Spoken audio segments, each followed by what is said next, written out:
The general's mismanagement of the economy and blundering over the Malvinas/Falklands seriously disrupted the unity of the military party.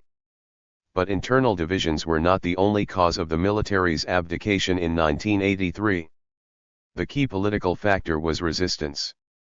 First, there was the armed resistance, important mainly for its indirect effects, such as pushing the military into breaking the laws, deflecting the repression of organized labor onto itself, and catalyzing the resistance of human rights groups.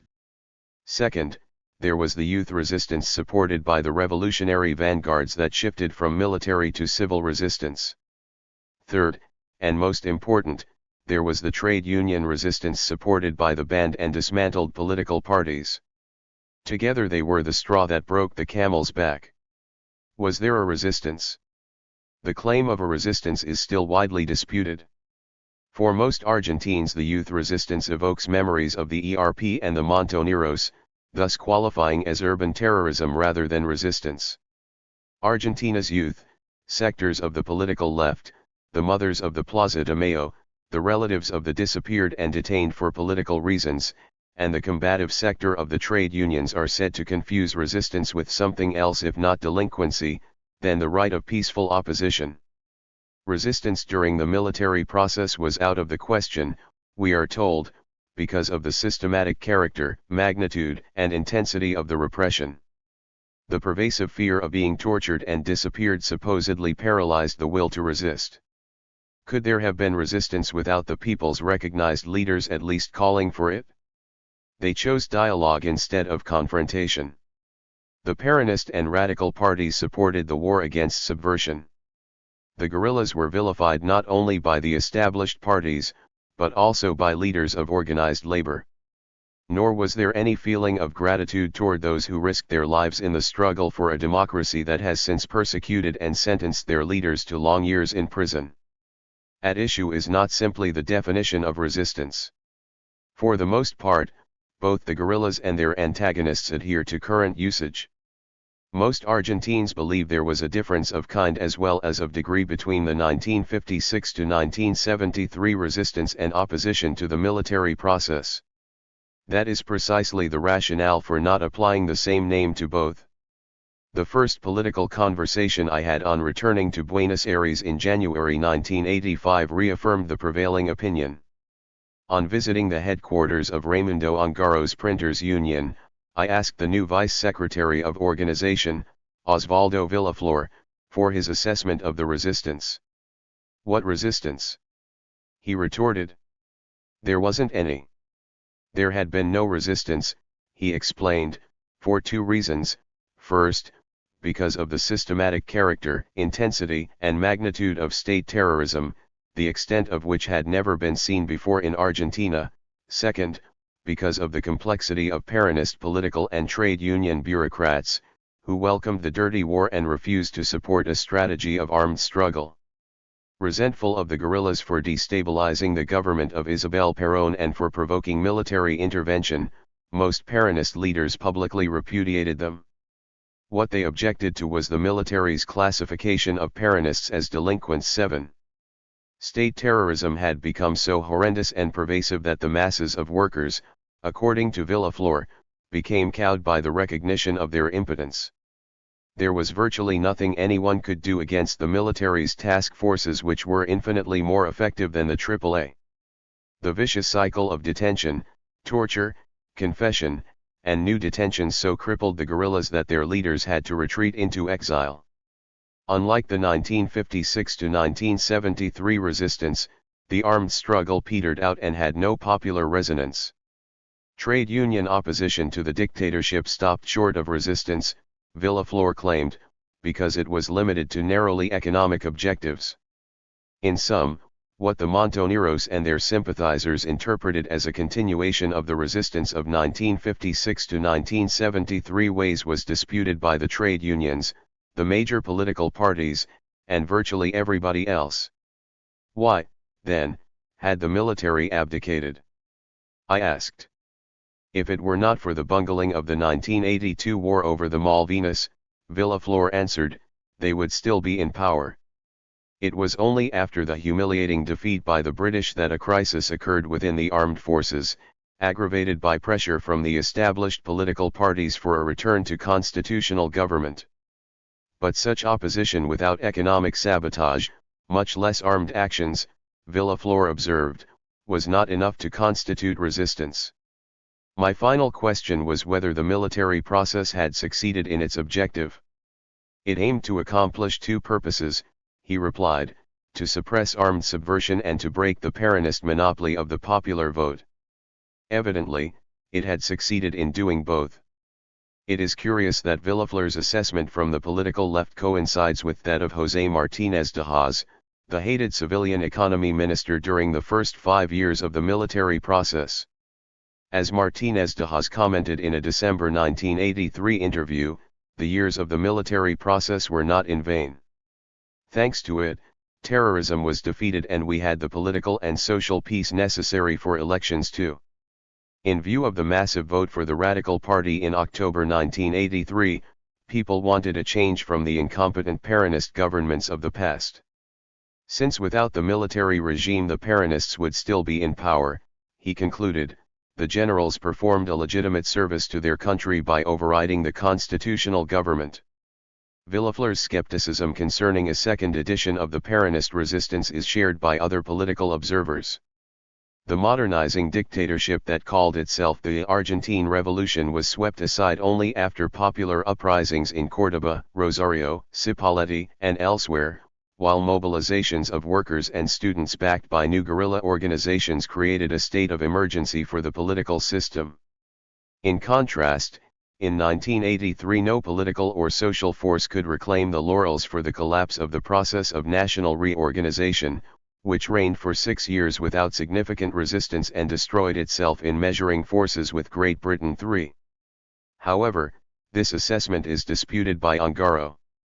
In a letter from exile to me in January 1977, he outlined the strategy of resistance to the military process.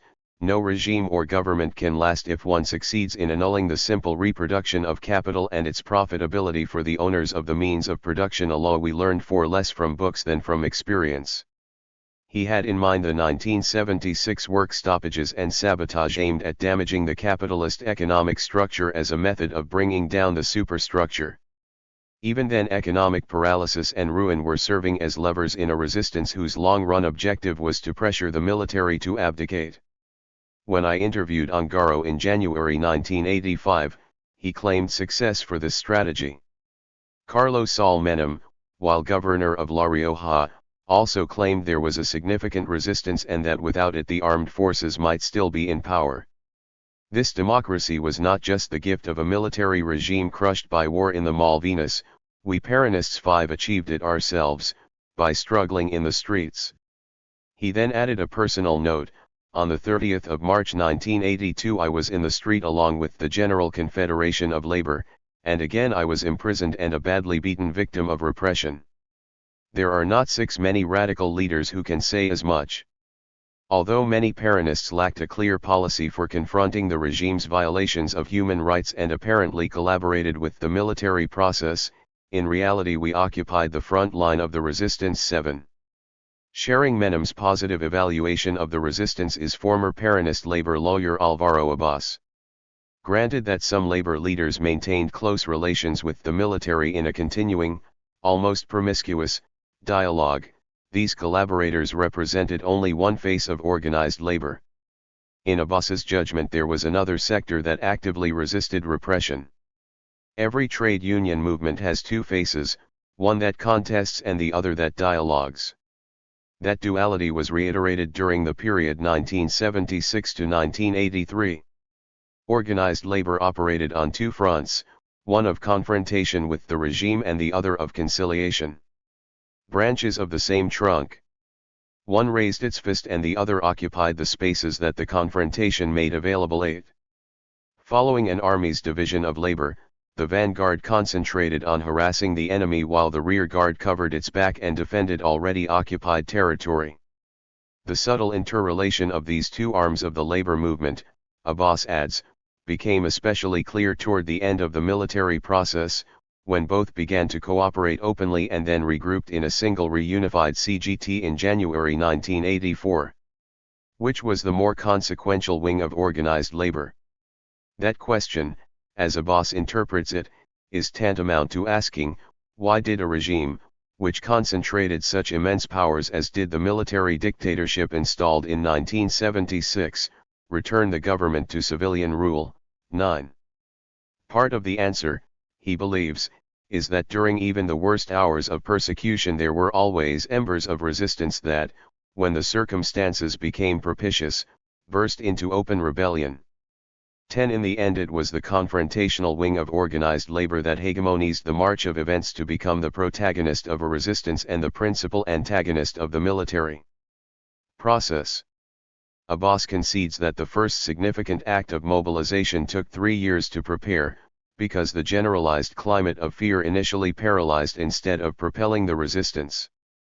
The culmination came with the general strike of April 1979.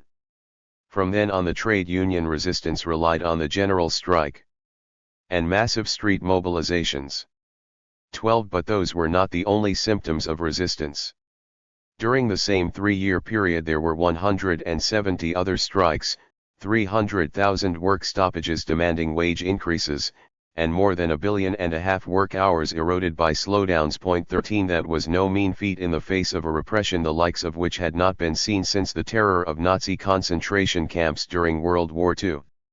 That the trade unions came up against a wall of steel, that their struggle acquired momentum only by fits and starts, explains why the Peronist leadership did not undertake the kind of resistance it had against earlier dictatorships. Although General Perón could freely issue instructions for armed struggle in 1956, Isabel Perón was imprisoned on the eve of the 1976 coup and was not released until July 1981. During the first resistance, Cook and other members of the Tactical Command were detained in November 1955, but managed to escape from the Rio Gallegos prison in March 1957. Confined to military prisons in 1976, however, the top Peronist political and trade union leaders remained there throughout most of the military process. Since Isabel Perón was incommunicado, the leadership of the movement was informally assumed by Diolindo F. Biddle. As governor of the northern province of the Chaco, he had been elected to replace Angel Robledo as first vice president of the Justicialist Party less than 3 weeks before the coup. From prison he assumed strategic leadership of the nascent opposition to the military process. This made him the counterpart of John William Cook, who had played a similar role in 1956. But what a contrast! Cook, the fiery Porteño, represented the Peronist left wing, Biddle circumspectly represented the party's center. Cook championed the Peronist armed formations, Biddle denounced the Peronist youth as subversive. Cook launched both the armed and popular resistance against the dictatorship from prison, Biddle did neither. Biddle outlined his position in a letter from prison to a fellow Peronist on June 20, 1976. The fundamental problem posed by the military coup, he wrote, was the restoration of national unity beginning with the unity of the armed forces and the working class. 14 The way to achieve national unity was, first, through a multi-party alliance and, second, through a multi-sectoral alliance representing the principal organized groups in Argentina.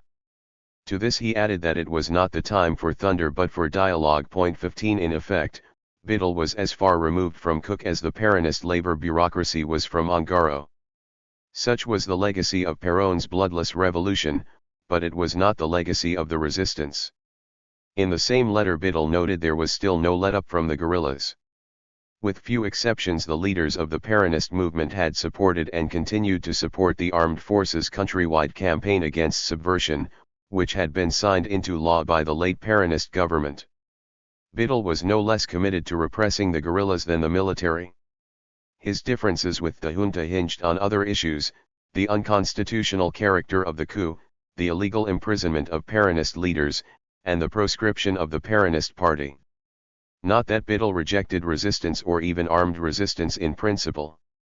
On the contrary, In KESL Peronismo he recalled his own clandestine activities after being imprisoned from October 1955 to May 1956.16 by resistance. He understood the meaning assigned to it in General Perón's letter to Cook dated June 12, 1956, an intense struggle in space and time demanding that all, at every place and moment, become combatants against the military regime. 17 He acknowledged the use of bombs and sabotage by Peronists who believed in the tactics of terrorism, yet he condemned neither. The irony is that he believed armed violence to be illegitimate in 1976, but not 20 years earlier, when it could count on Perón's blessing. The heads of the Peronist trade unions were no less reluctant than Biddle to have their opposition qualified as resistance. As victims of the government's campaign of ideological purification, they were intimidated into equating resistance with subversion and both of these with terrorism. Certainly, they could not afford to be charged with all three. The trade union response from 1976 to 1983 was perceived as neither a revival nor a continuation of the Peronist resistance of 1956 to 1973. Even those trade union figures who surged into positions of leadership because of their intransigent lines, such as Saul Ubaldini of the Brewers Union and Roberto Garcia of the taxi drivers, dared not, for reasons of prudence, characterize their struggle as a second edition of the earlier resistance. For Peronists to have characterized their opposition as resistance would have been tantamount to politicizing it, thereby opening themselves to the charge of subversion. In current usage, resistance is defined as an organized movement, often underground, of opposition to a government or occupying power perceived as oppressive. 18 Perón added that when resistance becomes collective it is also economically, politically, and militarily intense and widespread. 19 But opposition does not have to satisfy all of Perón's conditions to qualify as resistance. Trade union resistance may occur independently of armed resistance and vice versa. As Fermenic observed during my interview in the Villa Devoto Penitentiary on March 14, 1985, the labor upsurge of 1975 was an example of resistance against a formally constitutional government. Consequently, if 1975 was a year of resistance, so was 1982, for the defeat in the Malvinas/Falklands discredited military rule that labor leaders openly challenged it on political as well as economic grounds. The year of the social explosion, 1982, witnessed massive labor mobilizations, marches, and demonstrations in March, September, and December. The third general strike against the military's economic policies differed radically from the two earlier ones in April 1979 and July 1981 in being almost 100% effective. Whereas the earlier strikes were separated by more than 2 years, the general strike of December 1982 was followed by a fourth in March 1983 and a fifth in October. That there were 3 general strikes in less than a year testifies to mounting opposition to military rule. But by then little survived of the original military process. Following the defeat in the Malvinas/Falklands and the Palace coup of June 1982, the third military junta was dissolved. The military process came to an inglorious end with the appointment of Gen. Reynaldo Bignon as Galtieri's successor on July 1, 1982. Bignon was designated president by the army after consultation with the major political parties, but without the participation of the Navy and Air Force. The repressive measures of 1976 to 1982 gave way to a restoration of the electoral process that included the right of virtually all political groups to organize, demonstrate, publish, and distribute their literature. Leading military figures publicly accused of misconduct and of disappearing persons with impunity began to be detained. A general strike and march by the mothers of the Plaza de Mayo were declared illegal, but they were not repressed. Meanwhile, the number of political disappearances and assassinations dropped to a mere handful. The mass media attributed the erosion of the military process to the armed forces' lack of military as well as economic credibility. But without the resistance leading up to the social explosion of 1982, there is little reason to believe the military would have abdicated. Mass resistance to the regime had already mushroomed before the armed forces launched their battle against Britain. The takeover of the islands appears to have been a last, desperate effort by the discredited junta to garner popular support on the pretext of fighting colonialism. The Argentine economy was in ruins. Owing to a series of major bankruptcies in 1980, a financial panic ensued. The foreign debt had remained at around $8.5 billion during the early years of the military process, but by March 1981 it had jumped to some $25 billion, from a modest 14% to over 40% of the GDP. Consequently, even before Argentina's defeat in the South Atlantic, the military's economic bungling had contributed to broadening as well as escalating resistance to its continued rule. By mid-1981 the leading political parties began pressing their demands for a return to democracy. The multipartidaria came into being in July. An association of political organizations suspended by the military process, it consisted of the radical, Peronist, intransigent, and Christian Democratic parties along with former President Frondizi's movement of integration and development. The formation of the multipartidaria paved the way for the second general strike, followed in November by the first protest march, led by Soluldini with the backing of organized labor. When one considers these three events together, it appears that the deepening of the resistance dates back at least 6 months before the social explosion of 1982. Unlike the 1956 to 1973 experience, the 1976 to 1983 resistance began with armed struggle wedded to a revolutionary war. But with the constitution overwritten, the guerrillas became its defenders. They also concentrated on mobilizing a popular counterforce to the illegal dictatorship. By 1977 this strategy prompted the Montoneros to downgrade their revolutionary war to the status of armed resistance. Then, when armed resistance failed to elicit popular support and was effectively annihilated, they switched from armed to unarmed resistance. Meanwhile, the trade union resistance had gotten underway and was continuing under its own steam. Although there was nothing comparable to the combined labor and armed struggles of 1969 to 1973, trade union resistance continued uninterrupted throughout most of the years of military rule. The Argentine experience has added a new concept to our political lexicon. First used in connection with the French resistance to Nazi occupation during World War II and subsequently applied to the Algerian resistance to French occupation, the word resistance came to mean an organized struggle against foreign intervention on behalf of political independence. The less familiar Argentine resistance, with a small r, began with the massive opposition to the 1955 coup against Perón and gave the word a different twist. During the ensuing 18 years the word came to mean a popular struggle against pseudo-constitutional as well as unconstitutional regimes. Later, its meaning was broadened to include resistance to the government of Isabel Perón. Although formally constitutional, her government gave free rein to illegal death squads while instructing the armed forces to eradicate subversion by questionable means. To end where I began in my conversation with Villaflor, it is evident that he understood by resistance not only massive strikes, slowdowns, and sabotage by organized labor, but also simultaneous armed struggle. On the assumption that trade union and armed struggle must be conjoined, opposition to the military government stopped short of resistance. But common usage does not require their conjunction. It is in this sense that one can speak of resistance not only to the military process, but also to the Peronist government that preceded it and the transitional government of 1982 to 1983, which opened the way to democracy. From armed struggle to political resistance. In the still comparatively sparse literature on the armed resistance, too much attention has been given to the guerrillas' military reversals and not enough to their political effectiveness. It is assumed that their resistance ceased once they gave up the armed struggle. But that is not how they assess their routing on the battlefield.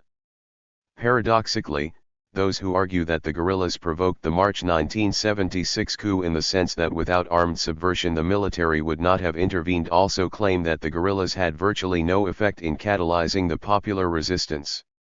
This raises the thorny question of why the guerrillas were consequential in provoking military intervention but inconsequential in resisting it. Considering that popular support for the guerrillas in 1974 to 1975 made the main threat to the military, why did it not also contribute to making their resistance effective? The usual reply is that the guerrillas became isolated after the 1976 coup, owing to the scope and intensity of the repression. However, popular backing for armed operations is not the only index of impact. As long as the guerrillas operated militarily, the generals and admirals had to deal cautiously with organized labor. Fear of a repetition of the 1969 Cordobazo dissuaded the armed forces from accelerating their repression against the trade unions as long as the guerrillas remained a threat. The military hesitated in formally abolishing the CGT, its greatest blow against organized labor, until November 1979, after the guerrillas had been decisively defeated.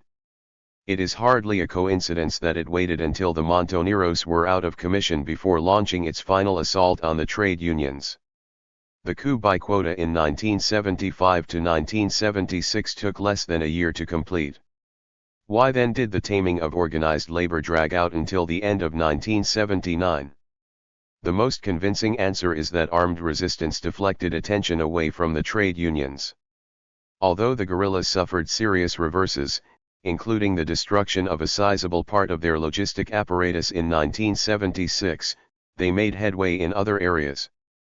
Politically, their campaign of eliciting support for the resistance from the social democratic parties and human rights organisms in Western Europe and the Americans was a success.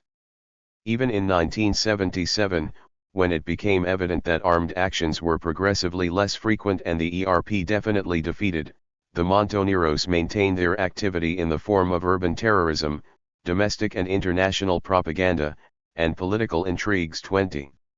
This not until the end of 1977 did the defeat of the armed resistance appear imminent. The armed resistance came to an abrupt end when in 1979 the Montoneros' long-awaited counter-offensive resulted in the almost total annihilation of their returning troops.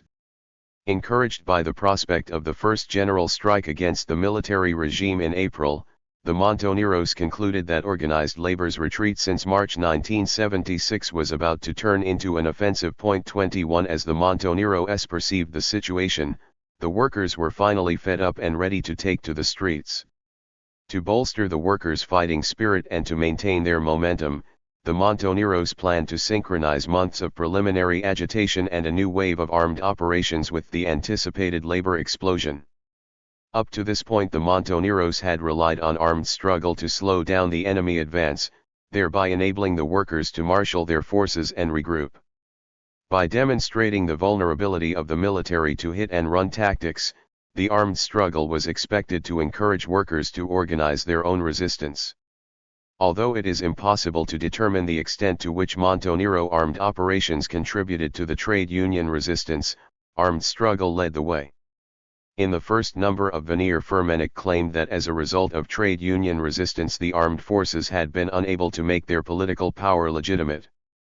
Massive, integral resistance has prevented the consolidation of the dictatorial project and is responsible for the political, domestic, and international crisis of the dictatorship. The resulting debility of the regime now permits the launching of a massive counter-offensive initiated necessarily by the working class, the class that began the resistance but that also includes the national entrepreneurs. 22. The outcome, he predicted, would be to bring down Martínez de Hoz and put an end to the government's policy of dismantling local industries. The trade union resistance did not emerge ex nihilo. Said Firmenich, on the day following the coup we launched the resistance alone, but after a few months the trade union resistance began developing. Today it is a force of millions. Our minimum program of pacification and liberation launched on April 20, 1977 is being assumed by Argentina's political and trade union forces as a whole. 23. That was not an exaggeration, but it was misleading, since the trade unions had their own reasons for adopting a policy of intransigence. The immediate objectives of the Montonero counteroffensive were spelled out in a subsequent interview with the commander of the Montoneros' special infantry troops. Thus Raúl Yeager explained that the purpose of the armed counteroffensive was to assist in promoting a mass insurrection. 24 The conditions were propitious for insurrection, he believed, because the trade union counteroffensive was underway. The model of a general insurrection was patterned on the insurrectionary strategy that made possible the Sandinista victory in July 1979. Firmenich made a point of traveling to Nicaragua to assimilate the lessons of its revolution. The Montonero counteroffensive was deliberately modeled on the Sandinista final offensive. As Firmenich declared on the eve of the Sandinista victory, the solution to the crisis experienced in Argentina is to do what is being done in Nicaragua. 25. Montonero support for the popular counteroffensive took three principal forms.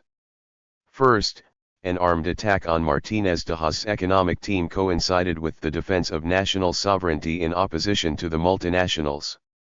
Second, the promotion of trade union solidarity and unification aimed at galvanizing workers and other sectors to confront the dictatorship. Third, the dissemination and implementation of the slogan "to achieve trade union power is to win" became the task of both the Special Infantry and the Special Agitational Troops. Was the Montonero intervention a success? Jaeger concludes that the decision to undertake it was both correct and opportune. It was correct because to intervene meant to respond to the expectations of the working class and to question the continuity of the economic plan carried forward by Martínez de Hoz. It was opportune because the workers were mobilizing against the regime and our absence in those circumstances would have been a costly defection. 26. The presence of the Montoneros may well have added to their credibility, but it seems wishful thinking to believe with Jaeger that their diverse forms of struggle provoked General Menendez's abortive coup in September and undermined civilian support for the dictatorship. The collaborationist current held the Montoneros' armed struggle responsible for intensifying repression against the labor movement. But armed struggle also focused attention on the guerrillas and took pressure off the trade unions. A panoramic view shows that the resistance became sufficiently generalized by 1979 to bridle and destabilize Martínez de Hoz's project and that the military had to retreat when other sectors of the population joined in the struggle. The Montoneros' interpretation is not the generally accepted one. Gillespie claims that the working class was not yet ready, either organizationally or politically, for a united militant counteroffensive. 27. In view of the divided labor movement and the limited response to the general strike of April 1979, there was little possibility of workers taking to the streets, recovering the rights of their unions, bringing down Martínez de Hoz's economic team, splitting the armed forces, and obliging them to retreat. What was proclaimed as a popular counteroffensive was not really one, and, to add to this mistake, the results of the Montoneros' labor-oriented initiatives were negative. 28. Unquestionably, the Montoneros' losses were catastrophic. But were the workers unprepared to launch a counteroffensive? Made early in 1981, Gillespie's assessment was premature and unsubstantiated by the evidence of trade union activity at the time. It was premature because beginning in November of the same year, the workers took to the streets, they recovered the rights of their unions, and they contributed to bringing down Martínez de Hoz's economic team and to splitting the armed forces. By 1981 the recovery of the labor movement had become consolidated to such an extent that we can realistically speak of a labor offensive. 29. Strikes and slowdowns spread with surprising frequency. The 12-hour national strike by automobile workers in July, followed by the second general strike on July 22, placed the new military government of General Viola on the defensive. The first successful street mobilization against the regime on November 7 precipitated his displacement by a palace coup in December. November 7 was no cordobazo, nor was it enough to undermine the military process, but it is clear from the mobilization on that day that it helped to catalyze the contradictions within the military dome and to bring down Viola through popular pressure. 30. Three crucial events contributed to this turnabout. The first was the preeminently political document read by Saul Ubaldini at a dinner of some 300 Peronist leaders in December 1978. Alvaro Abbas interprets this document as the end of the retreat by the trade unions. 31. The second was the general strike of April 1979, which, far from being a failure, Abbas calls a historical landmark because it defied police and military repression, fostered trade union solidarity, questioned the foundations of the military process, and had enduring consequences in the struggle by organized labor. 32 The third crucial event encouraged by the general strike was the emergence in November 1980 of the illegal CGT, reinforcing the determination of the trade unions to take the offensive. 33 Armed struggle was not the only means the Montoneros used to generalize the resistance. Beginning in 1980, nonviolent methods became the rule. Interviewed in August 1981, Firmenich was asked why the Montoneros no longer operated militarily. Because the objective of Montonero Peronism is the accumulation of power in the most effective way under the circumstances, he replied, and the circumstances in 1981, when labor had taken the offensive, were quite unlike those when its actions were mainly defensive. 34 That the PRT and the Montoneros were knocked out of the armed struggle did not mean that they stopped being influential in other ways. Their resistance continued to have a crippling effect on Argentina's international relations, because of the combined PRT-Montonero propaganda assault from Paris and other European capitals. Their allegations on radio and television of systematic torture and genocide contributed to discrediting the military process. Unlike the ERP, the Montoneros continued to be a consequential factor back home. With labor's counter-offensive underway, they adopted a new strategy giving priority to semi-legal and legal actions. Although Veneer had been launched with the expectation of documenting their return and eventual victory, its propaganda became a substitute for military operations. Subsequently, their resistance would take more subtle forms, relying mainly on psychological warfare, support for human rights groups, semi-legal strikes, and mass mobilizations aimed at demoralizing and wearing down the dictatorship. It was not the first time the Montoneros had switched from armed struggle to political activity. They had first done so in 1973, but because of repression during the government of Isabel Perón, they again had to rely on armed struggle as the principal method. After operating underground for more than 6 years, in 1981 the time had come to politicize the resistance. As Firmenich recalled, just as in 1979 we launched the popular counter-offensive and our military action stood out, the fundamental exigency is the participation of the broadest sectors of the working people in an active and decisive way against the dictatorship. 35 Although an acid critic of the Montoneros, Abbas agrees with their general assessment of the events. The year 1979 represented a major turning point, he concludes, because of the shift by organized labor from active self-defense to active offense, tantamount to a counter-offensive. The Montoneros' triumphalism was based on an astute assessment of that turning point, confirmed within less than 3 years by the military's abdication and the return to civilian government. The PRT-ERP had less to brag about. Against the monstrous apparatus of detentions, torture, confessions, incriminations, dragnets, disappearances, and deaths, it came face to face with an old reality. Guerrillas are able to thrive under conditions of constitutional liberty and semi-repressive regimes, but find themselves pinned down, exposed, and vulnerable when confronted with a remorseless and consistent dictatorship. One reverse followed another. Following the military coup in 1976, the PRT's General Secretary, Mario Roberto Sanduccio, issued a call to arms that fell on deaf ears. In July he fell victim to betrayal and assassination. Fearing further lapses in security, the PRT-ERP's leadership then fled into exile.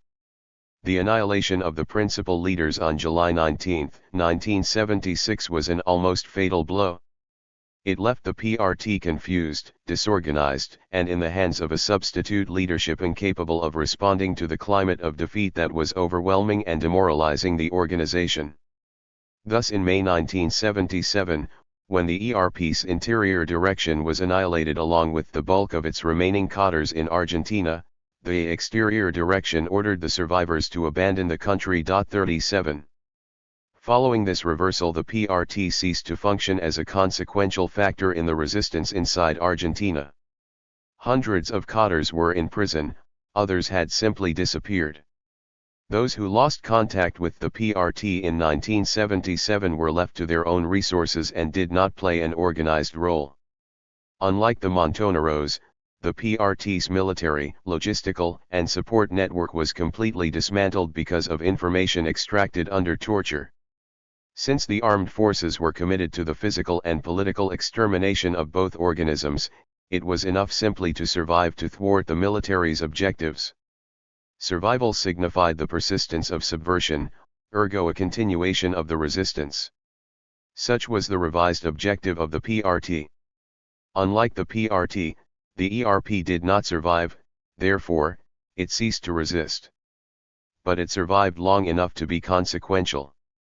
Along with the Montoneros, the ERP survivors claim credit for bogging down the repressive forces, so that workers were able to catch their breath, regroup under new leaders, and launch their own resistance. The heroism of militants cost the counter-revolutionary forces a precious loss of time through a kind of unconscious diversionism. Obliged to wipe out the remaining focos of armed resistance, military officers saw their own fundamental objective, the annihilation of the workers' vanguard, sidetracked 38. While they were still combating the armed resistance, they were simultaneously harassed by work stoppages, industrial sabotage, impediments to collaboration, errors on assembly lines, resistance to layoffs, and the battle plan of the light and power workers. What would have been a ferociously brutal and immediate blow against organized labor dragged its heels. The delay had repercussions at all levels. Thanks to the armed resistance, the workers' resistance, which was tenacious and persistent, never allowed the military to fulfill its plans. 39. Montoneros: to resist is to win. Since the armed forces were committed to the complete eradication of political as well as armed subversion, the Montoneros reasoned that to continue their resistance politically would be to frustrate at least one of the enemy's objectives. This in April 1977 they launched the overriding theme of their resistance, to resist until victory or death. 40. This meant that, short of annihilation, to resist is to win. 41. Although they would continue their armed struggle until the end of 1979, it was only one prong of a two-pronged strategy aimed at bringing down the generals. Firmenika's objective was to demonstrate to the regime that the Montoneros had not been extirpated by the repression and therefore that the government's final solution had failed. As he noted in a 1979 interview, the general's final solution was a dismal failure, first, because the Montoneros had managed to survive, second, because the resistance had become generalized. 42. Safely ensconced in exile, the Montoneros would reflect on their reversals and attempt to learn from the lessons. Frustrated militarily, they embarked on a course of self-criticism designed to pinpoint the theoretical and strategical mistakes of the Revolutionary War. In the long run, that would help make their resistance of consequence. It contributed to their survival and it helped transform military defeat into what the generals would later acknowledge to be a political victory. Unlike the PRT, the Montoneros never acknowledged defeat. But while they made a virtue of necessity, their mea culpas testified to intellectual errors to which they traced the mistakes of their armed struggle. Although they chose to call defeat by another name, the conclusions they drew and their resulting shifts in strategy were, objectively speaking, responses to reversals. The Montoneros' initial response to the 1976 coup was to make a marked swing to the left and to denounce their earlier populist errors. The repression under Isabel Perón's government was traced to Juan Perón, who had made concessions to the military, had hesitated to expropriate the oligarchy and foreign capital, had opposed the democratization of the Peronist movement, had purged the Peronist left, and had prepared the way for the Peronist right wing led by López Rega. 43 Justicialist doctrine was supposedly finished because the real needs of the workers could no longer be served by a Peronist pact between labor and capital. Opposed to sharing power with capitalists, the document called for a transition to socialism and the creation of a new revolutionary party, the Montonero Party, and proposed that the defunct Peronist movement be rechristened the Montonero movement. During the period of resistance to the first series of military dictatorships, the Montoneros had characterized Perón as a socialist leader, which fostered illusions concerning the movement he led. As Firmenich acknowledged in July 1976, this characterization was erroneous. In 1973 we revised the characterization, and in 1974 we formulated a self-criticism. Perón was not a socialist leader. In the final analysis, his third position by not calling for socialism can be reduced to bourgeois ideology. 44 Paradoxically, Perón was a bourgeois leader without being a leader of the bourgeoisie. Further light on the Montonero response to the coup was shed in a 1977 interview with Julio Roque, the Montonero in charge of military operations in Argentina before being killed in action in May 1977. The military coup revealed the labor bureaucracy for what it really was, an organization unwilling to resist the coming repression. Thus some fled the country, others fell prisoner in a flock, and in the factories nobody moved, something akin to paralysis. 45. As an ideology, justicialism no longer served to mobilize the masses. Instead, the way to overcome the crisis was a qualitative leap of Peronism in doctrinal matters, from the doctrine of the third position of Perón's organized community to the doctrine of class struggle and the socialist option. 40. The Montoneros responded to the disintegration of the Peronist movement by organizing its anticipated successor. But the political results of this change of face proved disappointing.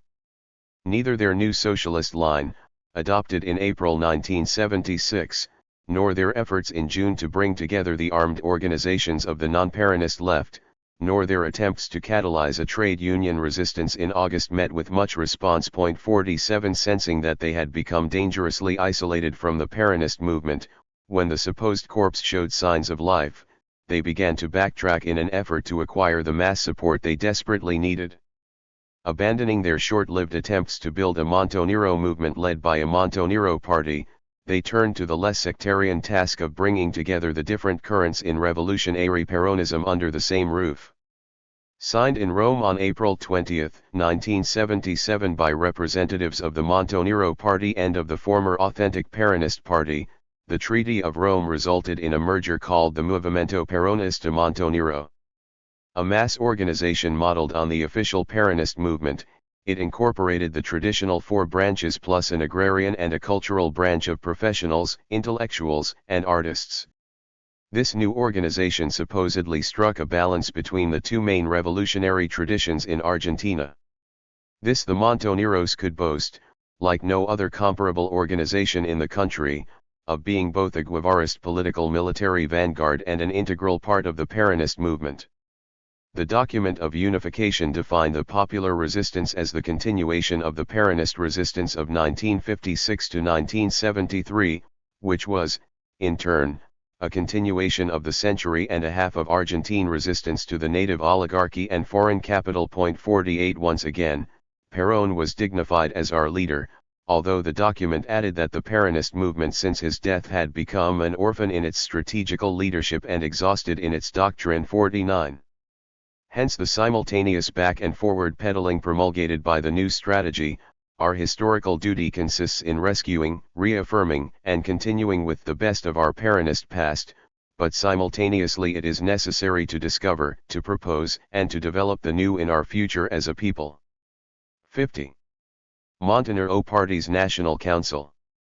Although they identified their ideology as dialectical and historical materialism, they reasserted their Peronist political identity. 51 They also strove for a strategic mix of a Guevarist political military vanguard and a Peronist mass organization. 52 That the PRT succumbed to the wave of repression during the military process was attributed to its failure to reach a synthesis between a class-oriented party of cadres and a movement of masses. 53 Montonero survived because the Peronist armed organizations, of which today our Montonero Party is the synthesis, retained in their midst the Guevarism-Peronism contradiction. 54 To retain and yet to overcome this contradiction, that was the seemingly impossible task the Montoneros had set for themselves. 55 To translate this Maoist double talk into plain English, they opted to preserve the differences while eliminating the incompatibilities between opposing revolutionary currents. This they hoped to combine militarism with massism, ideologism with reformism, and classism with movementism. In any synthesis of opposites, Mao contended, one pole must be hegemonic and the other subordinate. but the Montoneros noted that each pole might be hegemonic and each subordinate in different respects. 56 In the contradiction between revolutionary ideology and reformist politics, for example, ideology would be hegemonic in orienting the synthesis but politics would be hegemonic in adapting it to short-term, practical objectives. 57 In this effort at a synthesis of opposites, contradiction is the wrong word. They believed they had succeeded. Where, then, had the Montoneros failed? They had responded to the repression under Isabel Perón by giving too much weight to abstract principles. 58 By insisting on socialism as their goal, they had periodically slipped into the ideologist deviation they associated with Guevarism. The Montoneros' mistake had been to isolate themselves from the Peronist masses by momentarily adopting a non-Peronist political line. The theoretical problems posed by the self-criticism reflected the 7 Montoneros' disparate ideological origins, a result of their incorporation of the Peronist youth in 1972 and merger with the Marxist-Leninist FAR in 1973. Although influenced by Guevara, the Peronist youth were revolutionary Peronists. In contrast, the FAR consisted of Guevarists for whom Peronism was mainly a cover. They were the infiltrators in the Peronist movement. Both tendencies concurred on how to handle the militarist-massist polarization, but the Montoneros never completely overcame the margin of difference between the JP's reformist movementist orientation and the FAR's basically ideological classist perspective. Their vaunted synthesis of Peronism and Guevarism looked good on paper, but it did not prevent a major split in the organization in February 1979, followed by a second split in April 1980. In both instances, the dissidents agreed that the overweighting of the Guevarist component was responsible for the Montoneros' final armed counteroffensive and military defeat. In effect, the Peronist-Guevarist synthesis was not a formula capable of overcoming the Montoneros' want of representativeness. To gain a following, they had to play down their Guevarist heritage by mending fences with the Peronist party. In this effort the former Montoneros led the way in a course subsequently traveled by the Montoneros, when they, too, began making overtures to the party and rebuilding their legal fronts in 1982 to 1983. Such was the new interpretation of "to resist is to win." As the founder in 1972 of the Peronist Youth Regional Organizations, Rodolfo Galimberti had backed the emerging pro-Montonero tendency, which became the dominant current within the youth movement. More than anyone else, he was responsible for the alliance with the Montoneros in which the JPR took a backseat. By 1979 he had come to regret that decision. The Montoneros, he argued, had fallen victim to their claim to be the only authentic vanguard in the popular resistance. Calling itself Peronismo en la Resistencia, Galimberti's tendency sought to insert itself politically into the struggles of Argentine workers from the bottom up rather than from the top down. The rupture, which took the Montonero leadership by surprise, was sparked by the projected Montonero return to Argentina for the purpose of catalyzing the anticipated popular counteroffensive. Convinced that the Montoneros had become a liability rather than an asset to the effective prosecution of the resistance, Galimberti made his criticism known to the membership in an open letter dated February 22, 1979 and co-signed by Juan Gelman. Internal discussion of the issue would have been fruitless, they explained, because of the leadership's financial and military control of the rank and file. Thus they and their followers resigned without previous warning, taking with them some $70,000. The money was used to finance Peronism in the resistance, committed to internal democracy and a strategy compatible with the popular struggles inside Argentina. Among the reasons given for their resignation was the aggravation of earlier errors never wholly corrected by the leadership. The letter criticized the resurgence of a militarism, Foquista in origin, the reaffirmation of the elitist conception of a party of cadres leading to the organization's progressive isolation from the masses, the recourse to conspiratorial practices by Montonero party cadres to guarantee their hegemony over the Montonero Peronist movement, the maniacal sectarianism questioning the representative character of anybody in the people's camp who is not under strict control of the party. The definitive bureaucratization of all levels of the party's leadership, the absolute lack of internal democracy, and an irresponsible triumphalism that convinces nobody. 59. The letter concluded with a proposal to develop the armed resistance in a popular and democratic way as part of the Peronist mainstream, not outside it. In addition, it called for negotiations aimed at reincorporating the Montoneros into the official Peronist movement based on the understanding that the armed resistance was not the monopoly of any single organization. 60. Several years later, in a Paris interview, Gelman recalled the background leading to the split. His and Galimberti's criticism had been foreshadowed by Rodolfo Walsh, the Argentine novelist and Montonero militant, who had acknowledged earlier errors in a series of papers written in 1976 to 1977. 61. Like Walsh, Gelman questioned all armed actions that were not directly and unequivocally linked to some immediate interest of the masses. As examples, he cited the September 1973 assassination of CGT boss José Rucci, for which the Montoneros were held responsible but which they did not repudiate at the time, and their July 1974 execution of Arturo Moroig, the former Minister of the Interior under Pres. Alejandro Lanús. He also criticized the leadership for not assisting the masses to organize themselves, for disregarding the people's perception of their interests, and for encouraging a self-defeating elitism that isolated it from those it hoped to serve. 62. According to Gelman, those errors were not merely strategical but followed from a mistaken perception of Argentine political reality. The open letter of February 1979 was followed in June by what is still the most elaborate criticism of the Montoneros. Known as the Document of the Rupture, it was signed by Galimberti, Gelman, and 7 former Montoneros who had resigned together in February. A document of 23 printed pages, legal size, in double columns and small type, it rejected the fundamental premise of Montonero Peronism, the synthesis of the Peronist and the Guevarist revolutionary traditions in Argentina. The document begins with a summary of the principal intellectual errors resulting from the progressive dissociation of the revolutionary vanguard from the immediate experience of the masses. First, the leadership failed to acknowledge that the popular resistance, especially that led by the industrial working class by means of strikes, work stoppages, slowdowns, and sabotage, developed in a course parallel to and independent of the armed resistance. 63. Second, it failed to acknowledge that the only immediate result of all the armed actions in support of trade union conflicts from 1976 forward was the accentuation of the repression of the working class because of the solid alliance between the bosses and the repressive apparatus. 64. These two misperceptions of Argentine reality were allegedly fatal because they alienated labor support and contributed to the Montoneros' isolation from the Peronist movement.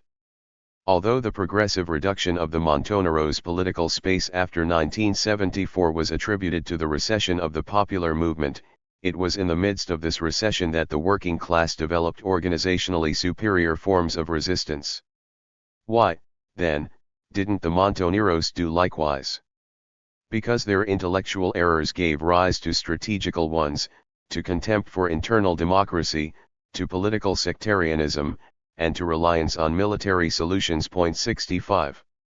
The total absence of collective participation in the formulation of policies, the non-elective character of the leadership, and the deference to authority within the Montoneros' political military organization, according to the document, invariably clashed with the democratic features of the workers' organizations. 66. While the Montoneros criticized the labor bureaucracy for undemocratic practices, the bureaucratization of the labor leadership paled beside the Montoneros' refusal to recognize elected union officials as representative.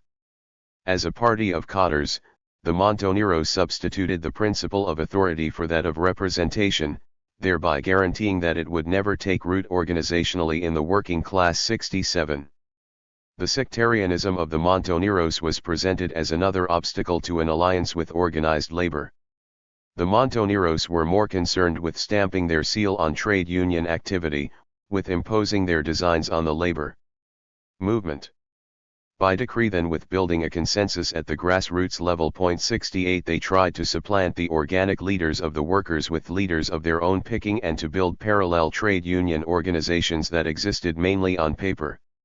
Nor did they hesitate to rely on avengers for removing trade union bureaucrats they considered enemies of the working class. 69. One of the worst expressions of sectarianism arose over the use of funds. In sole control of $30 million remaining from the ransom of the top executives of Bunge and Bourne, the leadership was unwilling to share it with the rank and file. When repression focused on the famous factory guerrillas, the leadership refused to aid them. It used its monopoly of financial resources to preserve the only source of power it had and for which it never gave an accounting. Financial help was denied to the strikers fired from their jobs, to the mothers of the Plaza de Mayo, to the sons of the disappeared, to the widows of the fallen 70. This was not the way to cement an alliance with other sectors of the resistance, much less lead them. The Montoneros' interpretation of every political confrontation as a military one was likewise foreign to the workers. The Montoneros repudiated all forms of nonviolent action as reformist. The effect of such thinking was to isolate them even further from the masses. One begins by negating democracy as liberal and one ends by denouncing popular sovereignty as bourgeois. 71. The leaders minimized the political task of preparing the workers for armed resistance. At the same time they mistakenly believed that an armed vanguard was needed to spark a popular insurrection. This the Montoneros were faulted for becoming a terrorist alternative, a AAA of the left. 72. At best this would have permitted them to negotiate, in the name of the masses, a settlement favorable to themselves. 73. Three forces contended for Perón's ear during his third government and for his mantle after he died: Montonerismo on the left, Lopereguismo on the right, and Vandorismo in the center. In TS setting, the only intelligent strategy for the Montoneros was to ally themselves with the Vanderists in an effort to isolate the bloc of Isabel Perón López Rega. 74. Instead, they interpreted their differences with the labor bureaucracy as antagonistic. 75. By threatening the lives of labor leaders and sabotaging their pact with the national bourgeoisie, they indirectly encouraged the coalition between the trade union and the political bureaucracies. They took on two enemies at once when they should have concentrated on stopping the military from destabilizing the Peronist government. The Montoneros might have acquired representativeness by formulating answers to the questions of the day, by winning a following through words and deeds acceptable to the masses. But they erred by adopting a massive version of Focismo.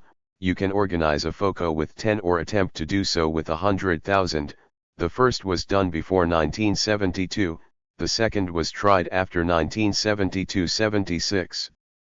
As a self-appointed and self-perpetuating revolutionary vanguard, the document claims, the leadership used every means it could to preserve its powers. 77. This resulted in the subordination of the Peronist youth to the Montoneros organization Politico-Milita and, after the reorganization of April 1977, of the Montonero Peronist movement to the Montonero Party. Hierarchically organized along military lines, the party left virtually no initiatives to its mass organizations. The end result was a counterfeit of a Leninist party, a party of codders in which the codders were not codders and the party was not a party. 78. The central error behind the leaders' concern to preserve their authority at any cost was the presumption that they were the key to the revolutionary process in Argentina. This was what justified all the monstrosities committed, beginning with the monarchical structure of the OPM and the farce of the MPM, a monarchical structure hidden by the simple artifice of calling things by another name: Party for a paramilitary organization, Central Committee for a merely advisory board, and Secretary General for a military commander. 79. Condemning the original Montonero takeover of the Peronist youth, Galimberti insisted on its independence. 80. This was tantamount to repudiating the Montoneros' Guevarist heritage. Firmenich, the monarchical head of the OPM and its successor, the PM, had finally been challenged by Galimberti as a representative of the Montoneros' mass organizations. Galimberti's group was not the only thorn in the side of the Montoneros. In April 1980 a second split occurred. Dissidents chafing from the defeat of the vaunted 1979 counter-offensive and calling themselves the Montoneros 17th of October, were led by the Montoneros' former press secretary and the editor in 1973 to 1974 of their newspaper Noticias. Like Galimberti, Miguel Bonasso remained in exile because of criminal charges against him revived by the Radical Party. The substance of Bonasso's criticism was summarized in a Telephone 81 interview published in El Porteño in April 1985. From Mexico City he recalled that the Montoneros had been divided from the beginning into two main currents, one, Peronist, the other, Guevarist. The Peronist current favored a mass political line, whereas the Guevarist tendency encouraged the formation of a military vanguard. For the most part, the leaders of the Montoneros upheld a vanguardist position. It was their disastrous order to return to Argentina in 1979 for the purpose of sparking the misguided counter-offensive that effectively split the movement in two. The balance between them had always been precarious, Bonasso indicated, and it was no longer possible to bring them together. The Guevarist tendency was responsible for provoking the ultra-right and for militarizing a political conflict. While conceding that the Montoneros were obliged in self-defense to operate as a clandestine organization during the government of Isabel Perón, he considered it mistaken to have waged an armed struggle against such a relatively democratic regime. Bonasso called for the integration of former Montoneros and other representatives of revolutionary Peronism who had distinguished themselves in the unarmed struggle against the dictatorship. At the same time he disputed the Montoneros' efforts to preempt their political space. In criticizing Guevarism, Bonasso focused on its militarist excesses, known as Focismo. But from his 1980 criticism of the Montoneros we know that he did not repudiate the vanguardist syndrome interpreted as a political military tendency with politics in command. Unlike Galimberti, who rejected vanguardism along with its militarist deformation, Bonasso opted for a Leninist conception of the vanguard consistent with the revolutionary Peronism of John William Cook. 82 The outcome of his self-criticism was thus a new variant of Montonesmo without Focismo, although he has since rejected the term Montoneros and vanguardism. How did Firmenich respond to this barrage of internal criticism? His immediate response was to charge both groups of dissenters with treason and to decree death sentences for Galimberti and those who refused to return to Argentina. 83 Although the counter-offensive decimated and paralyzed the Montoneros' armed capability, it was hailed by the leadership as a political victory in stimulating the unarmed resistance. 84 However, it was not long before the Montoneros, too, began making overtures toward other sectors of Peronism. A new retreat and process of de-Guevarization followed the 1979 and 1980 ruptures, ending in the dissolution of the journal Venir in February 1982. In the last issue of Venir the Montoneros acknowledged by implication their strategical mistakes. First, they had identified the Vanguardist labor bureaucracy as the principal enemy within Peronism. Second, when they began identifying the internal enemy with the Loperegist conspiracy, they exaggerated its influence over the government. These assessments were used to justify a policy of armed confrontation with Isabel Perón, whereas the correct strategy would have been to focus on their common enemy, the López-Regist conspiracy, which clearly served the oligarchical plan of infiltrating and destroying the Peronist movement. 85. In this account there was no mention of the labor bureaucracy as an agent of imperialism. López Rega was the main villain, and his conspiracy was directed not just against the Peronist movement but also against Isabel Perón's government. The strategy corresponding to this assessment was not spelled out, but it is not difficult to fathom. The Montoneros would have done better by supporting the Vanguardist bureaucracy against the oligarchical counter-offensive and the repressive policies of López Rega.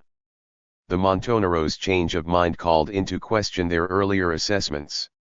In 1974 they had accused the labor bureaucracy of undermining the Peronist movement. 86 From the heights of the leadership of the 62 organizations and the Peronist movement, Vanguardism undertook the task of isolating Perón from the people, of destroying the organizational forms that permitted him to return to Argentina, of impeding the mobilization of the masses. 87.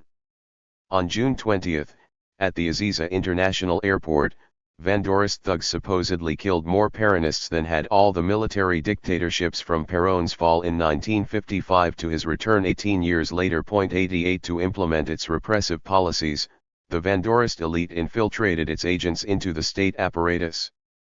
89 As for Lopez Rega's Ministry of Social Welfare, it did not represent an independent force, but functioned as an ally of the Vandourist bureaucracy. 90. This version of the enemy within the movement underwent a substantial revision with the publication a year later of a Montonero document in which Lopez Rega appears as the principal villain, independent of the Vandourist elite. The AAA emerged immediately after the 25th of May 1973 as the military arm of the policies of the Minister of Social Welfare, José López Rega. The AAA's goal is the destruction of Peronism by the tergiversation of its political values, the emptying of its social content, and the subordination of its economic objectives to those of North American imperialism. 91 From the beginning of President Campera's government, Lopez Rega was obsessed with creating a parallel military force comparable to the Nazi SS. 92 It was his overall control of the federal police, who were instructed to allow the AAA to operate freely, that permitted him to unleash the campaign of kidnappings and assassinations. If there were no other evidence for making a judgment, the above would be enough to surmise that the AAA is the government. 93. Although Balbin, the leader of the Radical Party, presented Isabel Perón with a partial list of the AAA's members, she did nothing about it and refused to receive him again. 94. Unfortunately for the Montoneros' analysis, the Vandourist bureaucracy was staunchly Peronist and the AAA never took over the government. Thus their justification for armed struggle against Isabel Perón was spurious. They admitted as much in their 1982 reappraisal. What were the practical consequences of this self-criticism? Briefly, two stages were envisioned in the return to civilian government. First, the restoration of the People's State as it existed during President Campera's administration. Second, the implementation of a non-sectarian and non-classist program of political pluralism, social democracy, and a mixed economy. 95 Political pluralism would assure the representation of all social sectors in the government through a multi-party system. Social democracy would assure direct forms of mass participation besides indirect representation through political parties. And a mixed economy would guarantee the initiative for economic development by the People's State without disrupting the private sector. As the document attests, for this economic model we want a country with a planned and mixed economy, which presupposes centralized and self-managed state enterprises, cooperative enterprises, and private enterprises based on the country's present social structure. 96 Although that is a long way from the Montoneros' socialist project of 1976 to 1977, resistance to the military process had a chance of winning with such a broadly representative program. The Montoneros had begun to worry over their lack of popular appeal, precisely the issue that led to Galimberti's rupture in February 1979. But the errors pinpointed by Galimberti had yet to be made explicit. Not until he found himself in prison after being extradited from Brazil in October 1984 did Firmenich clearly repudiate the strategy of armed action against Isabel Perón. 97 First, because it did not have the effect intended of protecting the Montoneros and the Peronist youth from repression, and second, because it reduced the Montoneros' political space by depriving them of a legal front against the government. To this he added the following observations in my prison interview in March 1985: the return to clandestinity was in practice counterproductive. We became isolated from the Peronist mainstream and our resistance did not acquire the massive response we anticipated.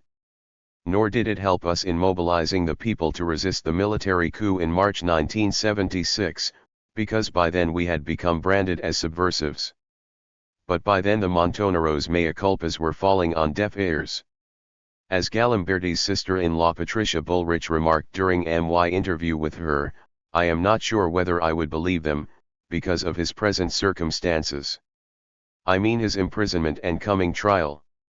If he has made such a self-criticism, it has come too late, like the sheep that cried wolf too often until nobody believed it. What Bullrich passed over is that Firmenich's self-criticisms had nothing to do with his imprisonment. They were implicit in the Montoneros' February 1982 document outlining their new strategy.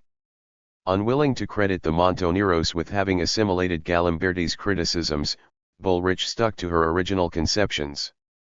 The Montoneros had become de-radicalized, but their reputation as left-wing extremists has persisted. In view of their strategical zigzags, this reputation is not unfounded. In my interview with Firmenich, he gave vivid testimony to the tension between principle and strategy. His commitment to socialism had not changed, he had prudently played it down. Nor had he softened his criticism of Isabel Perón, the official head of the Peronist movement, for she had usurped powers that were clearly unconstitutional and had exercised authority through a virtual palace coup. Unlike Galimberti's followers, Firmenich continued to justify the Montoneros' resistance to Isabel Perón's government. It was mainly the resort to armed struggle that he considered premature. PRTERP, to survive is to resist. Since the military process was committed to a final solution to the subversion problem, one way of resisting was simply to hold out. Toward this objective, the PRT's leadership had ordered the ERP to leave Argentina in 1977. The remaining cadres, cut off from contact with the leadership, fell back on the mass movement, while those in prison attempted to organize under new leaders. 98 Such policies helped to preserve the party, so that when the PRT's exiles returned to Argentina in mid-1983, ties were re-established with those who had remained behind. In exile, the PRT leadership stuck by its decision to maintain alive the flame of resistance. 99 The survival of the vanguard, if not its armed forces, was considered a sine qua non of prevailing over the military. In accordance with the dictum to survive is to resist, the PRT not only continued publication of El Combatiente, but also established a school of cadres abroad and made efforts to link up and to restore links with mass organizations inside Argentina. Meanwhile, those comrades who had remained behind, both in and out of prison, engaged in what amounted to a holding operation.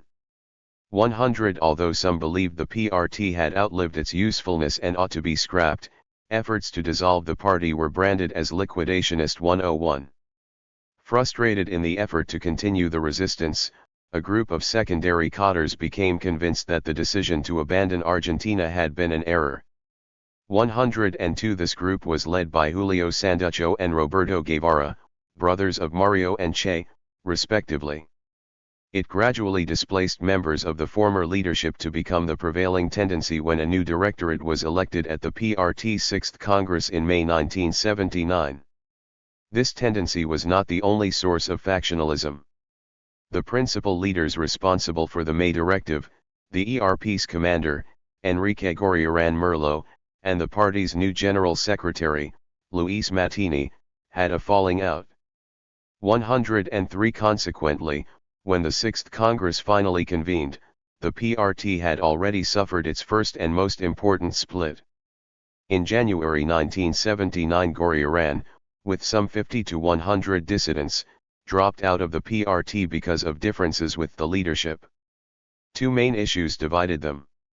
104 The first concerned armed support for the Nicaraguan resistance against Somoza.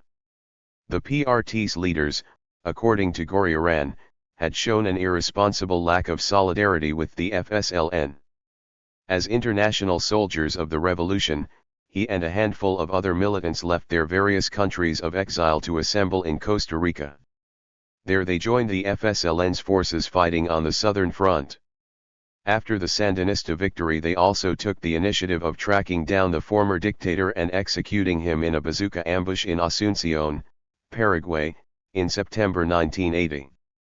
The second issue, which prefigured Galimberti's rupture with the Montoneros, concerned the PRT's lack of political representativity. Goriarán's group supported organizational unity not only with the principal sectors of revolutionary Peronism, but also with other organizations of the resistance in a broad front similar to the FSLN. For the official PRT, this signified a defiance of party discipline and the dissolution of the PRT as an independent Marxist-Leninist party.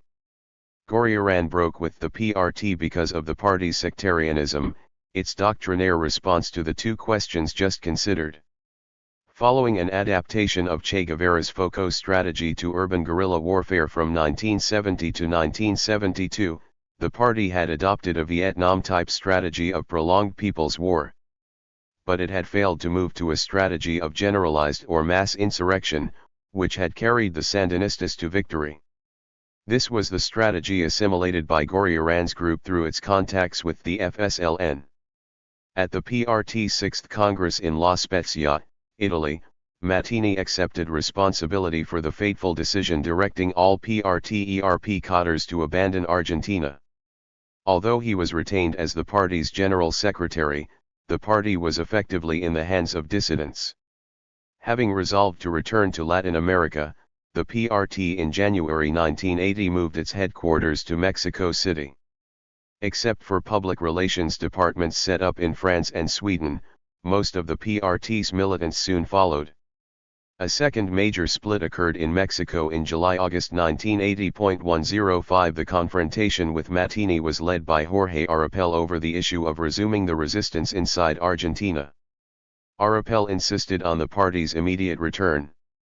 At the same time he rejected the documents and new line approved at the 6th Congress as reformist for moving too far to the right.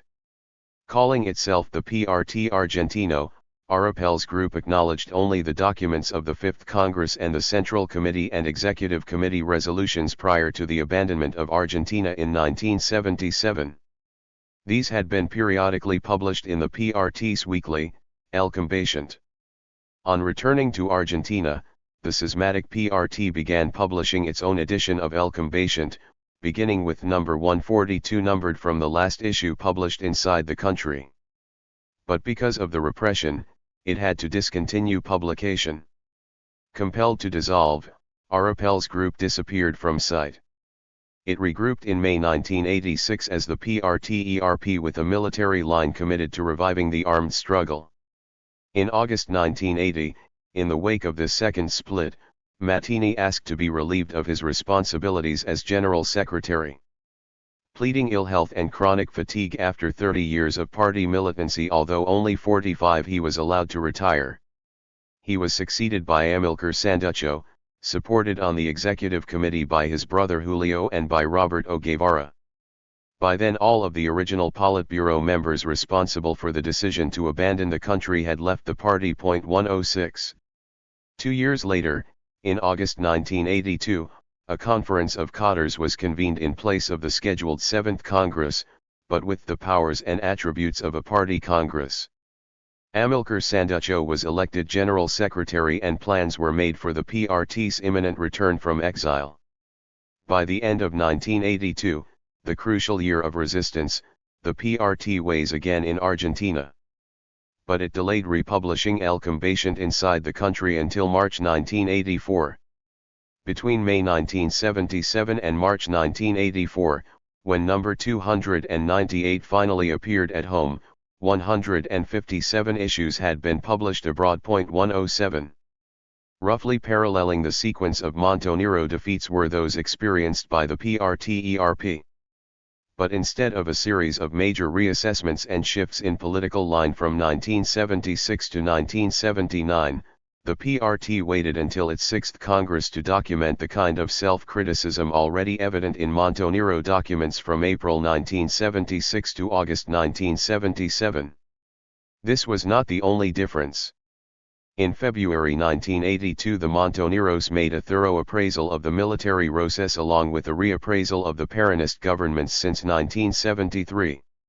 Not until 3 years later did the PRT do as much. In each case the Montoneros were quicker to acknowledge their mistakes, quicker to recover from defeat, and also to make political headway after their return to Argentina. The secret report by the PRF's General Secretary, Luis Mattini, at its 6th Congress reads like a syllabus of errors. Covering the 9 years since the 5th Congress, it traces the party's major setbacks to a faulty assessment of Argentina's ripeness for a socialist revolution. At the same time, the PRT took heed of Goriaran's principal charges of reneging on its international duty to support the Nicaraguan revolution and of losing political representativity back home. Its main strategic error, the PRT acknowledged, was the choice of socialism as an immediate objective. 108. The Porte gave a socialist response to a series of situations that objectively and subjectively required a different orientation aimed at defending democracy and enlarging the scope of democratic participation. 109. Its errors were not a matter of tactics but errors of a strategical character with an ideological origin. 110. From its main strategic error followed a series of other mistakes. First, in response to the democratic opening and succession of constitutional governments from 1973 to 1976, second, in response to the military dictatorship. Among the first set of errors, the PRT did not take advantage of the electoral opportunities under the regime of Gen. Alejandro Llanos. 111. On the mistaken premise that the outcome of elections would be decided by the military, it forfeited the opportunity to elect its own representatives. This meant that its political line for directing the mass movement was subordinated to its military line of confronting the armed forces. Since the decision to abstain during the 1973 elections and to continue the armed struggle did not have the workers' support, it was inevitably counterproductive.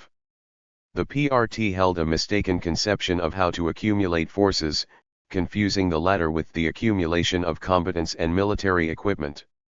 112. As a result, the vanguard was given precedence over the mass organizations, and military operations over political work. The PRT's principal mass organizations, the Frente Antiimperialista por el Socialismo and the Movimiento Sindical de Base, were used for sectarian purposes. Instead of broadening their representation and encouraging initiatives from below, the PRT reduced them to legal appendages of the ERP. The PRT's military operations were ill-timed and in some instances ill-targeted. 113. The action against the military post of Sanidad in September 1973 prompted the government to outlaw the ERP. The temporary takeover of the Army's top base in the town of Azul in January 1974 resulted in repressive legislation. The rural guerrillas being trained in the mountains of Tucumán in 1974 were launched before the sugar workers in the province had been prepared politically. The PRT underestimated not only the obstacles to its armed operations, but also the enemy's capacity to retaliate. The ERP supporters among the rural population were savagely repressed, and the guerrillas were unable to defend them. The indiscriminate execution of 17 officers of the armed forces in retaliation for the massacre of ERP militants in Catamarca in August 1974 amounted to a vendetta. And far from dissuading a fascist military coup, the attack on the Army's arsenal in Monte Chingolo prompted the armed forces on Christmas Eve 1975 to begin preparations for overthrowing the government. Contrary to the PRT's judgment that the operation was a political victory, it had been disastrous both politically and militarily. The PRT erroneously believed that the most effective way to forestall a military coup was to upgrade and extend the scope of its military actions. 114. At the same time, it misjudged the significance of a prospective coup as a qualitative leap in the process of the Revolutionary War. 115. The PRT mistakenly thought the revolutionary movement of the masses was on the rise throughout 1975. 116. Despite the general strike in July, the tide had already begun to ebb because of the repression at Villa Constitution, the setback in Tucumán, and the mounting terrorism of the AAA. Thus the PRT continued its offensive when a defensive strategy would have been more appropriate. The PRT had no response to the power vacuum created by the Rodriguazo, the June and July 1975 labor demonstrations and general strike that produced the resignation of Economy Minister Celestino Rodrigo. 117. Nor did it anticipate a democratic transitional phase between capitalism and socialism in its assessment of Argentine reality. 118. Finally, the PRT was unprepared politically and militarily to confront the coup. 119. Instead of accumulating forces for the coming showdown with the military, it spent most of its strength fighting the government of Isabel Perón. 120. When the coup occurred, the PRT had already suffered a series of defeats and was in no condition to wage an effective armed resistance to the dictatorship. A second set of strategic errors came in response to the establishment of the first military junta on March 24, 1976. Acknowledgement of these errors was essential if the PRT hoped to survive. The PRT did not switch to a defensive strategy because the concept of retreat had no place in its calculations. 121 This explains its response without any basis in the objective and subjective conditions of the masses. Failing to perceive that the masses were in retreat, it insisted on taking the offensive. But the call Argentines to arms and the mobilization of the ERP for a military offensive elicited no popular response. The PRT believed that as part of a new stage of the revolutionary process, the dictatorship could not survive a victory by the armed resistance. 122 This was expected to issue in a general mass insurrection followed by a struggle for hegemony between the proletariat and the bourgeoisie. None of these scenarios corresponded to what happened. The PRT leadership succumbed to a process of creeping demoralization and ideological deterioration. 123 As a result of its mistaken anticipations and the crushing repression launched against it in 1976 to 1977, it lost its bearings through a right opportunist deviation. This consisted of the decision to seek allies among the bourgeois parties opposed to the military regime and to give up mass agitation and the armed struggle inside Argentina. 124 The PRT had no coherent plan for responding to the succession of disasters. 125 This led to vacillations in the leadership, to orders and counter-orders, to cover UPS, to extreme bureaucratism, to the emergence of factions, of the refusal to engage in self-criticism, and to a policy of expulsions. These errors were compounded by the failure to publish El Combatiente on a regular basis and by the general disorganization resulting from the dispersion of exiled militants to different countries. All of this interfered with the party's recovery and efforts to reinsert itself in the workers' struggles. 126 Surely, this was not the way to survive and resist.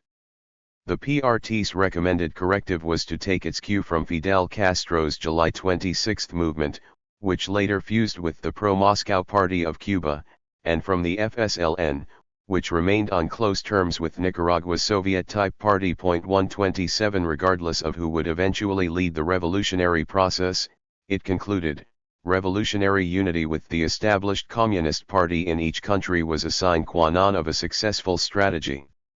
From being a merciless critic of the Argentine CP, the PRT had become a fellow traveler. Most of the strategic errors we have considered were traced by the PRT to an intellectual origin. First, it did not fully assimilate the method and scientific teachings of Marxism-Leninism. 128 Second, this failure was responsible for its misinterpretation of what was happening in Argentina. 129. The insufficient assimilation of Marxism-Leninism means a failure to learn from the accumulated experience and creative development of Marxism by the successful communist and workers' parties. This failure was traced to the PRT's peculiar origins outside the international communist movement. 130 The only Marxism intimately known to the PRT consisted of the Trotskyist, Cuban, and Vietnamese variants. Trotskyism had waged a continuous polemic against the Marxism of the established communist parties, while the Cuban and Vietnamese revolutions represented an adaptation of Marxism to specific national conditions that were not those of Argentina. This the PRT learned its Marxism second-hand from sources foreign to the experience of its own country. As the PRT subsequently acknowledged, Marxist theory had to be thoroughly assimilated before it could be intelligently applied to Argentina. Otherwise, strategic mistakes would be made because of a mistaken perception of the country's political reality. To survive and to continue to resist, the PRT would have to reassess what had happened in Argentina since World War II. It did so in a summary of its post-1979 reflections. The 60-page internal document was presented for discussion in 1984. Perón's first two governments were described as bourgeois democratic and his third government as a formal democracy. 131. After the momentous role played by the working class on October 17, 1945, the way was cleared for a popular government that, despite its paternalistic elements, was basically democratic. The reforms made during Perón's first government testified to evident progress in the exercise of democratic know-how until then unfamiliar to the workers. 132. His first two governments represented the highest point achieved by bourgeois democracy in Argentina. 133. but during Perón's third government the pro-imperialist financial oligarchy began making inroads into the state apparatus. 134. The designation formal democracy refers to democratic institutions emptied of content, so that they no longer represent the people's interests. 135 The fascist project in Argentina had its road paved by the repressive measures and legislation of the Peronist constitutional government, which degraded bourgeois democracy in order to control the popular opposition. 136. This was achieved through exceptional laws during the presidencies of Juan Domingo and Isabel Perón and was reinforced by the armed operations of the AAA. Nonetheless, this deformed or degraded democracy could still be characterized as constitutional. 137. The repressive features of Perón's third government and its immediate successor were explained by the transformation of the Argentine economy after 1955 from a semi-independent competitive capitalism into monopoly capitalism dependent on foreign initiatives. Unlike Perón's first two governments which favored small business, his third government and that of Isabel Perón favored the monopolies. 138 Whereas in 1956 only 20% of Argentina's industrial production came under the control of monopoly capital, this figure had jumped to 32% in 1969, of which more than half represented the share of the multinationals. 139 Technological dependence added to financial dependence on foreign banks and lack of access to foreign markets had combined to reduce the local bourgeoisie to an appendage of the international financial oligarchy. 140. Monopoly capitalism, the PRT claimed, had so accentuated the nation's dependence that the fundamental contradiction between wage earners and capitalists was being expressed as the contradiction between the people's interests and the foreign monopolies supported by the financial and landed oligarchies. 141 By the people was understood a block of five classes consisting of proletarians, semi-proletarians in the city and countryside, non-proletarian salaried employees, poor peasants, and petty bourgeois, including independent craftspeople and self-employed professionals. 142 Based on the PRT's earlier assessment of economic and political forces, socialism had been the strategic objective from 1973 to 1979.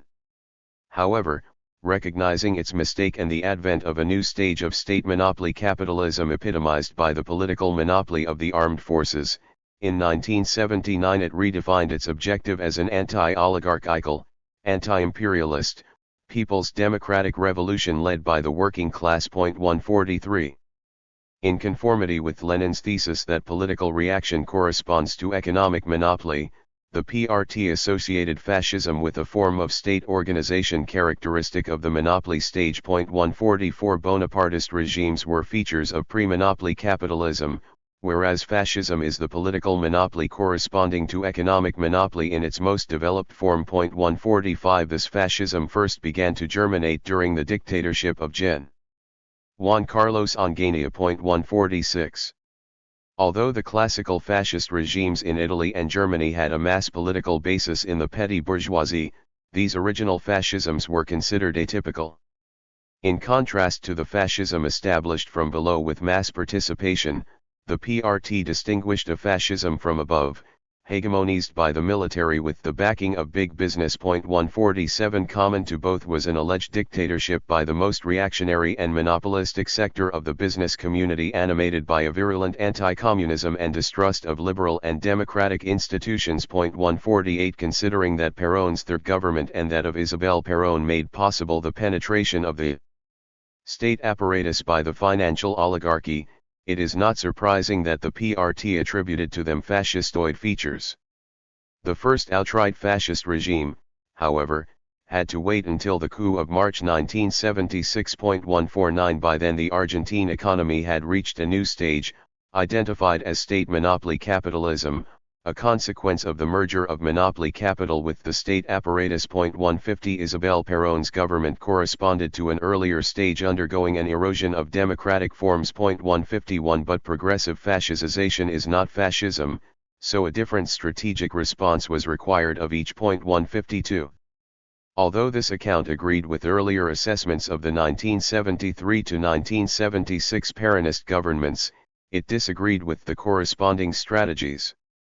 In 1974 the prospect of a transition from parliamentarism to Bonapartism, from Bonapartism to increasing fascization was used to justify a strategy of armed confrontation with the governments of Juan Domingo and Isabel Perón. 153 But after the Sixth Congress the revolutionary organizations were faulted for their unilaterally military response to the difficulties and complexities of the class struggle. 154.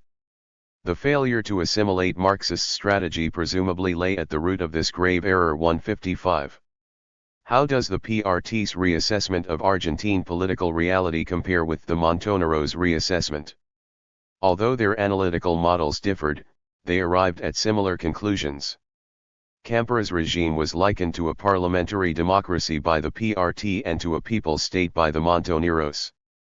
Perón's third government was characterized by the PRT as a formal democracy and by the Montoneros as a government of equilibrium or accommodation between the people and the oligarchy.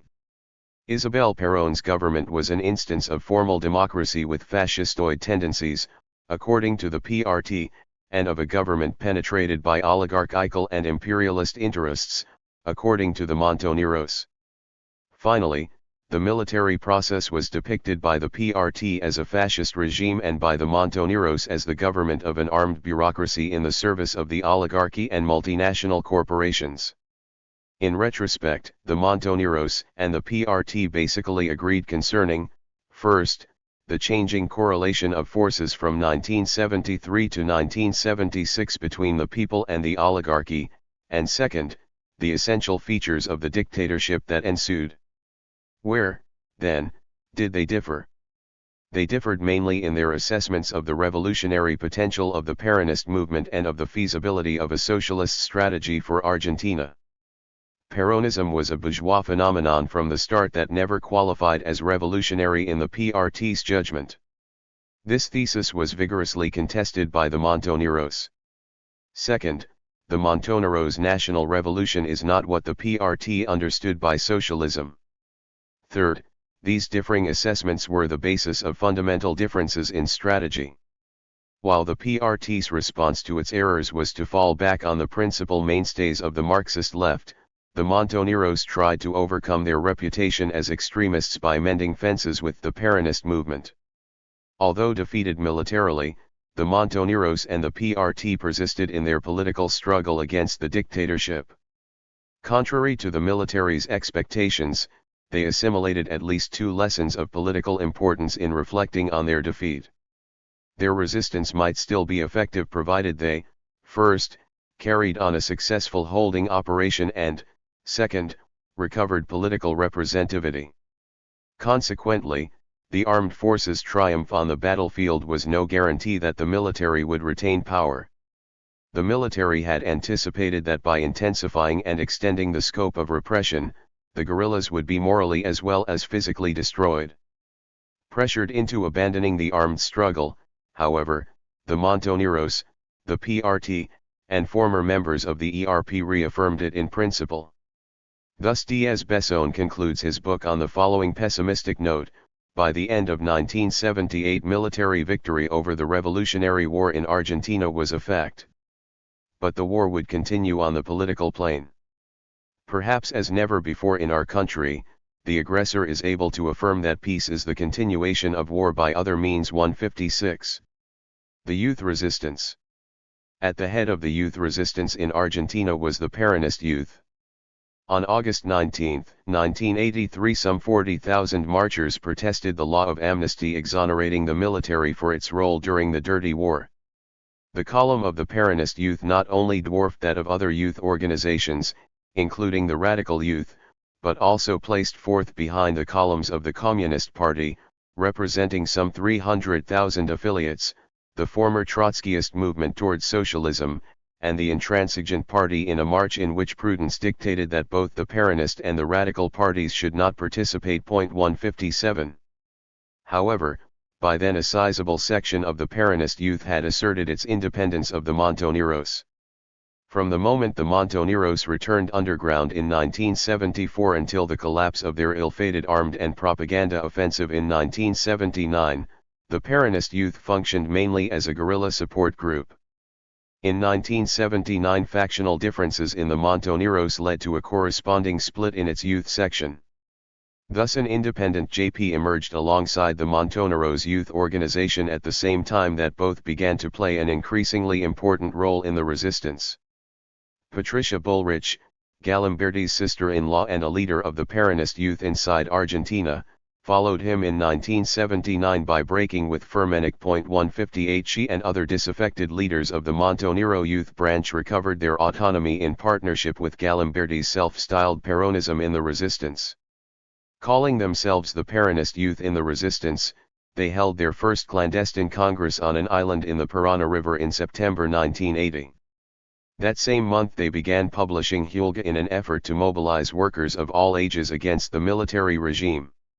As the first number declared in its editorial, its purpose was to become an alternative press, to voice the aspirations of the workers, and to contribute to the consolidation of an effective labor and popular resistance. 159. Toward this end, its first task was to rebuild the decimated shop steward organizations and to organize strike committees in each factory. 160. The Peronist youth in the resistance also stole a lead on the Montonero-dominated Peronist youth regional organizations by reviving in October 1979 the latter's banned journal Jotape. Published intermittently until it began to appear on a regular basis in 1983, the revived Jotape concentrated on propaganda for mobilizing youth against the dictatorship. The first number contained a letter by Galimberti on the crime of being young. 161. It also featured an editorial by Bullrich under the pseudonym of Carolina Serrano, in which she criticized the JPR for becoming isolated, clandestinized, and disconnected from the thousands of activists in their workplaces by abandoning universities, factories, neighborhoods, etc. 162. It was the first of 6 clandestine issues. In another 6 issues she boldly used her real name in defiance of the military. Galimberti's and Bullrich's contributions dominated the first 4 issues. 163. Beginning with the 7th number, in December 1982, through the 12th in October 1983, Galimberti no longer figured at all, a testimony to Bullrich's increasing political independence. As a former Montonero leader and a fugitive from justice, he had become more of a liability than an asset in Bullrich's efforts to get the Peronist youth once again recognized as the official 4th branch of the Peronist movement. Thus 2 years later, reminded of her debt to Galimberti and asked if she still represented his political line, Bullrich replied, "I don't think so. Galimberti is outside the country and today, because of his age, he has very little to do with the Peronist youth." 164. What was the role of the Montoneros Youth Organization during this period? In 1979 the military's self-styled task forces revised their repressive tactics of detention, torture, information detention by allowing suspects to remain free for 4 or 5 months in order to trap their associates. This in an effort to protect their cadres in Argentina. The Montoneros in 1980 launched the slogan "Don't work in groups." 165. This policy, which prevailed until mid-1982, helped the Montoneros' youth group to make a comeback. Rather than a shift from active to passive resistance, it was a shift from organized to individual resistance based on Perón's overall insurrectional strategy of 1956. This strategy of survival accounts for the fact that not until 2.5 years after the revival of Jotape did the JPR begin publishing JPJ Presenti. The first number appeared in February-March 1982 on the heels of the extinct Veneer, first on a bi-monthly and then on a monthly basis. By then the Montoneros had decided in favor of anonymity by ceasing to publish a journal of their own. In its new journal the JPR hammered away at the imperative of mobilizing workers and pressuring the military to call elections. Under the slogan "Mobilization is the only road," the first 5 numbers, through October 1982, disseminated the Montoneros' new strategy, which since November 1979 had displaced their original reliance on military operations. 166. The special supplement to the 5th number reiterated this message in an interview with veteran Peronist leader Andrés Framini. Asked what strategy should be adopted to guarantee the military's withdrawal, he replied, "I believe that with one eye we should be looking at recruiting affiliates and with the other, which is the most important and must not be abandoned, at mobilization.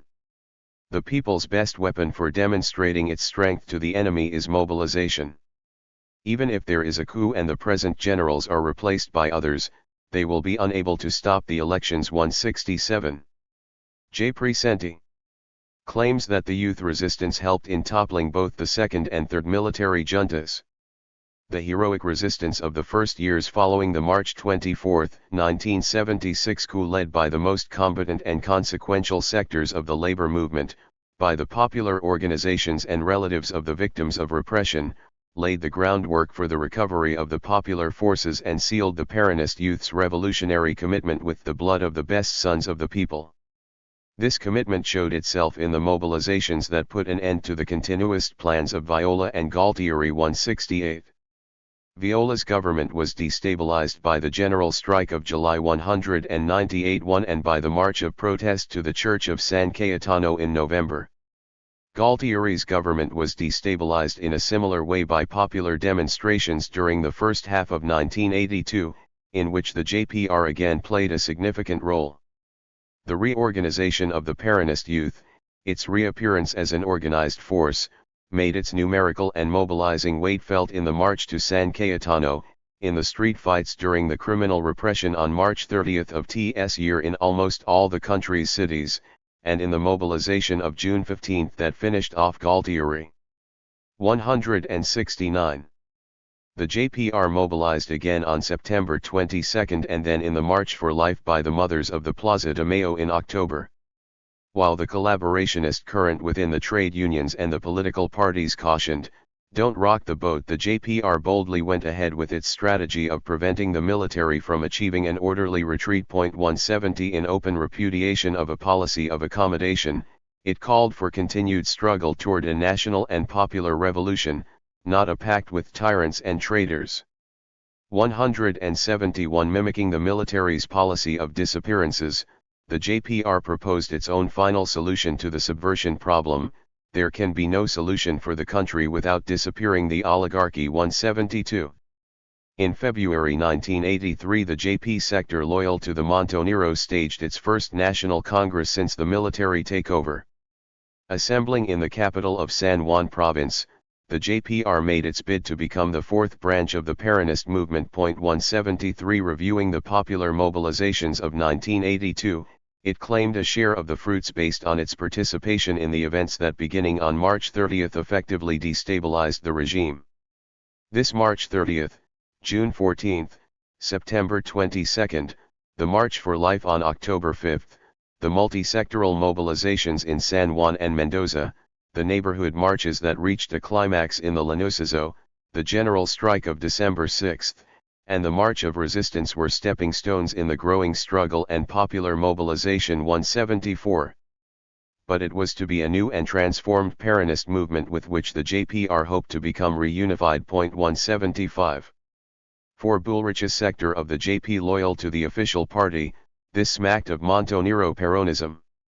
Indeed, Galimberti's La Revolución Peronista, a 63-page booklet published in May 1983, called into question the rupturist trans-Peronism of the fake revolutionaries who had betrayed the movement. 176. As Bullrich later commented, the JPR conceals the stigma of the Montoneros, and this invalidates many political alliances. 177. Galimberti's political ambitions had also suffered from this stigma.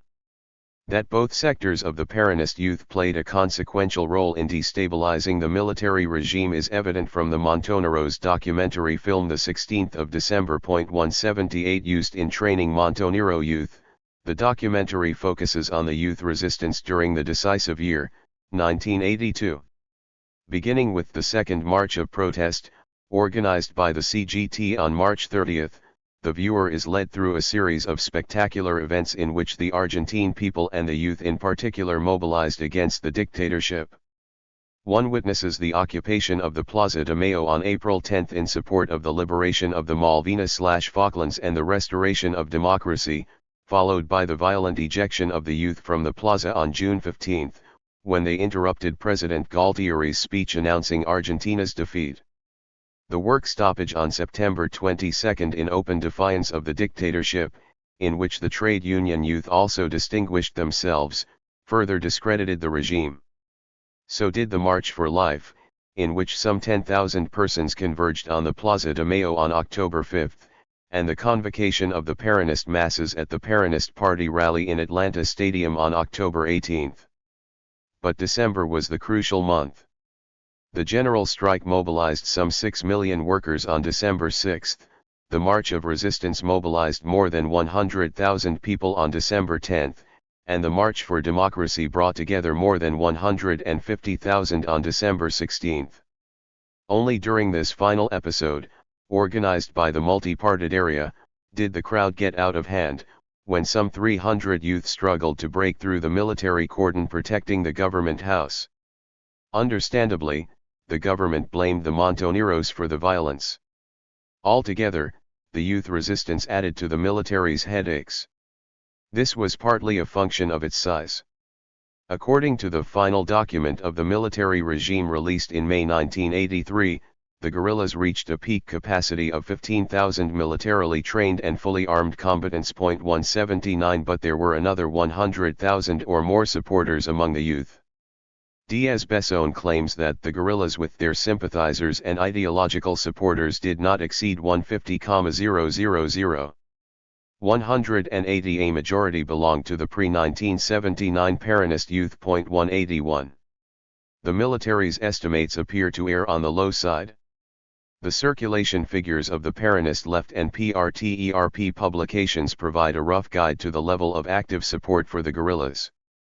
The Peronist Youth Weekly El Descamisado had a circulation of more than 100,000 before it was banned in April 1974, while the Montonero Daily Noticia sold 150,000 copies on a regular basis before it was shut down in August. 182. But these periodicals represented only one sector of the Peronist left, that which came to terms momentarily with the Peronist government. The weekly Militancia, with a circulation of 40,000, appealed to a different political constituency, which favored an alliance with the PRTERP against the government. 183 And it is a fair guess that before being suppressed in March 1974 the ERP-oriented daily El Mundo, if not its fortnightly Nuevo Hombre, at least matched the circulation of Militancia. Since the circulation figures of El Descamisado and Noticias overlap, the Montonero JP sector of the resistance was probably no larger than 150,000. Even so, the guerrillas together with their logistical and ideological supporters would also have included the 40,000 readers of the PRT-oriented journals. As former Córdoba Governor Ricardo Obregón Cano summarized the relative importance of the principal forms of resistance to the military process, next to the resistance by organized labor the most important resistance was the youth resistance. 184. The trade union resistance. The same institutional factors that destabilized the government of Isabel Perón upset the military regime that replaced it. In each case the principal catalyst was organized labor's demand for a share of political influence and the national income corresponding to its numbers and role in Peronist doctrine. Although not the only organized opposition, it was the most influential. Economically, labor had the greatest stake in the resistance. Perón had anticipated a 50% share of the national pipe for labor by 1977 and a 52% share by 1980. 185 But what promised to be a modest step for organized labor proved to be too much for the military. In the conviction that the trade unions had exceeded their bounds by demanding and getting excessive wages and benefits, the armed forces imposed an austerity plan designed to restore the status quo prior to the entire Peronist era, dating back even before World War II. 186. The military process set Argentina back more than 3 decades. The proportion of wages and salaries in the national income fell from 47.3% in 1974 to 30.8% in 1977, a level roughly maintained through 1978.187. Although 1979 showed a slight improvement, former Minister of Economy Aldo Ferrer claimed that labor's share had fallen from 48% to 35% from 1976 to 1979.188. These were the golden years of the military process. Thus labor's share was substantially below levels prior to the coup. This reduction was matched by an absolute fall in real wages. real wages were reported as having fallen some 40% between March 1976 and the end of 1978.189. The real minimum wage of an unskilled worker was reduced by 40% during 1976 alone. 190. Worse still, by the end of 1978 the average wage had fallen to 36% of wages paid to skilled workers in 1974 and to 29% of wages paid to unskilled workers. 191. The sharply escalating inflation under Isabel Perón's government had been halted, but it was achieved at the cost of slowing down the economy. The fall in real wages was accompanied by a drastic curtailment of investment, a corresponding reduction in the GNP, and an absolute reduction in the number of wage and salary earners from approximately 76% of the total workforce in 1970 to 61% in 1980.192. Possibly, this was a world record. No other country to my knowledge had so restructured its economy that it had ended not just poorer instead of richer by the turn of the decade, but also with a smaller percentage of wage and salary earners than it began. Although the level of employment remained stable during the period 1976 to 1979, it was achieved with the help of low wages and the re-emergence of a class of self-employed workers.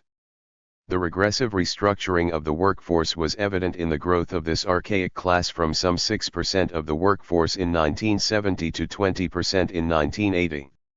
193 other factors contributing to the maintenance of high employment levels were the compulsory displacement of foreign workers, mostly Paraguayans, Chileans, and Bolivians, and the flight of several 100,000 political undesirables who sought sanctuary abroad. 194. But a severe recession was around the corner. By 1980 to 1981 unemployment had become a major problem reminiscent of the Great Depression. By October 1980 total unemployment had soared above 10% of the economically active population and had climbed to approximately 12% by April 1981.195. Trade union resistance to the military process was predicated on these and similar development. New leaders, surging up from the ranks in replacement of old leaders who had been jailed, complained of the suicidal course taken by the process of national disorganization. However, there were at least two features of the military process that did not figure in their denunciations. First, the improvement in salary levels of professional, scientific, and administrative employees. Second, the expansion of the public sector, despite the regime's vaunted economic liberalism and denationalization of selective enterprises. 196. The forcible reduction in real wages was mainly a blow at organized labor and did not adversely affect the compensation of highly qualified professionals and administrators. In 1980 there was an increase in wage and salary differentials in favor of the categories of qualified worker, supervisors, and foremen in factory personnel, and for the highest category of administrative personnel. 197. That same month the average compensation of workers received a boost of 39%, in part to catch up with inflation. But it was distributed unequally and contributed to a further rupture in employee solidarity. Thus the increase for factory workers was only 26.6%, compared to 44.5% for administrators. 198. The new Minister of Economy, José Martínez de Hoz, was directly responsible for the reform of the wage and salary structure. As he explained the motives of the reform, it was indispensable for overcoming the downward leveling typical of labor policies during the 1973 to 1976 period. 199. This leveling process had allegedly destroyed incentives for improving skills, acquiring professional competence, and assuming greater responsibilities. Owing to collective bargaining, the beginning wage of unskilled workers in some instances exceeded the salaries of the most capable and qualified officials. 200. The military process aimed at re-establishing order, thereby reimplanting the hierarchical structure in the field of labor. 201. The Wizard of Oz, as he was affectionately dubbed by the international business community, repudiated the wage and labor policies of the Peronist labor bureaucracy as partial to non-professional workers and an obstacle to higher technification. If we compare the wage and salary structure to a pyramid in which the base is broad and represented by the larger number of low-level wages for less specialized work, but gets progressively narrower as salaries become greater, then THI's pyramidal structure changed during 1976 to 80, the base became smaller and it fattened out in the middle because of the increasing number of better paid, technically qualified, and specialized jobs available. 202. The restructuring of this pyramid was not confined to the private sector. Martinez de Haas made a special point of applying it to state enterprises and to the rest of the public sector. Consequently, professional military officers transformed into government administrators doubly benefited. The top military brass had not clamped down on the trade unions merely to increase capital's share of the national income, their own salaries were at stake. The assault on collective bargaining was a victory of capital over labor, but it was also a victory for the emerging professional and managerial class and its vanguard, the armed forces. Professional soldiers questioned what they perceived as the privileges of a spoiled and undisciplined working class, privileges made possible through collective bargaining, a right denied to military officers. They lamented the tendency of labor contracts to narrow income differentials between professional and non-professional workers. They especially resented the high salaries of trade union officials, bureaucrats like themselves but without their social background and education. The first restructuring of the wage and salary pyramid occurred in November 1976 with the objective of correcting distortions in the collective contracts of 1975, which had been imposed through political pressures. 203 This reform was followed by a second in March 1977, introducing a greater spread and differentiation in wage and salary scales. The third reform, in April 1978, widened further the gap between the minimum wage and top salaries for managers and professionals. 204.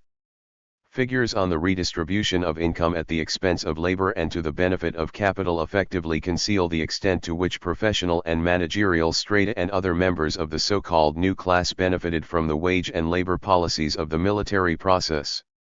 This is because the statistical category of professional salaries is misleadingly included in labor's share.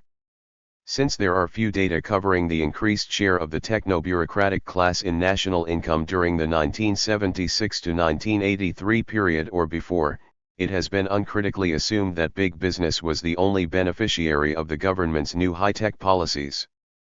During the months leading up to the military coup, Argentine labor had acquired a share of political power never before matched in the country's history. The trade unions controlled the governments of the three most important industrialized provinces, they held key cabinet posts in the Ministry of Labor and the Ministry of Economy, and they were directly represented on the Supreme Council of the Peronist movement by Lorenzo Miguel and Casildo Herreras. This situation became intolerable to the top military brass, who looked on labor bureaucrats as social upstarts. Thus the powers of the state were used to intervene the unions and to replace their leaders with military appointees. When the generals took over in 1976, the political offices shared by the Peronist political and trade union bureaucracies were monopolized and divided among the three branches of the armed forces. In effect, one set of bureaucrats replaced another. As Argentine sociologist Francisco Delic concludes, the trade union bureaucracy was shoved aside and replaced by the state bureaucracy. 205. At issue was an interbureaucratic struggle for power rather than a contest between labor and capital. Even so, big capital became the principal economic beneficiary of the military process, while labor became the principal victim. 206 It was against this background that the trade unions took the initiative in organizing and mobilizing what became the chief force of the resistance. The resistance had to contend with obstacles never before encountered. The military process differed from previous military experiments in the extent of its economic, institutional, and physical attacks on organized labor. In the past, trade union resistance had been coordinated with armed struggle under the overall leadership of General Perón. This time there was no supreme conductor to guide it, and the only surviving Peronist armed formation, the Montoneros, had been discredited as subversive by most Peronists. Thus repression reached levels hitherto unheard of, but for organized labor the means of combating it excluded the use of violence.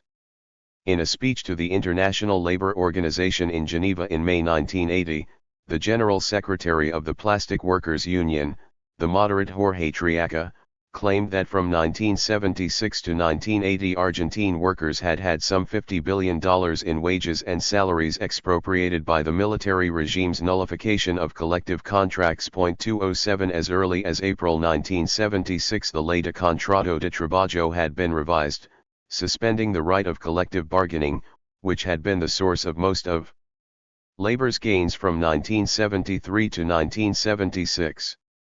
The new contract law abolished automatic wage increases designed to keep up with inflation. 208 It imposed penalties for poor performance and harsh measures for absenteeism without assigned medical excuse. It gave the employer the right to alter working conditions, including the length and intensity of the working day, without consulting the workers.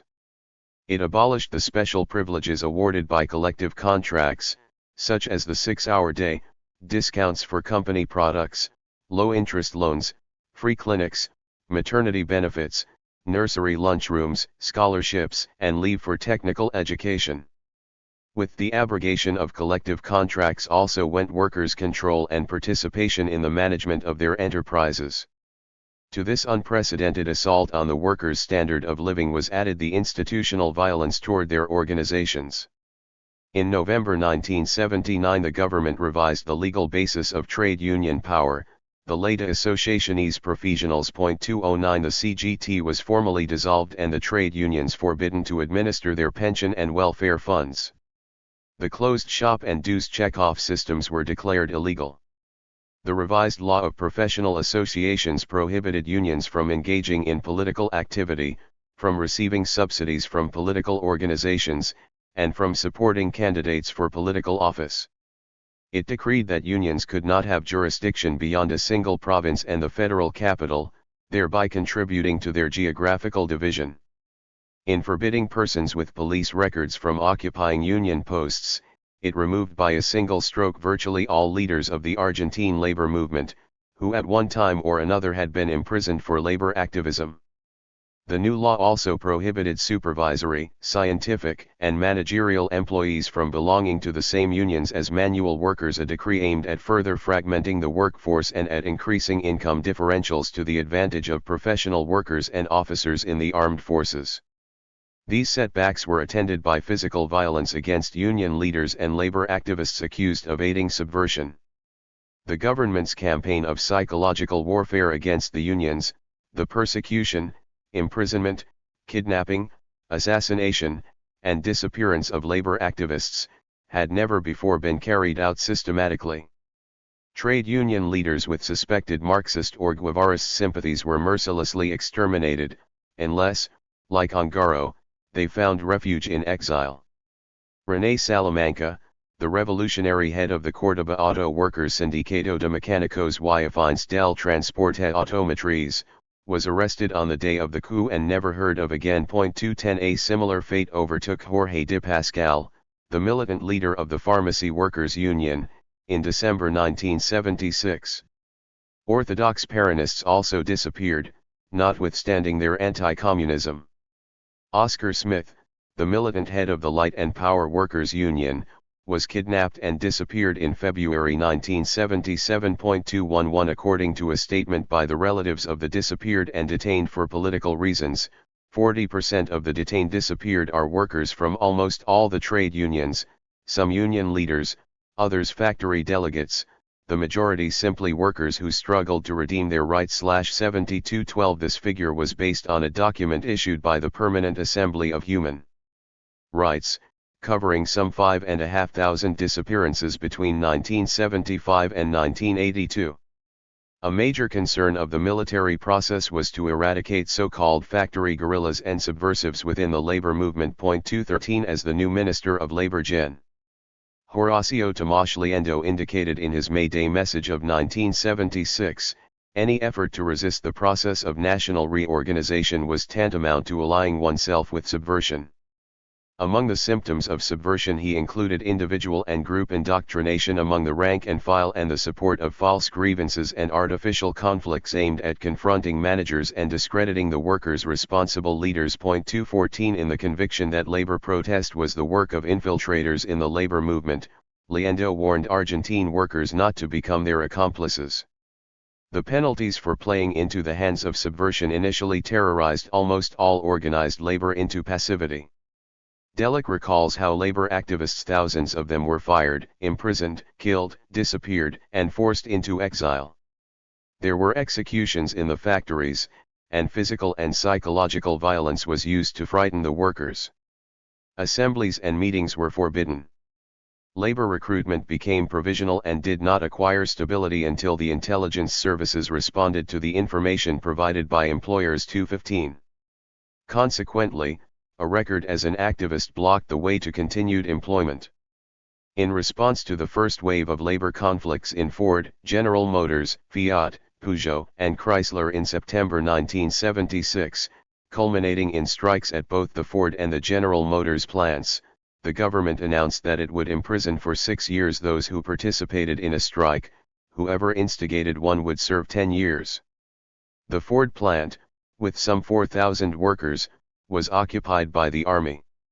At gunpoint workers were forced to return to their jobs. 216 100 union delegates were jailed, along with sub-delegates and labor activists, some of whom permanently disappeared. 217. The generals had portrayed themselves as defenders of civilization against a government and a popular movement they considered lawless, corrupt, and ultimately responsible for subversion. They had also been touting their commitment to Christian values. The trade unions followed suit by supporting the military's war against subversion and appealing to the social doctrines of the church as a buffer against repression.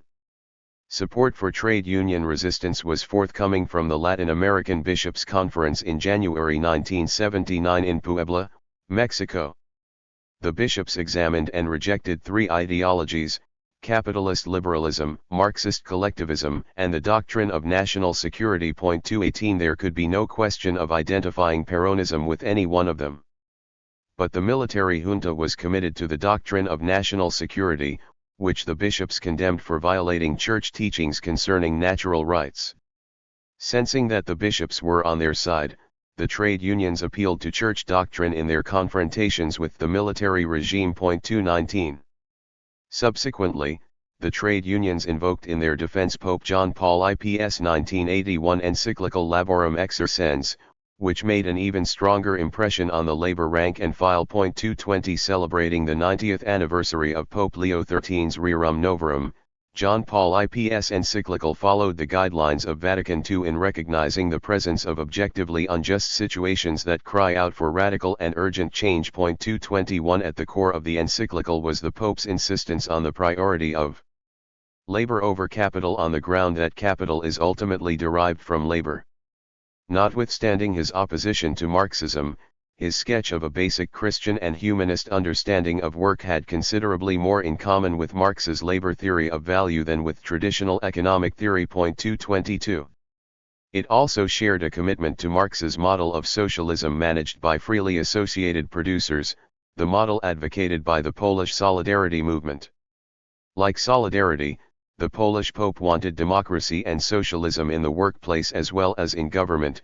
It must be noted that merely taking these means of production out of the hands of their private owners is not enough to ensure their satisfactory socialization. Converting the means of production into state property in the collectivist system is by number 7 means equivalent to socializing that property. We can speak of socializing only when, on the basis of his work, each person is fully entitled to consider himself a part owner of the great workbench at which he is working with everyone else. 223. Here was the rationale for resistance and for a Christian national syndicalism that the Peronist trade unions had been looking for. It is hardly a coincidence that the first general strike against the military process occurred in the immediate wake of the Puebla Conference, while the first massive protest march took place some 2 months after John Paul IP's encyclical. Both the Polish labor movement and the Pope's backing of it provided fuel for the trade union resistance in Argentina. As Alvaro Abbas acknowledged, During those years many of the partial strikes were toelish in character.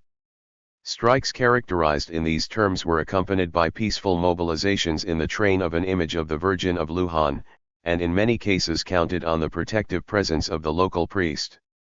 It was an adaptation to our circumstances of the epic struggle of the Polish trade union Solidarity, whose similarities with the Argentine situation were immediately recognized by our workers. 224. The emphasis Laborum Exercens placed on the right to strike and on the indispensable role of trade unions in contemporary societies was interpreted by Argentine trade unionists as a vote of condemnation against the anti-labor policies of the junta and as a moral passport legitimizing the actions of the unions. 225.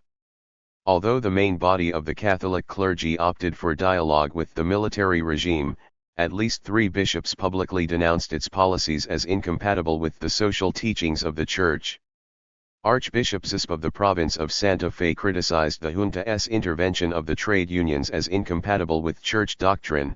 Bishop Hessein of Viedma in the province of Rio Negro denounced the suppression of collective contracts as sinful, and Bishop Angelelli in the province of La Rioja paid with his life for his strictures against the unchristian character of the military regime. 226 Parish priests also voiced their dissent. On June 4, 1976, 2 priests and 3 Irish seminarians were gunned down in St. Patrick's Church in Belgrano R, a suburb of the nation's capital, allegedly for subversion under the cover of Christian values.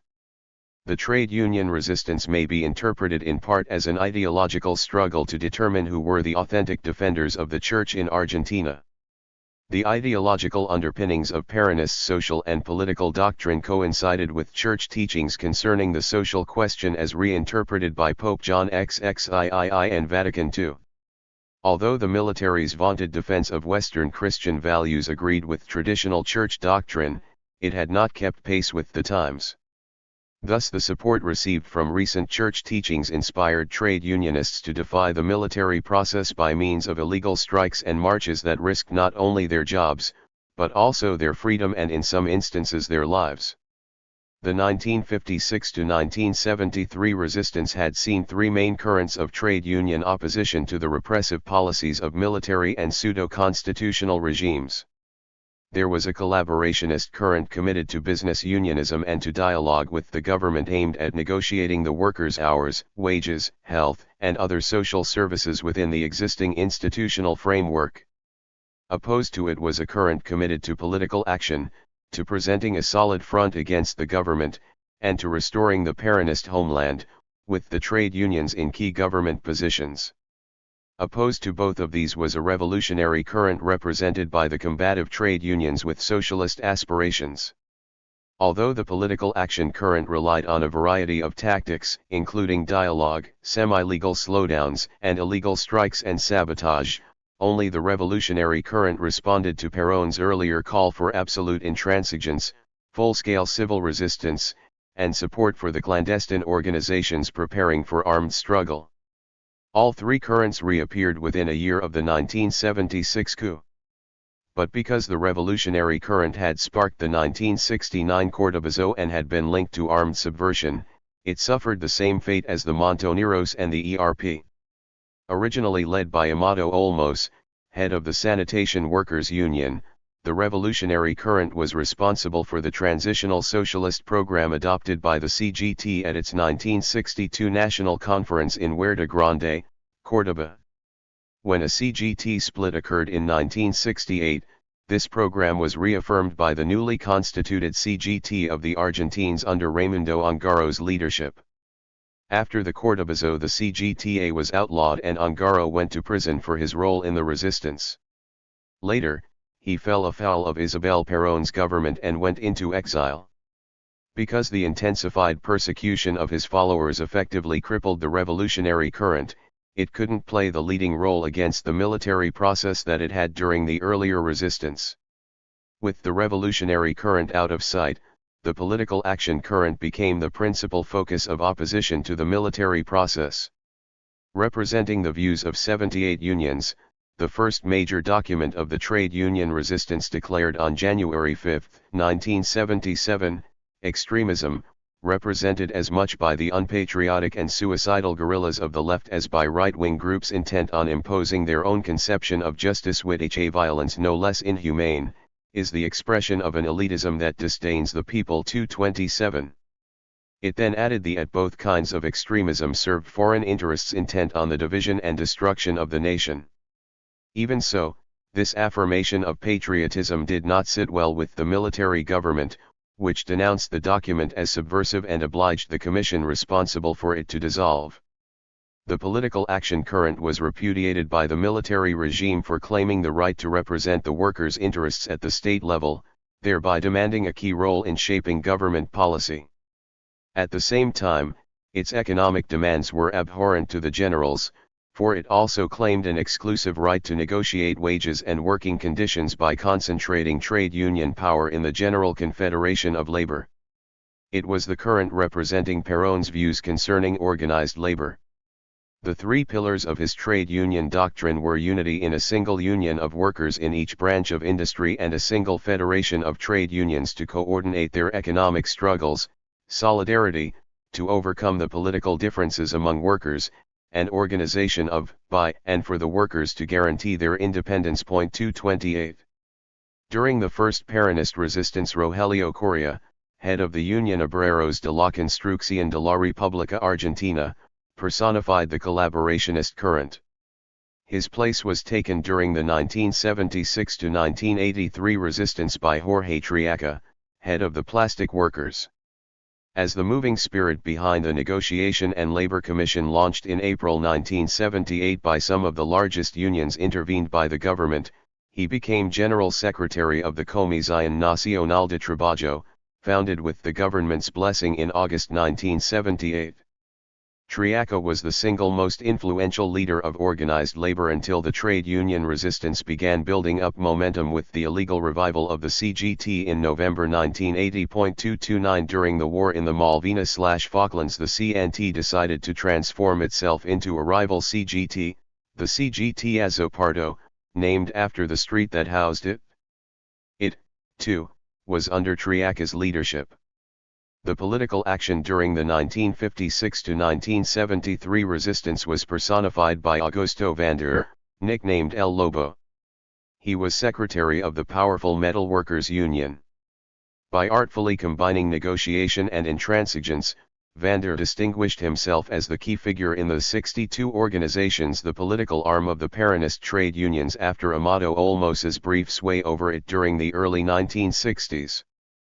Following Vander's assassination by pre-Montonero guerrillas in June 1969, his shoes were filled by the UOM's new secretary, José Ignacio Rucci. After the Montoneros assassinated Rucci in September 1973, Lorenzo Miguel occupied both posts. On the eve of the military coup, the Peronist trade union bureaucracy was divided between those who sought an accommodation with the military and those loyal to Isabel Perón. As the head of the 62 organizations, Lorenzo Miguel cast his lot with the latter. Rodolfo Audi was the only journalist present when Miguel reported the news of the president's arrest by the army. As he recalled the event, Miguel stood up and decreed the revolutionary general strike in defense of the Institutional Order 230. The decree was broadcast within minutes, but it was quickly silenced by the military-imposed censorship. Because of his political role as head of the 62 organizations, Miguel was imprisoned by the military for almost 4.5 years. Only after his release in April 1980 was he in a position to take charge of the developing trade union resistance. But by then the leadership of the political action current had crystallized under two new figures, Roberto Garcia of the Taxi Drivers Union and Saul Ubaldini of the Tiny Brewers Federation. Garcia was the principal organizer of the Commission of the 25, the first enduring trade union federation of the resistance. Launched in March 1977, it antedated Triaca's organization by more than a year. In July 1978 he also founded the ill-fated Movimiento Sindical Peronista, proscribed by the government barely 2 months later as re-edition of the illegal 62 organizations. 231 But it continued functioning underground until 1983, when it became the trade union nucleus of Antonio Cafiero's Movimiento de Unidad, Solidaridad y Organización, which backed Cafiero's bid as the Peronist Party's candidate for president. 232 In 1983 Garcia became the principal trade union leader in the camp of the Renovators, which included Cafiero and other Peronists who hoped to democratize the Peronist movement. Until then a leading exponent of verticalism, the Peronist principle of authority according to which Peronists are expected to obey the directives of their leader, he subsequently adopted a pronounced anti-verticalist position. Ubaldini, a fellow verticalist who later replaced Garcia as the principal spokesman of the Commission of the 25, emerged from obscurity to become the key figure in the trade union resistance. 233 Press Secretary of the Brewers Federation, he was elected General Secretary of the illegally revived CGT, subsequently the CGT, Brazil, named after the street in which it was headquartered to distinguish it from the rival CGT Azopardo. Ubaldini became famous for recovering the passionate rhetoric and mystique of union solidarity that had been Angaro's claim to fame. He also was the only union leader during the resistance to approach the mothers of the Plaza de Mayo and to embrace their leader, Heba de Bonafini, in a gesture identifying labor's cause with the movement for human rights. Interpreting the history of the trade union resistance is no easy task. Its ups and downs hinge on what factors are taken as decisive. How the resistance is divided into stages depends on the weights assigned to the intensity and scope of the resistance at any given moment and the role of the trade unions' legal and illegal organizations, mobilizations, and public declarations. Alvaro Abbas argues that the turning point of the resistance came in November 1978 with the publication of a document by the Commission of the 25 calling for an end to the military process. 234 The decisive factors, as he perceives them, were not the scope and intensity of labor mobilizations that came later, but the organization of political activists in the Commission of the 25 and their subsequent agreement on a strategy of defiance articulated in the national press. Thus the consolidation of the CNT as a dialoguing entity pushed the 25 to adopt a posture of open confrontation with the regime. 235. At issue was who would become the recognized leaders of the working class, the temporizers, or the intransigents. Both made their bids in November 1978 in major statements to the press. 236 But the document of the 25 read by Ubaldini at a dinner of 300 leading Peronists tipped the scales. Granted that November 1978 was a turning point of the resistance, the accumulated evidence of trade union activity from March 1976 to December 1983 testifies against its being the only turning point. Instead of one big retreat until November 1978 followed by a single great advance, the trade unions responded piecemeal to the military's piecemeal assault. As they perceived the struggle, it consisted of a series of small advances followed by partial retreats and then by new starts. It was aptly summarized in the slogan Barajar y dar de nuevo. 237. It appears that this reshuffling by organized labor occurred several times. The first wave of resistance from September 1976 to November 1977 came in response to the worst setback the trade unions had experienced in their history. Trade union leaders hesitated to risk their liberty by supporting strikes, slowdowns, and other illegal mobilizations. Following a second retreat, the second wave of resistance from November 1978 to November 1979 went beyond mere economic demands in calling for the restoration of democracy and an end to government repression. By then the intransigents were prepared to serve jail terms for illegal activities. For the first time the continued existence of the military process was questioned. After another year of retreat, the third wave of resistance, from November 1980 to December 1983, directly mobilized workers in political confrontations with the regime. 238 During this last stage the political activists moved from sporadic illegal activities to permanent confrontation symbolized by their revival of the illegal CGT. The story of THI's resistance by quotes is that of a prolonged struggle between labor's David and the army's Goliath. After 5 months of dejection and inertia, Argentine workers suddenly showed signs of life in a rash of conflicts over wages leading to a series of strikes in the auto industry in September 1976. This singular response was followed in October by a still more acute struggle by light and power workers, who protested enforcement of the new labor contract law. In retaliation for their strike in October, the army detained the leaders and occupied the electric plants. The workers then resorted to slow down to protest the fate of those who had been arrested, fired, kidnapped, or tortured. This state of affairs continued through the beginning of January 1977. On January 26, 5,000 intervened light and power workers gathered in front of their union hall in the first massive demonstration against the regime. Frequent acts of industrial sabotage were reported in the press. From January 29 to February 4 the press reported damage to electrical transformers, fires and floods in power plants, and repeated cuts in electricity. On February 8 the workers again struck in open defiance of the government. More detentions and kidnappings of union delegates followed. Finally, on February 11 the union's general secretary was disappeared. In response to this mounting wave of labor militancy, trade union leaders organized a commission representing the smaller unions that did not intervene. In an open letter to the Minister of Labor, the commission demanded wage increases, worker participation in the determination of wages, the return of collective bargaining, the end of government intervention in the trade unions, the immediate restoration of the CGT, the release of trade unionists imprisoned without cause, the publication of a list of those detained stating their whereabouts, the end of massive hiring and firing on ideological grounds, and a substantial change in the government's economic policies. 239.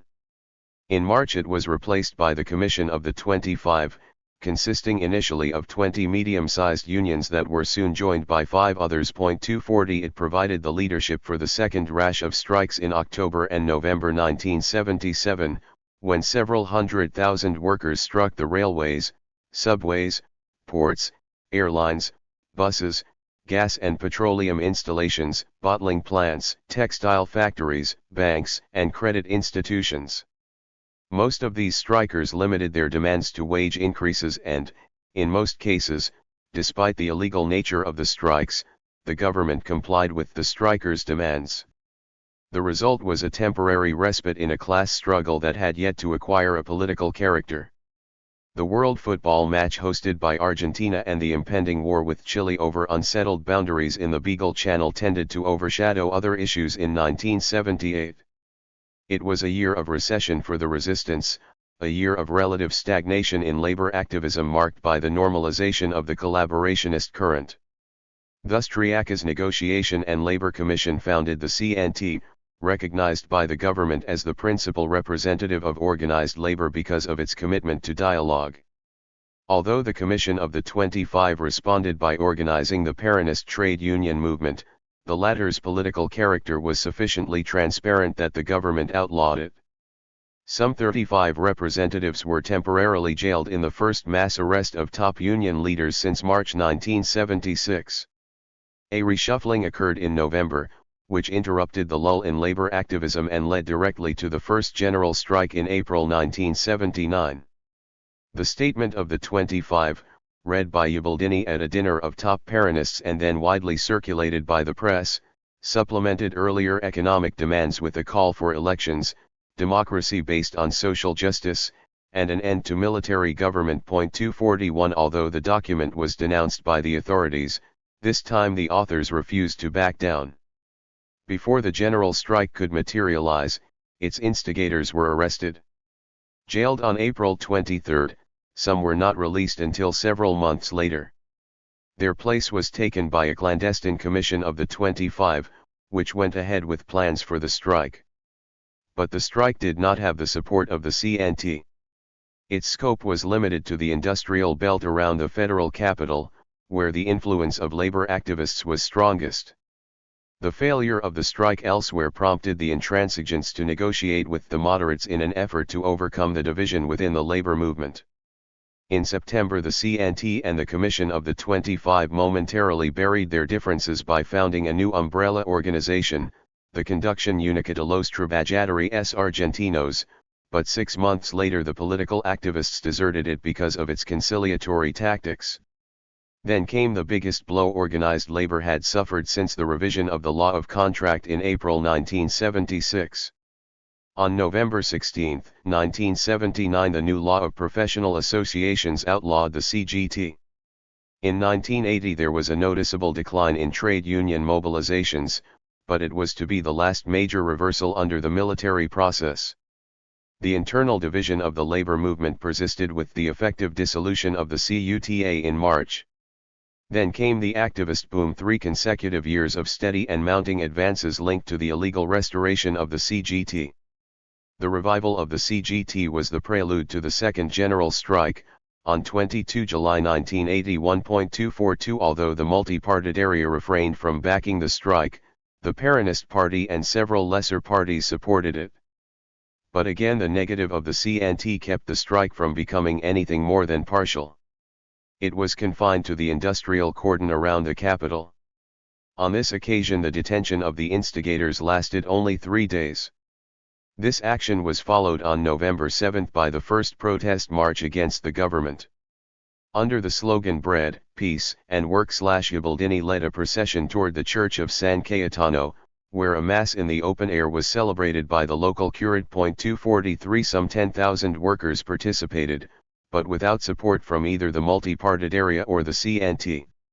This demonstration was a notorious success and, for the first time, its authors were not sanctioned, despite their open defiance of the authorities. The Estallido Social, the social explosion that contributed to toppling the military regime, occurred in 1982. It began with a second protest march and trade union mobilization on March 30.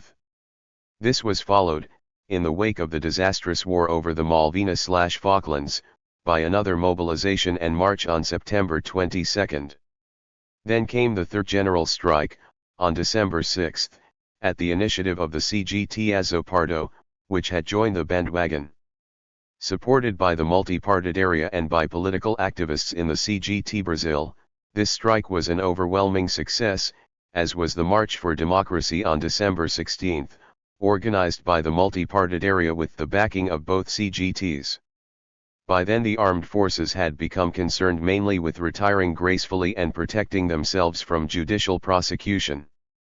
But there was to be no let-up by the resistance. 2 more general strikes were declared, on March 28 and October 4, 1983, again almost 100% effective. One need not agree with the Montoneros' assessment of their role in the resistance to appreciate their view of the principal stages leading to the denouement of the military process. As they depicted these stages in a 17-page document dated June 1983, taking a panoramic view of the almost 8 years of this oligarchical tyranny, one seems that in 1976 we took charge of the resistance, that the resistance became sufficiently generalized to put a brake on and destabilize Martinez de Haas's project, and that in unison with the social and political vanguard of the organized labor movement we launched in 1979 the popular counteroffensive, and obliged the dictatorship to retreat when all the other social sectors of the national and popular camp joined the struggle. 244. In this account a key role was played by the trade union resistance. Although it would be rash to conclude that trade union resistance toppled the military regime, it contributed, along with the government's bungling of the economy and of the war in the Malvinas/Falklands, to inducing the military to step down. This labor's strategy of shuffle and deal again paid off. Said Saul Ubaldini in a CGT declaration on November 2, 1983, published on the heels of the Peronist electoral upset in October, there has been only one winner, the Argentine people. 245. Besides welcoming the return of democracy, he defended the resistance of organized labor in an emotional homage to those who died in the struggle against the military process in the streets, the factories, and the churches. 246. As Raymond O. Ongaro has reiterated, the accumulated force and momentum of trade union resistance is not spontaneous, but the result of months, sometimes years, of painstaking preparation. That was his experience in 1969 in connection with the first Cordobazoa lesson repeated on the occasion of the first general strike against the military process a decade later. 247 said Ongaro in a message from exile in celebration of this first general strike, "This day of national protest is not the work of an inspired D group. It is the expression of the people's dignity in a national strike against a group of military elitists, who scorn the collective and national conscience of the Argentines. It is not a general strike surging forth from a spectacular paroxysm. It is the first coordinated response throughout the entire country. After taking 3 years to prepare, day by day, with the anonymous actions of millions of workers flowing together in a massive torrent of liberty, it will inundate the commandos of repression. 248 His words were a token of things to come. 9 The final humiliation. The outcome of the military process did not conform to the general's expectations. The trial and punishment of the guilty began with the abdication of the military in December 1983. Argentina's equivalent of the famous Nuremberg trials after World War II, the trials of the generals, admirals, and Air Force brigadiers responsible for the military process, set a precedent not only in Argentina, but also for the rest of Latin America. Never before had the three branches of the armed services had to account to civilians for allegedly criminal behavior and a surfeit of patriotic zeal in the exercise of military duties. The members of the three military juntas were first tried by their peers in the Armed Forces Supreme Council, a military court whose judges had been appointed during the military process. Understandably, the judges stood behind their former colleagues in the dock and acquitted them by refusing to reach a negative verdict. In line with President Alfonsin's amendments to the Military Code of Justice, their cases then came before a civilian court, the Federal Court of Criminal Appeals. Throughout these new trials, military leaders continued to protest their innocence while disputing the jurisdiction of a civilian court in military matters.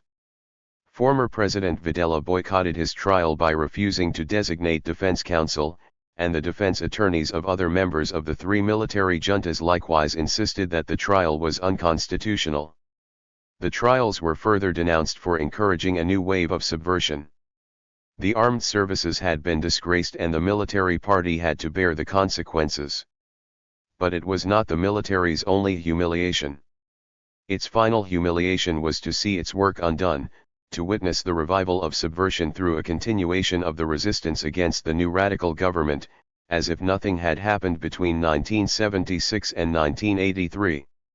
To add to this affront, the Montoneros survived the Holocaust and the ERP's former members began to regroup. They also became active in a variety of legal fronts, which they created or penetrated. Thus the military's worst fears were becoming a reality. The victors in the war against subversion were being displaced by the vanquished. The resistance continues.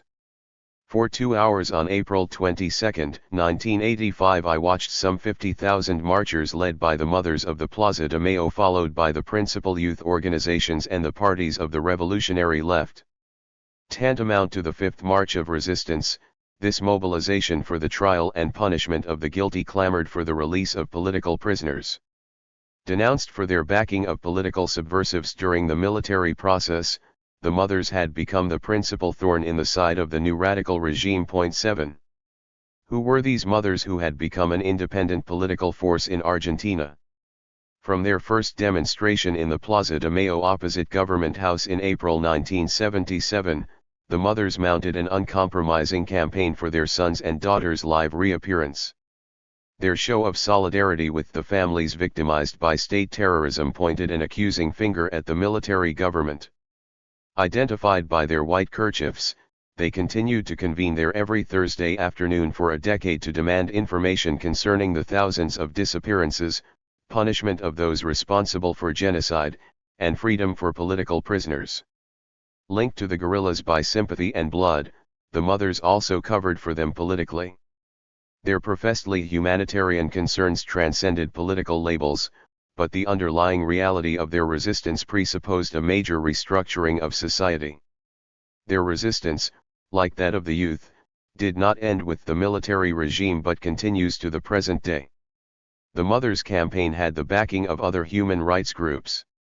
The list is an impressive one: the relatives of the disappeared and detained for political reasons, the Asamblea Permanente por los Derechos Humanos, the Movimiento Ecumenico por los Derechos Humanos, the Centro de Estudios Legales y Sociales I, and the Servicio de Paz y Justicia. Through their combined efforts, the courts were flooded with suits and petitions against the illegal privation of human freedom. The Mother's original list of 800 disappearances, compiled in December 1977, rose to 2,500 in May 1978 and some 4,000 by September 1979. It has since doubled. As they became bolder, the mothers organized so-called marches of resistance. On the heels of the first massive human rights demonstration in October 1982, they launched the 100,000-strong First March of the Resistance in December. It would not be the last. 2 more marches of resistance occurred in 1983 and a fourth in December 1984. Thus the psychological warfare launched against the military regime did not suddenly stop with the inauguration of a democratic government. As an argument for continuing their struggle, the mothers pointed to Alfonsin's December 1983 presidential edict against the heroes of the resistance who, instead of being rewarded for their efforts, were being brought to trial with the generals. In an effort to placate the armed forces, Alfonsin chose to deal harshly with acts of subversive terrorism. Thus the mothers found themselves at loggerheads with a constitutional government that had authorized new anti-subversive legislation. The President of Argentina declared all forms of terrorism to be equally reprehensible. This explains the government's repeated affirmations that there were no political prisoners. But the mothers of the Plaza de Mayo, the grandmothers of the Plaza de Mayo, and the relatives of the disappeared and detained for political reasons did not share this opinion. They believed that in likening the political military vanguards to the forces of chaos and in persecuting the leaders of the armed resistance as criminal, Alfonsin's government was continuing in the footsteps of the military. President Alfonsin was unswervingly committed to the rule of law. His commitment helped fuel the opposition to the military process, but it also made him question any opposition besides his own. For Alfonsin, the trade unions were not antagonists of the regime but, on the contrary, its prolongations or, worse, its even more totalitarian excrescence. This explains why the president did not repeal the repressive decrees against organized labor enacted by his military predecessors, between the real legality of the labor movement, trampled by the dictatorship in 1976 and the formal legality assigned to it by the dictatorial regime in 1979, Alfonsin gave priority and preeminence to the latter. In this perspective, the new democratic Leviathan had become a cover for the monstrous and repressive labor policies of the military behemoth it replaced. Before abdicating, the military government decreed amnesty for those responsible for the dirty war. Although the law was rescinded by the radical government, Alfonsin bowed to the general's request that the officers be tried by a military court. The results were predictable. Even before the verdict was announced, the mothers and their human rights supporters were protesting the procedure as an example of continuity with the military past. Adolfo Pérez Esquivel, a leading human rights activist and winner of the Nobel Peace Prize, explained why he refused to participate in the government's National Commission on the Disappearance of Persons, headed by novelist Escobedo Sabato. Under no conditions could we accept that the military should be judge in its own case. For what would it mean for the military's top brass to be tried for war crimes, when the tribunal itself was a military one? Esquivel interpreted it as a sign that the radical government was proceeding with great caution so as not to offend the armed forces. In effect, the latter continued to exercise a veto in political matters. In response to the president's decision to permit the trial of generals and admirals by a military court, the leader of the Insurgente party denounced the procedure as unconstitutional. Dr. Oscar Allende, the party's head, also questioned the president's record on human rights. In December 1977, despite occasional appearances at meetings of the Permanent Assembly for Human Rights, Dr. Alfonsin publicly gave his support to General Videla and requested that the repression be unified. 5. The military trials turned into a fiasco. The Council of 20 retired officers charged with courts-martial deliberated for almost 5 months before reaching a verdict in September 1984. They found no one guilty. Here was additional evidence of continuity with the military regime, which reinforced the mothers' decision to continue their resistance. A year after Alfonsin came to power, the mother grievances had still to be resolved: no to amnesty, trial and punishment of the guilty, reappearance alive, freedom for political prisoners, return of children to their families. The government finally had recourse to civil prosecutions, but they did not begin until April 1985, and when the verdicts were announced in December, the top military brass literally got away with murder. In August 1985, one of the leaders of the dissolved Montonero Peronist movement, former Governor Ricardo Obregon, was sentenced to 10 years for membership in an illicit organization. And in November, the public prosecutor demanded life imprisonment for Firmenich, whose reputation as public enemy number one did not count in his favor. Thus the constitutional government continued the work of its unconstitutional predecessor by refusing to release political prisoners and by indictment and sentencing new ones. As the mothers of the Plaza de Mayo responded to this continuism in a December editorial in their Madras de Plaza de Mayo, the resistance continues. 7. The treatment accorded to Firmenich is instructive. In exile in Mexico with other members of the Montoneros' national leadership, Firmenich had eluded efforts by Argentine intelligence and security forces to capture or eliminate him. It was Alfonsin's supposedly tolerant and benign government that succeeded in trapping him. Firmenich arrived in Brazil with his wife and child in November 1983 to attend an international conference of popular and democratic parties. After his wife gave birth to a second son, he visited the Argentine consul in Rio de Janeiro in February 1984 to legalize the infant's nationality. The consul demanded his arrest, the Brazilian authorities complied, and President Alfonsin asked for his extradition. 8 Despite a massive campaign in Brazil for his release, he was extradited in October on condition that his penalty would not exceed that under Brazilian law, a total of 25 years. This condition was ignored by his prosecutors. The fact that from March 1976 onward he had led an armed resistance against the military dictatorship did not exonerate him.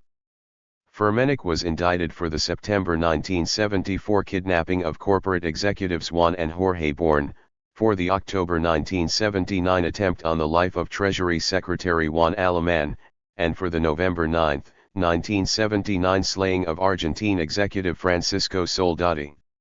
For the Radical Party in power, that was enough to make him a terrorist. The continuism between the military and the democratic governments was denounced not only by the mothers, but also by political analysts. As one commentator complained about the repressive legislation carried over from the military process, the evils of yesterday may bear fruit with today's complaisance. 10 Among the most glaring examples of this dirty post-war was the government's deference to the military establishment in August 1984. Instead of demoting and punishing, the government promoted to the rank of general those who had tortured journalists, burned books, and provisioned the armies and navies concentration camps. 11.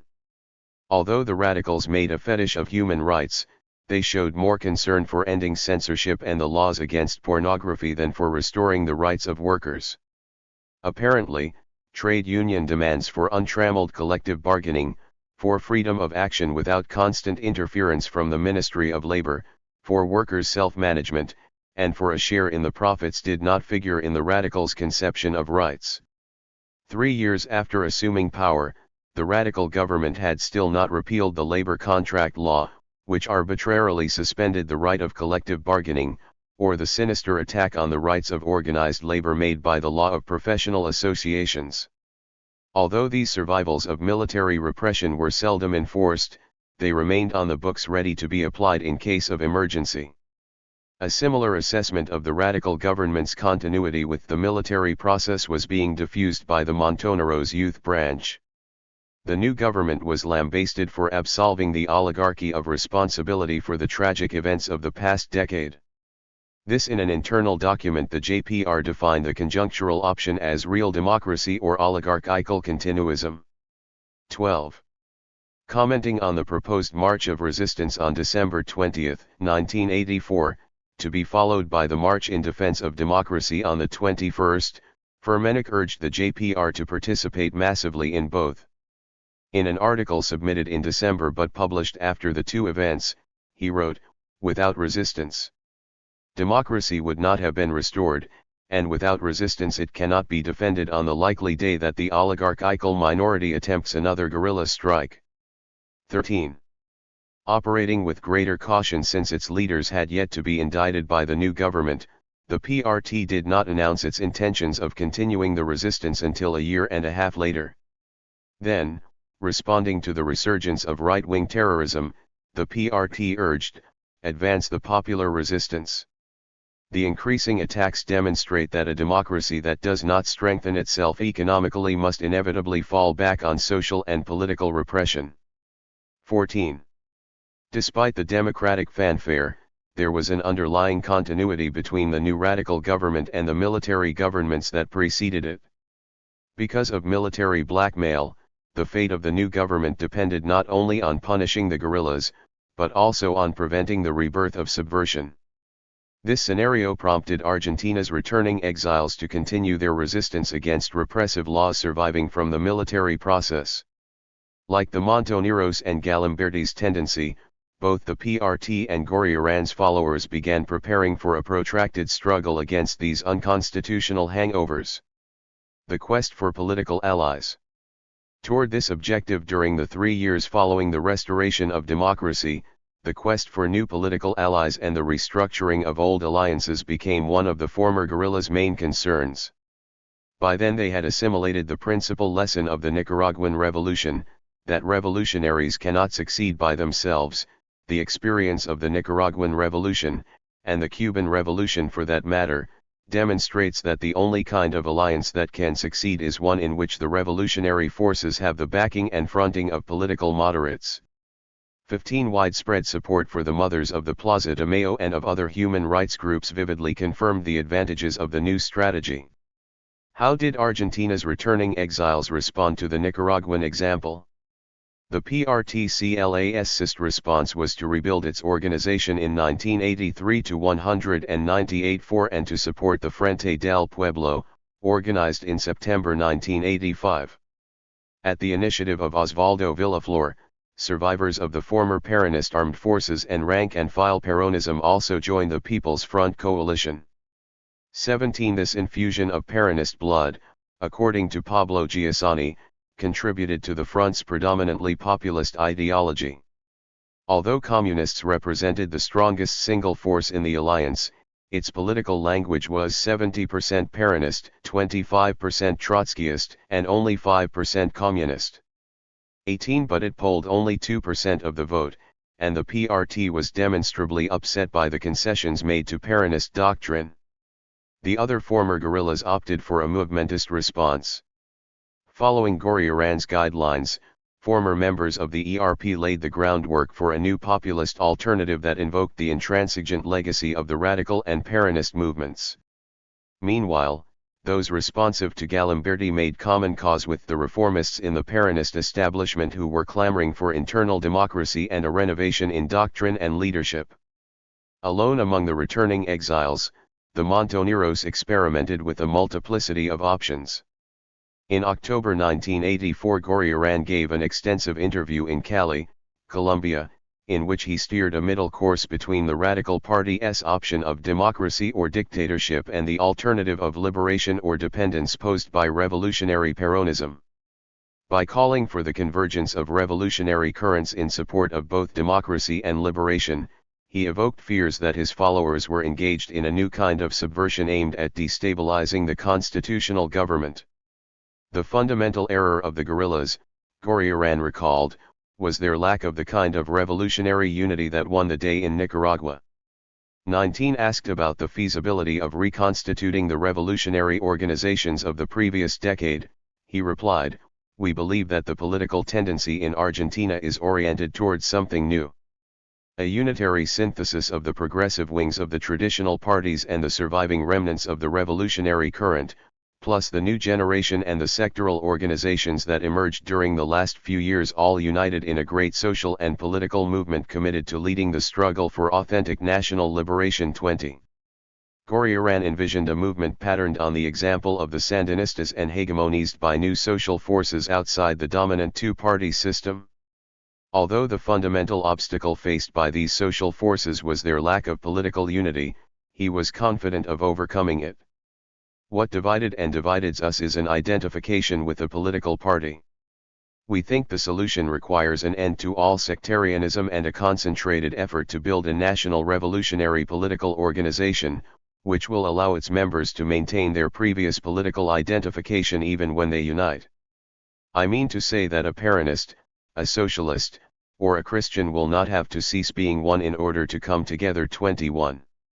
The monthly Entre Todos became a striking example of the efforts by Goriaran's followers to chart a new course from outside the two major parties. Committed to the unity of the progressive forces, it has contributed to spearheading a third political alternative in Argentina. Entre Todos began publishing in December 1984. Its subtitle, Those Who Want Liberation, is followed by a list of supporting groups suggesting an Argentine counterpart of the Sandinista Front of National Liberation. It attempts to bring together Peronists, radicals, intransigents, Christians, socialists, communists, and independents such as the Mothers of the Plaza de Mayo and the various human rights groups, into a kind of People's Front. Whereas El Combatiente aimed at building the Vanguard, Entre Todos Campione de Mass line.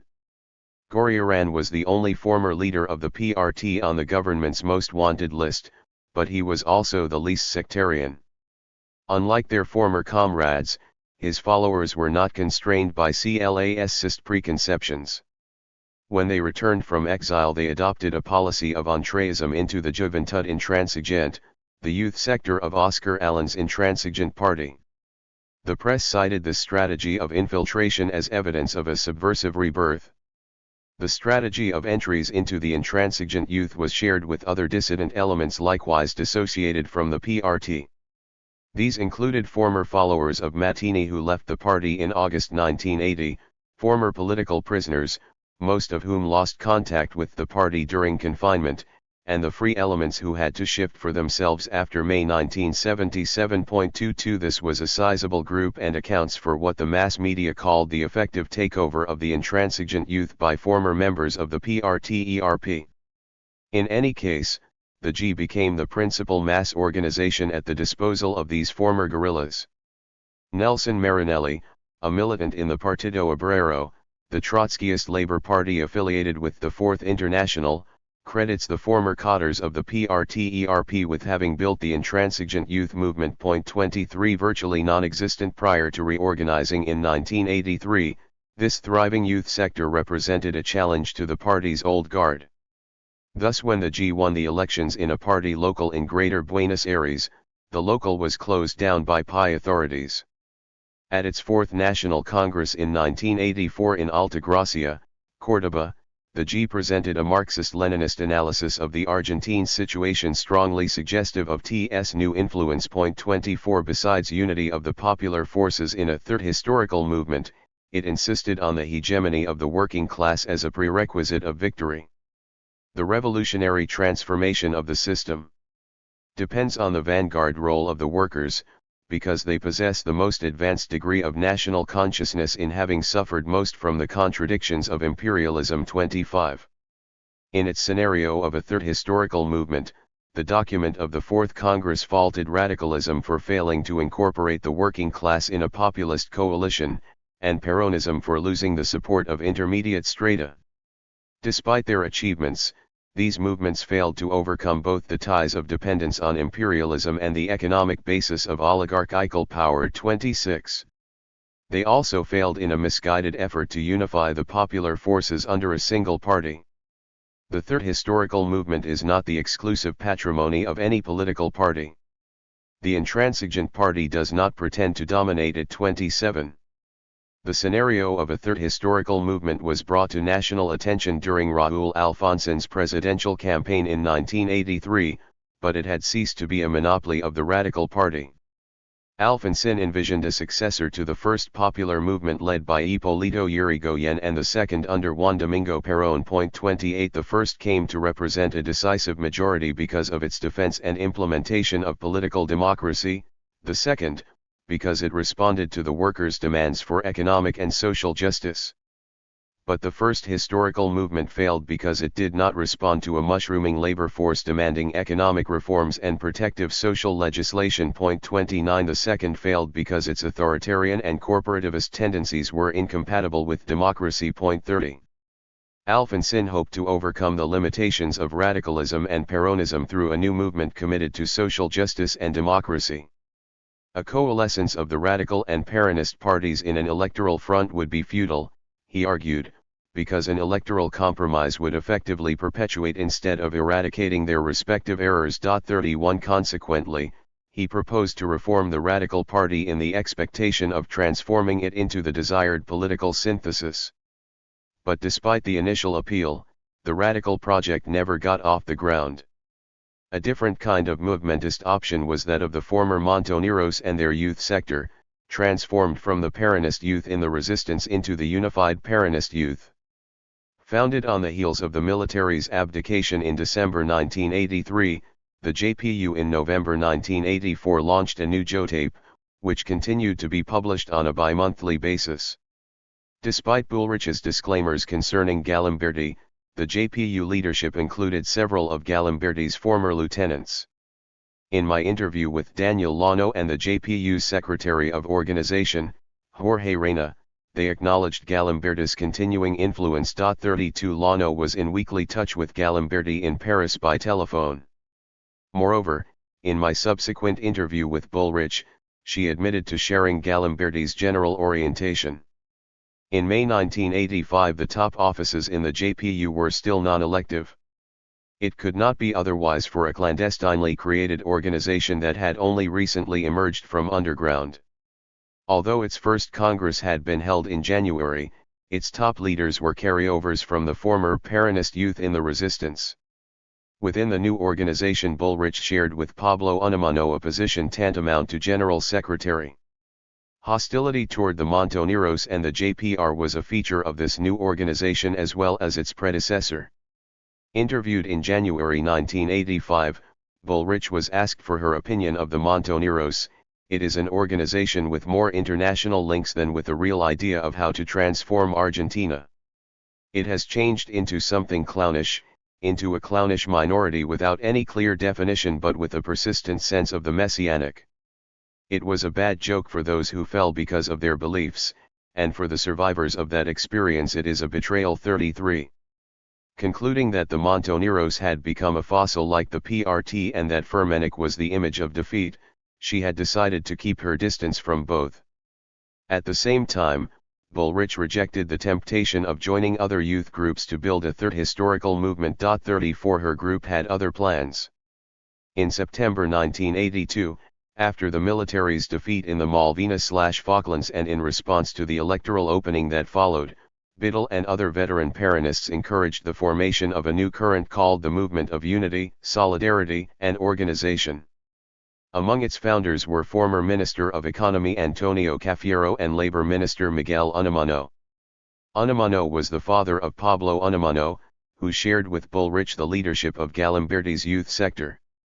Musso brought together the different verticalist tendencies in traditional Peronism, which had been loyal to Isabel Perón and had distinguished themselves by their resistance to the military process. Unlike the party's other electoral currents, Musso based its program on Perón's political testament in El Proyecto Nacional.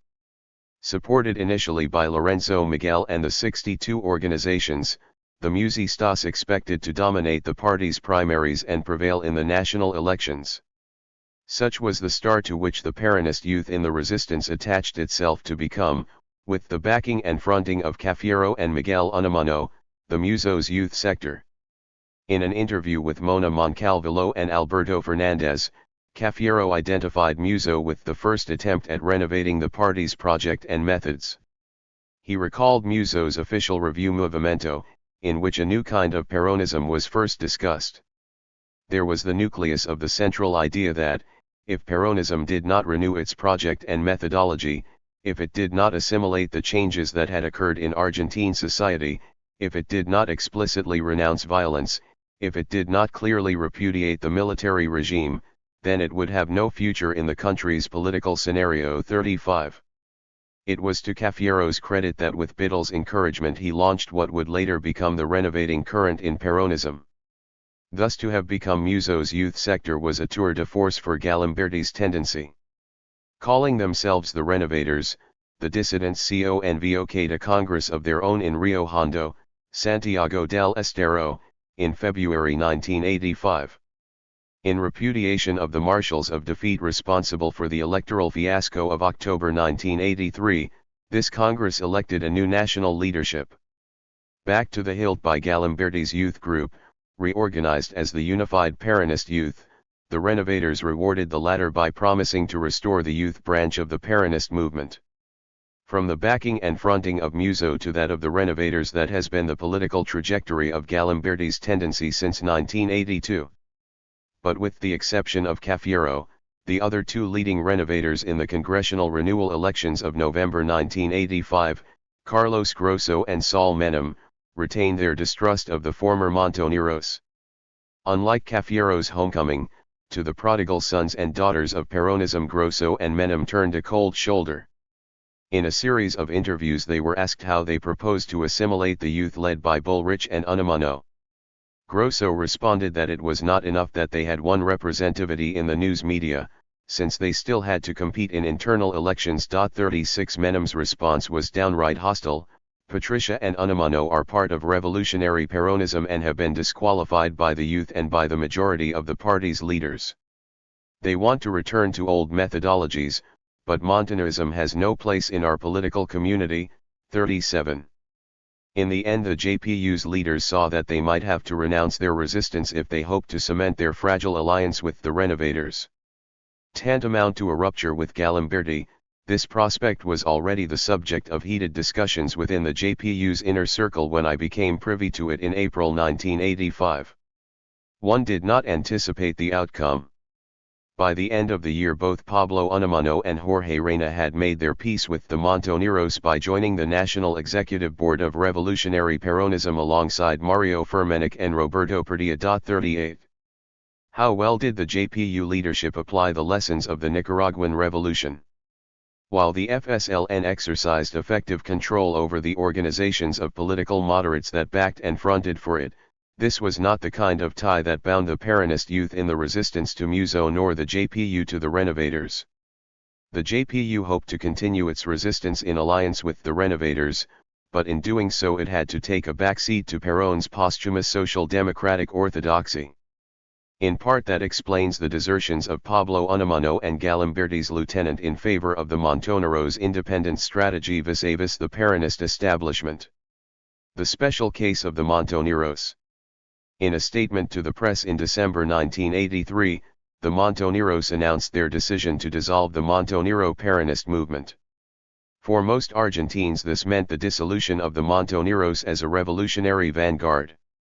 Imagine their surprise when, on April 2, 1984, a Montonero column appeared alongside the former combatants in the Malvinas/Falklands in a march commemorating the second anniversary of Argentina's repossession of the islands. 39 According to one account, the Montoneros' resurrection was not an improvised event but the patiently prepared implementation of a strategy adopted at a summit meeting in Mexico in mid-1983, a strategy for recovering from their smashing political and military defeat. Beginning in 1976-40. Only a few days before, according to an insistent rumor, the Montonero leadership had met secretly in Córdoba with the leaders of the ERP to assess the political situation and to agree on a common strategy for confronting the new democratic government. Although the accusation proved unfounded, other charges of a subversive rebirth continued to surface during the following year. In January 1985 the press reported that the Peruvian guerrillas known as Sendero Luminoso, in collaboration with the Montoneros and the ERP, were infiltrating political organizations on the left, including the Peronist Youth and the Intransigent Party. It was further reported that the Montoneros under Firmenich's leadership had decided to postpone the armed struggle until a more opportune moment. Firmenich denied any substance to this rumor. 41. In April the monthly El Porteño ran a lead article exposing the feverish visions of a subversive rebirth. 42. According to testimony by former ERPistas, The ERP had dissolved and there were no plans to revive it. 43 Among other rumors laid to rest was one that the Montoneros were preparing reprisals for the imprisonment of Firmenich. The editors also reproduced his article on the alleged terrorist conspiracy. 44 But in the course of defending the Montoneros against accusations of renewed violence, they failed to note that the Montonero leader was committed to continuing the resistance. While acknowledging that the ERP no longer existed, Firmenich explained that the Montoneros did exist and would continue to play a role in Argentine political life. 45 After 10 years of state terrorism at the service of the oligarchy and dependents, the questioning of the status quo was being revived by the popular sectors, including the Montoneros. That was the deeper significance behind accusations of a subversive rebirth. 46. As Firmenich noted in a printed handout in November 1983, even the elementary manuals of strategy point out two possible responses to defeat: unconditional surrender and dispersion of one's forces, or, on the contrary, regrouping under a new strategy. 47. The Montoneros opted for the latter. Consequently, after giving up the armed struggle, they began currying favor with revolutionary Peronists loyal to the official party. This sector was better able to survive repression and, beginning in March 1981, began to replace the Montoneros as the principal influence on the Peronist left. Represented by Peronist Intransigence, founded by Vicente El Saadi in July 1981, it later adopted the name Peronist Intransigence and Mobilization. Here was the initial backing and fronting the Montoneros needed to regain political credibility and influence. But as Ongaro quipped, it was neither intransigent nor mobilizing. 48. For the sake of party unity, Saadi had welcomed back the Montoneros, but he also made significant concessions to the party's right wing. In keeping with Perón's strategy of embrace and absorb, Saadi worked for a solid front of all Peronists, first against the military process and then against the government of Raúl Alfonsín.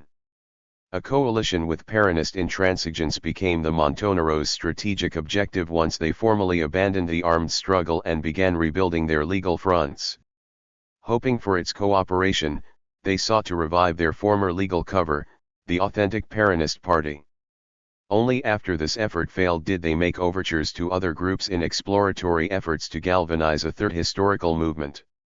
Then they attempted a rapprochement with the renovators opposed to the official Peronist leadership. Later, they sought an agreement with the party's official leaders. Finally, they turned to the CGT for help. It was in response to the Peronist electoral defeat in October 1983, when the crisis of the Peronist party had become visible, that Firmenich proposed the first strategy.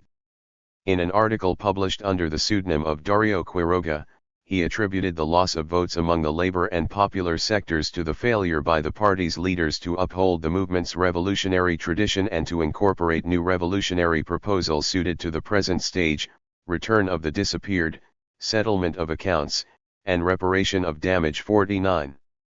The adoption of these proposals also aimed to broaden the movement's support base. Firmenich concluded that the electoral fiasco indicated a loss of confidence in the Peronist party and its leadership. As Italo Luder had commented on the principal difference between himself and Alfonsín in the presidential campaign, a vote for Peronism meant support for the social doctrines of the Catholic Church. 50 Peronism's loss of revolutionary élan had reduced itself to this. Hence the imperative of establishing a revolutionary alternative to the official party. Hoping to build a viable alternative, the Montoneros invited other revolutionary Peronists to join in refounding the PPA. Declared illegal by Isabel Perón's government in December 1975 because of ties to the Montoneros, it was temporarily resurrected in December 1983. Their proposal to relaunch the PPA was outlined in a document presented to the press by those who had backed and fronted for the Montoneros in 1975.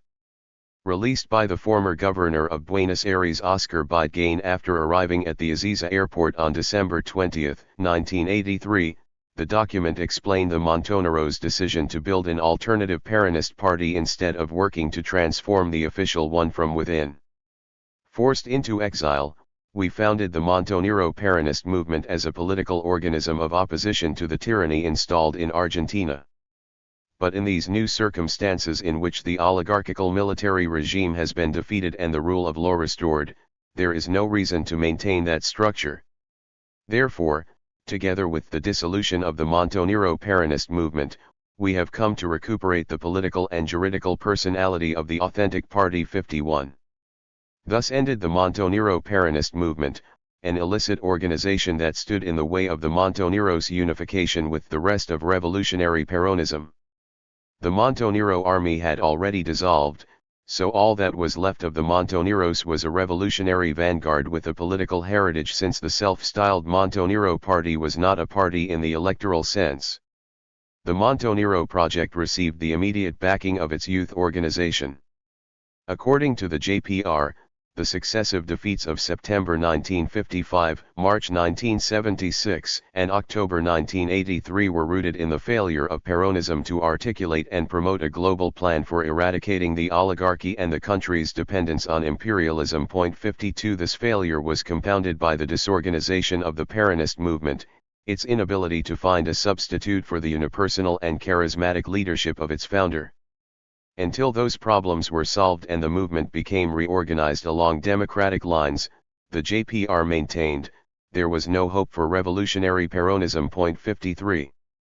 According to the document, the answer was to participate actively in the transformation of Peronism by rebuilding its revolutionary nucleus, that meant to escape from the bonds of the two-party system, from the populist fossils that played into the hands of the oligarchy. 54 The system of Tweedledum and Tweedledee offered no revolutionary alternative for voters, most of whom had backed one or the other of the established parties in the October elections. 55.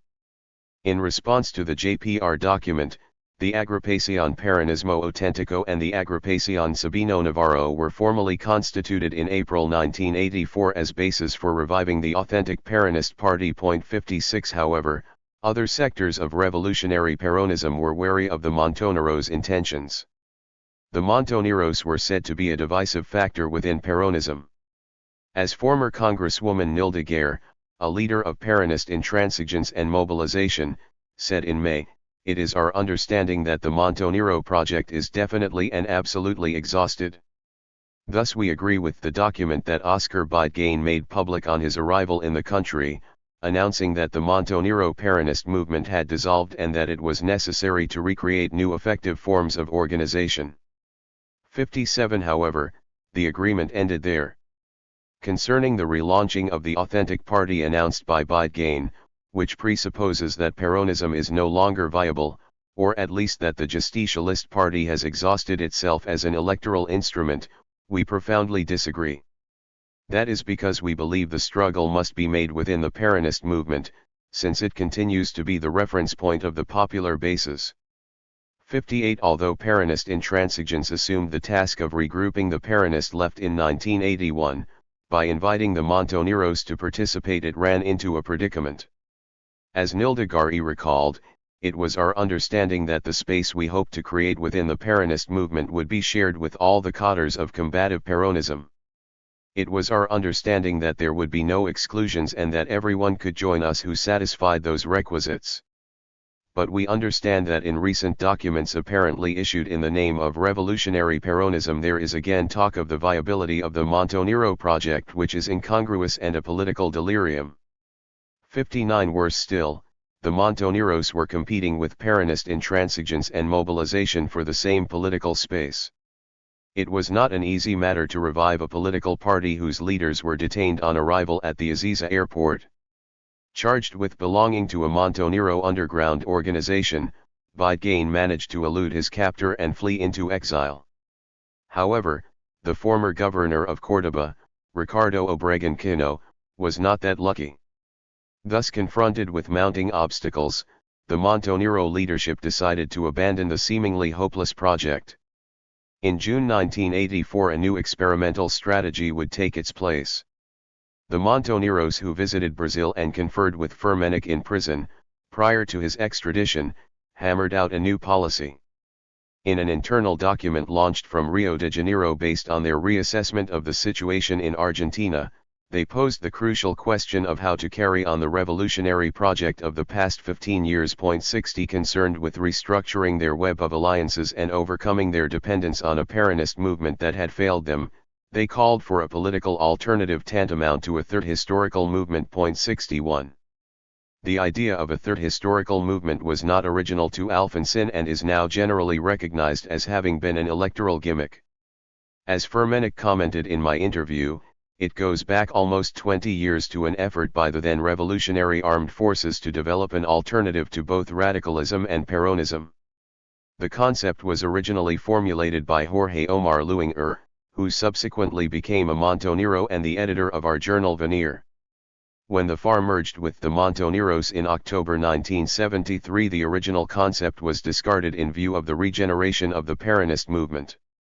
The collapse of efforts to refloat the PPA would revive interest in this alternative proposal.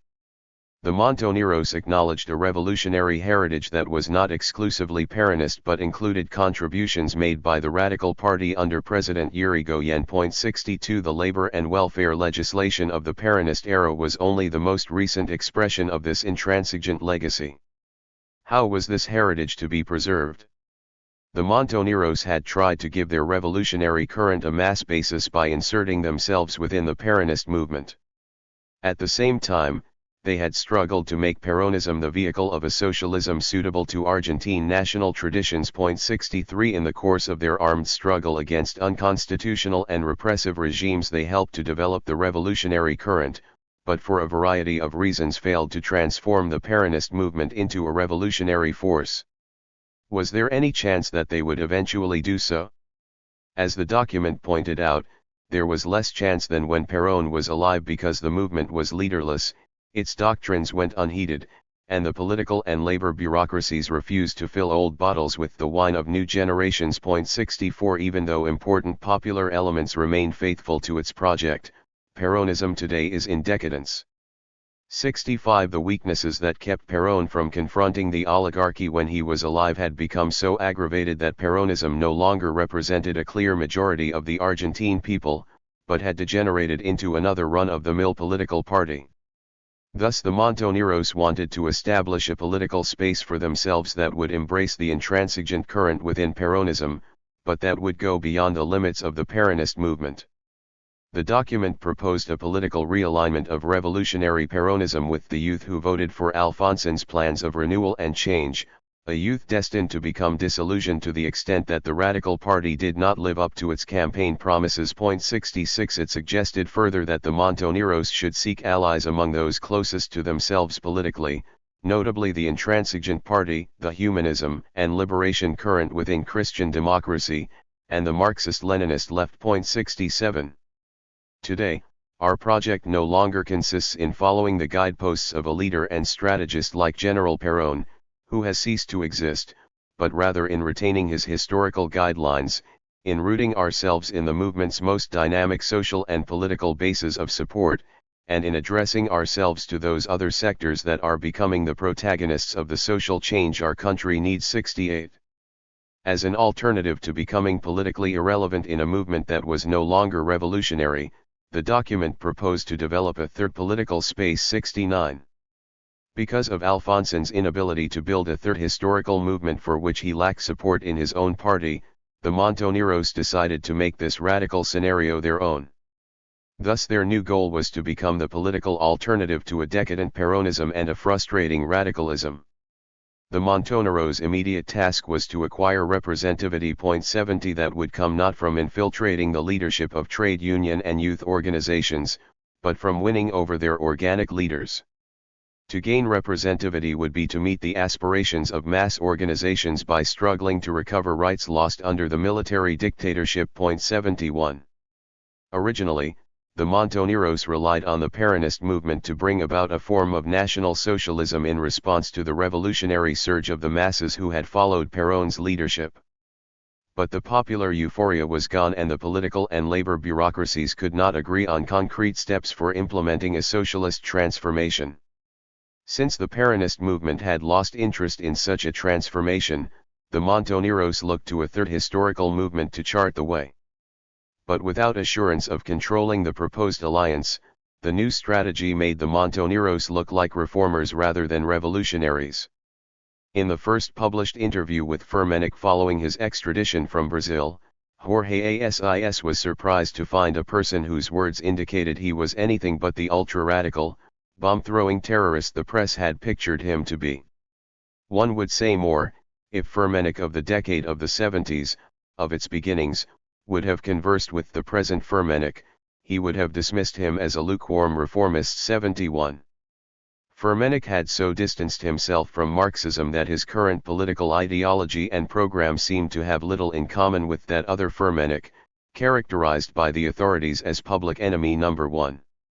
Because Firmenich was awaiting trial for a series of crimes that included murder as well as kidnapping, he had to be circumspect in what he said. This he claimed that most of the informal charges against him were fables, that the Montoneros were responsible for José Rucci's assassination, that the financier David Graver had laundered the $60 million in ransom from the kidnapping of the Bourne brothers, that Admiral Massera had met with him in Paris as the prelude to a series of crimes perpetrated against top government functionaries. 73 But why take Firmenich's word? Asked Assis.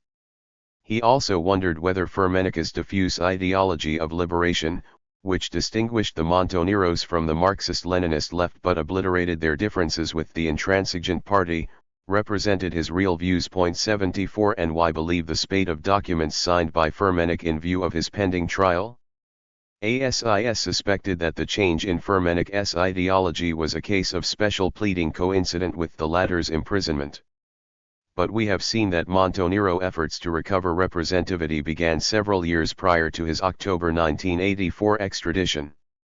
A new program had been launched with the publication in January-February 1982 of the final issue of Veneer, which identified the Montoneros' course with that of the Radical Party under Irigoyen and the Justicialist Party under Perón. Its call for political pluralism and a mixed economy was part of the reformist program that took Assis by surprise. Thus Firmenich's imprisonment postdated rather than predated his new political line. The foregoing strategy looked good on paper, but it was soon superseded by another strategy in response to an unprecedented split in the Peronist party. At the party's Congress in the Odeon Theater in December 1984, Lorenzo Miguel tried to ram through his slate of hand-picked candidates. This move boomeranged when former members of the now-defunct Muso, joined by Triaca's collaborationist sector and by Saadi's tendency, deserted the theater and made plans for a new Congress. Although Triaca and Saadi were at best fair-weather allies of the former Masistas, from December 1984 to July 1985 the Renovators had a definite edge over the official party. Such was the context in which the Montoneros decided to make another about-turn. In response to the Odeon split, the Montoneros called for an effective alliance with the Renovators based on a new six-point program of doctrinal actualization, national project, generational rejuvenation, internal democracy, strategy of power, and removal of the coup-mongering cabal. 75 At issue was the creation of a new Peronist alternative akin to the defunct authentic Peronist party but with a broader political base. Since it had proved impossible to remove the old leadership democratically, the Montoneros recommended the organization of a rival Peronist party in the capital and in the province of Buenos Aires, where the marshals of defeat were entrenched.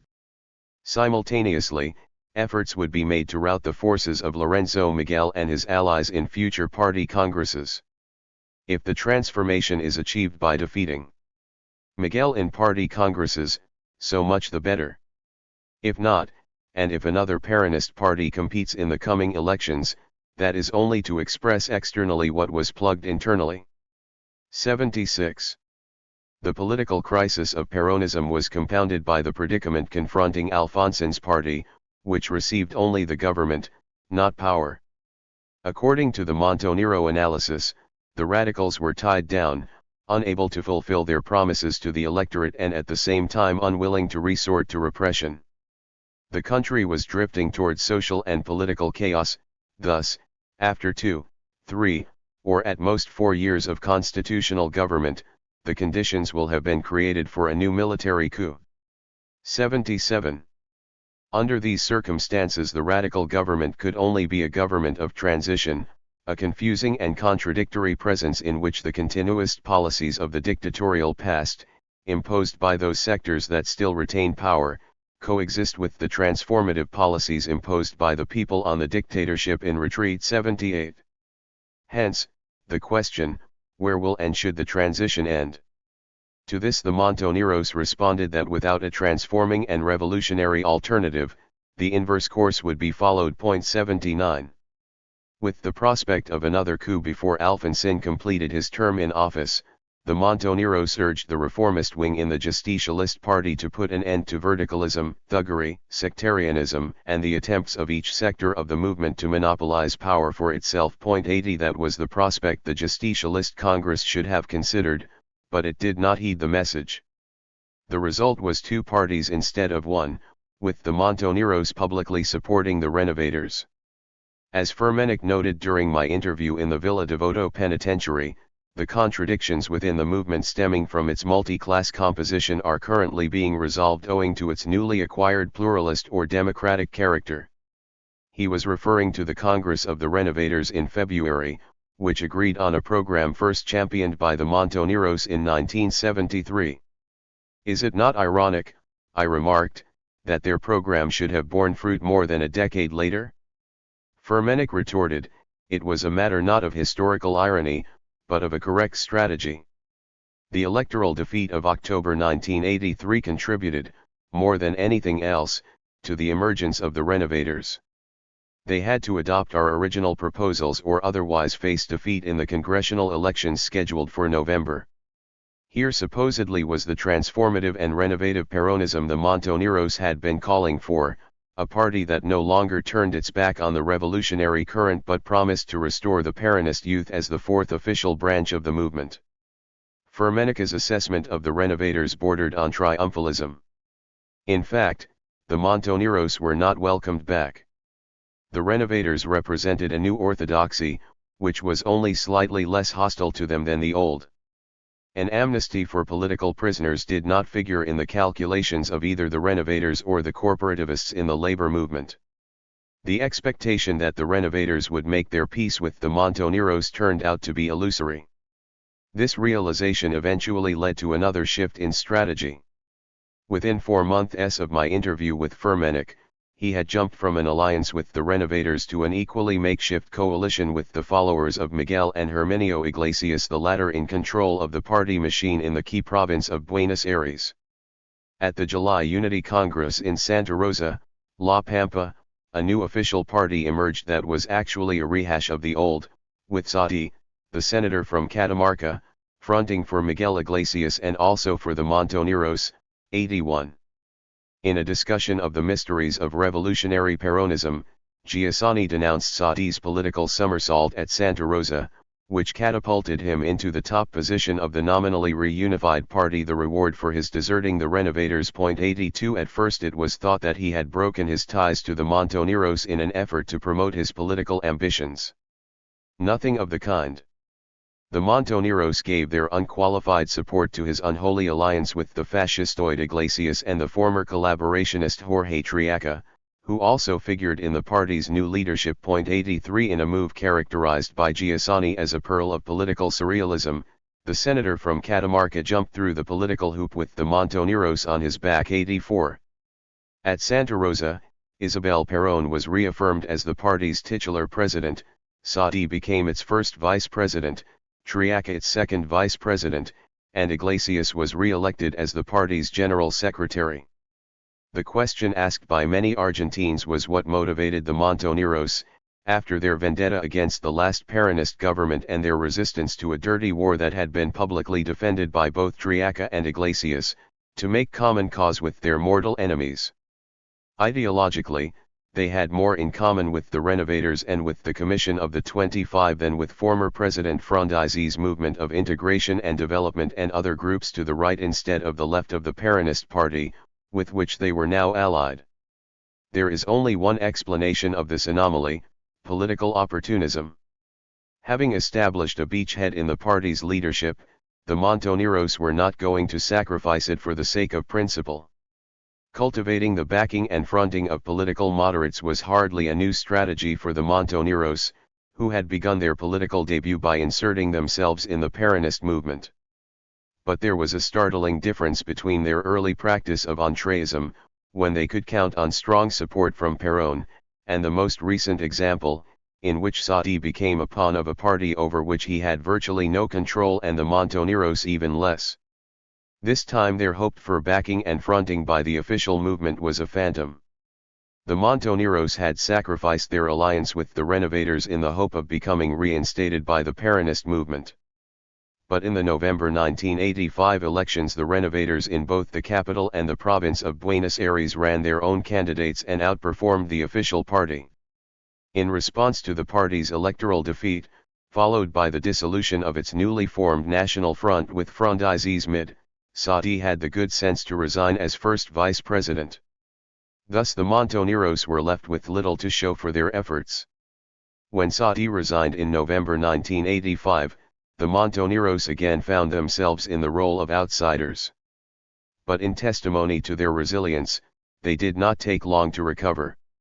From having failed to establish a foothold among both the Renovators and the officialists, they turned to an alliance with the CGT, which under Soluboldini's direction had kept a prudent distance from both wings of the divided party. In January 1984 the CGT had become reunified under four general secretaries. Triaca was one of them, but Uboldini captured the stage. During the mobilizations in May 1985, Uboldini declared on repeated occasions that either the government must change its economic policy or it must go.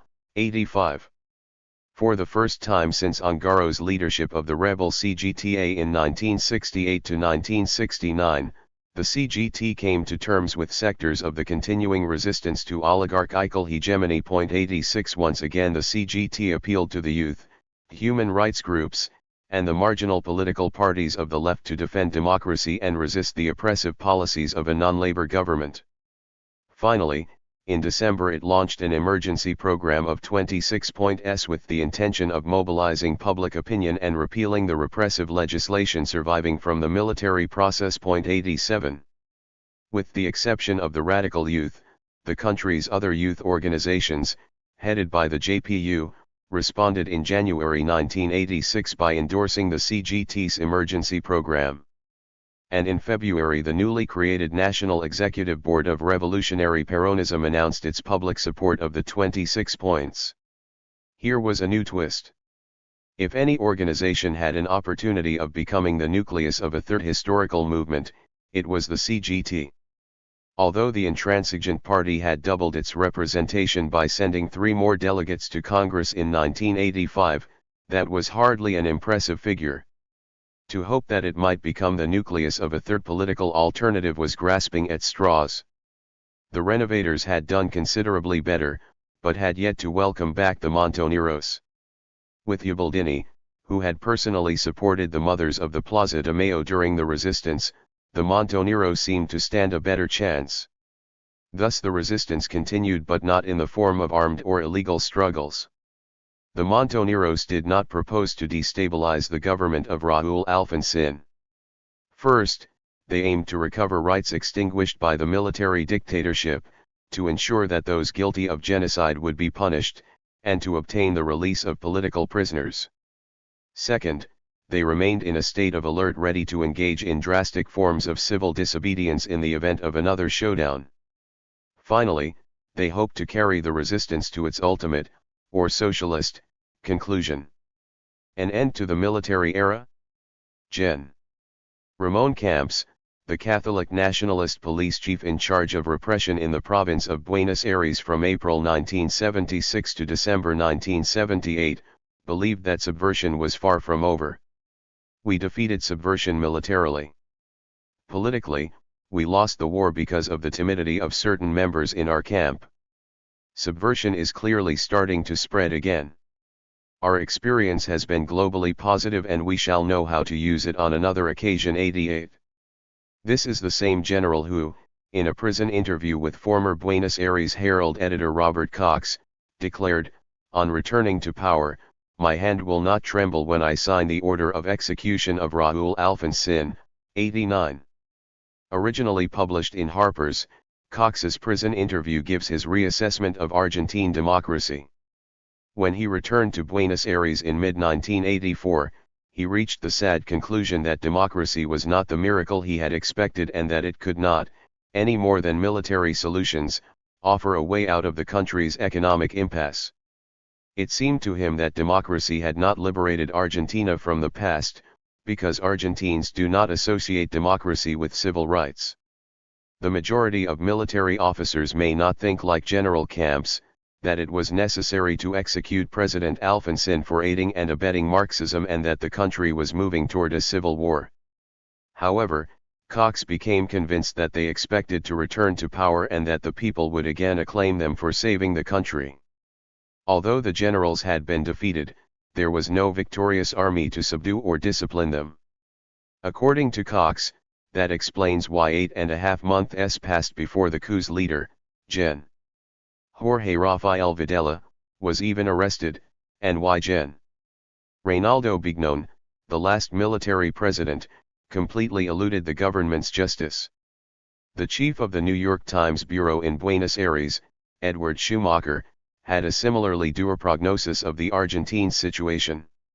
He attributed the nation's frustrating tale of failure to the primacy of politics over economics. 90 Although as late as World War II Argentina was the economic equal of Australia and not far behind Canada in development, political factors interfered with the country's continued growth.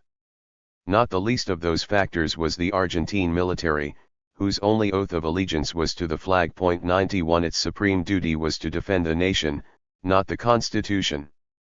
However, the armed forces were not the only ones responsible for the country's predicament. One of the sad features of Argentina is that the people had taken to the streets to cheer the rise and fall of every government, military or civilian. 92. In Argentina, an end to the military era is still not in sight. With armed subversion eradicated, the military has shifted its sights to cultural subversion. There is no end to the struggle against international communism, it believes, because armed subversion is at the end of a line that begins by infiltrating popular organizations, undermines respect for church, family, and political authority, and then waits for conditions to become ripe for launching mass violence backed by acts of terrorism. Although the nation's watchdog, the armed forces refuse to be harnessed to civilian authority. This explains the phenomenon referred to by the Argentine left as continuismo. Nobel Peace Prize winner Adolfo Pérez Esquivel declared to the press in March 1984, "The arrival of democracy in Argentina provoked no break with the past. The mothers of the Plaza de Mayo are persecuted and have been assaulted. 2 of my collaborators have received death threats, now, under democracy." 93.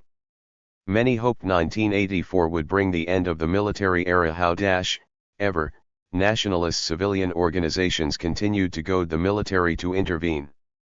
On May 13, in the heart of the nation's capital, a group of Catholic militants invaded the General San Martin Theater on Corrientes Avenue to disrupt a performance considered insulting to the Pope and to Catholic doctrine. Shouts of "Bull's Highs, get out!" were intermixed with the chant, "May the disappeared never reappear." 94. The demonstrators were identified with 2 ultranationalist organizations, Opus Dei and Phalange of the Faith. This was a prelude to the reactivation of nationalist commandos. On June 9 a bomb was discovered on the jumbo jet that was to take former President Isabel Perón back to Madrid. 95 A barometer-type device, it would have detonated with a change in atmospheric pressure and was clearly the work of professionals. In August some 50 bombs targeted at the CGT, the Justicialist Party, the Peronist Youth, and human rights organizations were set off in the provincial capital of Córdoba. 96 The provincial government indicated that the bombings were linked to military units, because the explosives were available only to the armed forces. But the matter ended there and there were no detentions. August also witnessed the reappearance of military task forces associated with torture and the disappearance of persons during the military process.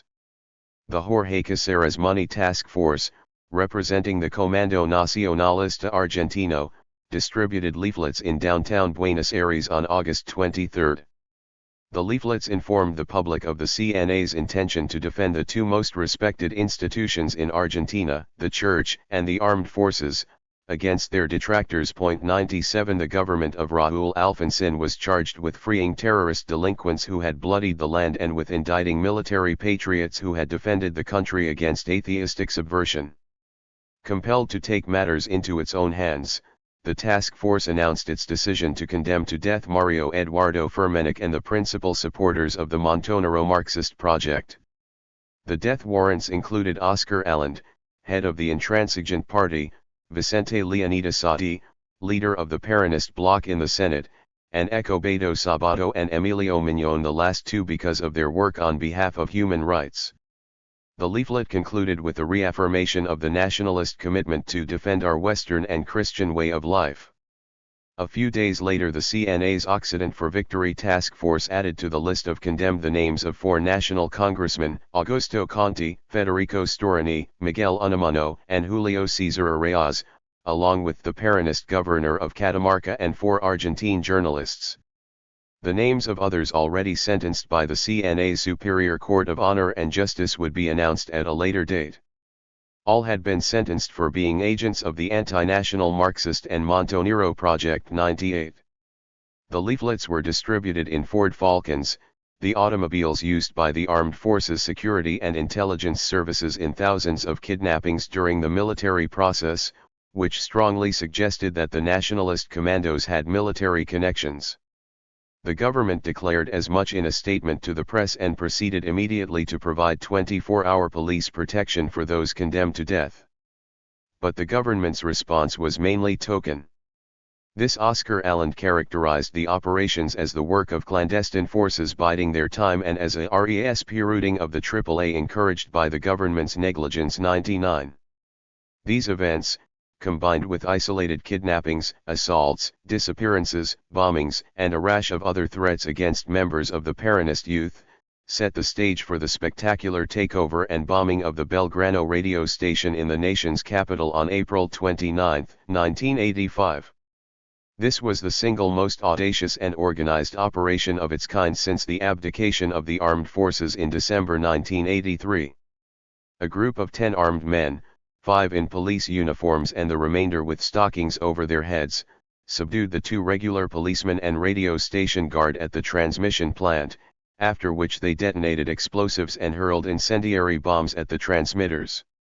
The station was kept off the air for some 8 hours until another radio station furnished the equipment for renewed broadcasts. For months Radio Belgrano had been denounced by nationalist elements as a subversive foco.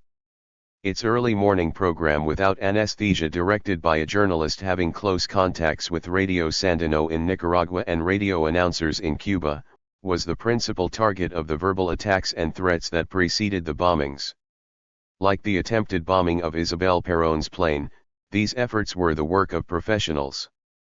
But on this occasion leaflets were also scattered throughout the plant with the misleading inscription, "Now more than ever, democracy or Marxism." 100. Systematic threats of this kind and a smaller-scale series of bombings of public administration offices and universities followed the assault on Radio Belgrano. Public protest finally led to drastic government action. In October 1985 the president imposed a 60-day state of siege, a response that some perceived as the beginning of a new reign of terror. When he assumed office in December 1983, Alfonsín was aware that his projected war crimes tribunal would be resisted by the armed forces, so he settled for a trade-off. On December 13 he issued 2 decrees. The first, number 157, called for the detention and trial of 7 subversive terrorists for criminal acts dating back to May 25, 1973. Decree number 158 indicted the 9 heads of the first 3 military juntas for illegal homicide, detention, and torture for which they were ultimately responsible. However, they would be tried by a military court. But the military court reached a verdict of not guilty. Since the armed forces had fought a war to save the country from subversion, the judges concluded, their excesses were not crimes but the price of victory. Under popular pressure, the president then arranged for civil prosecutions. In March 1985, a federal prosecutor announced that the members of the first three military juntas would be tried on 711 counts ranging from torture to homicide. Their attorneys countered by showing that ultimate responsibility rested on the shoulders of civilians. Whatever atrocities had been committed were traced to the government of Isabel Perón, which in February 1975 had authorized the Dirty War. As might have been expected, the sentences handed down in December 1985 were extremely lenient. Except for General Videla and Admiral Emilio E. Massera, the leaders of the three military juntas were in effect exonerated. Brigadier General Orlando R. Agosti, the Air Force member of the first junta, got off with 4.5 years. From the second military junta, General Roberto Eduardo Viola and Rear Admiral Armando Lambruschini were sentenced to 17 and 8 years, respectively, but Air Force Brigadier Omar D. Grafina was acquitted. Also acquitted were all three members of the Third Military Junta, although they would later be convicted by a military court for their bungling of the war in the Malvinas/Falklands.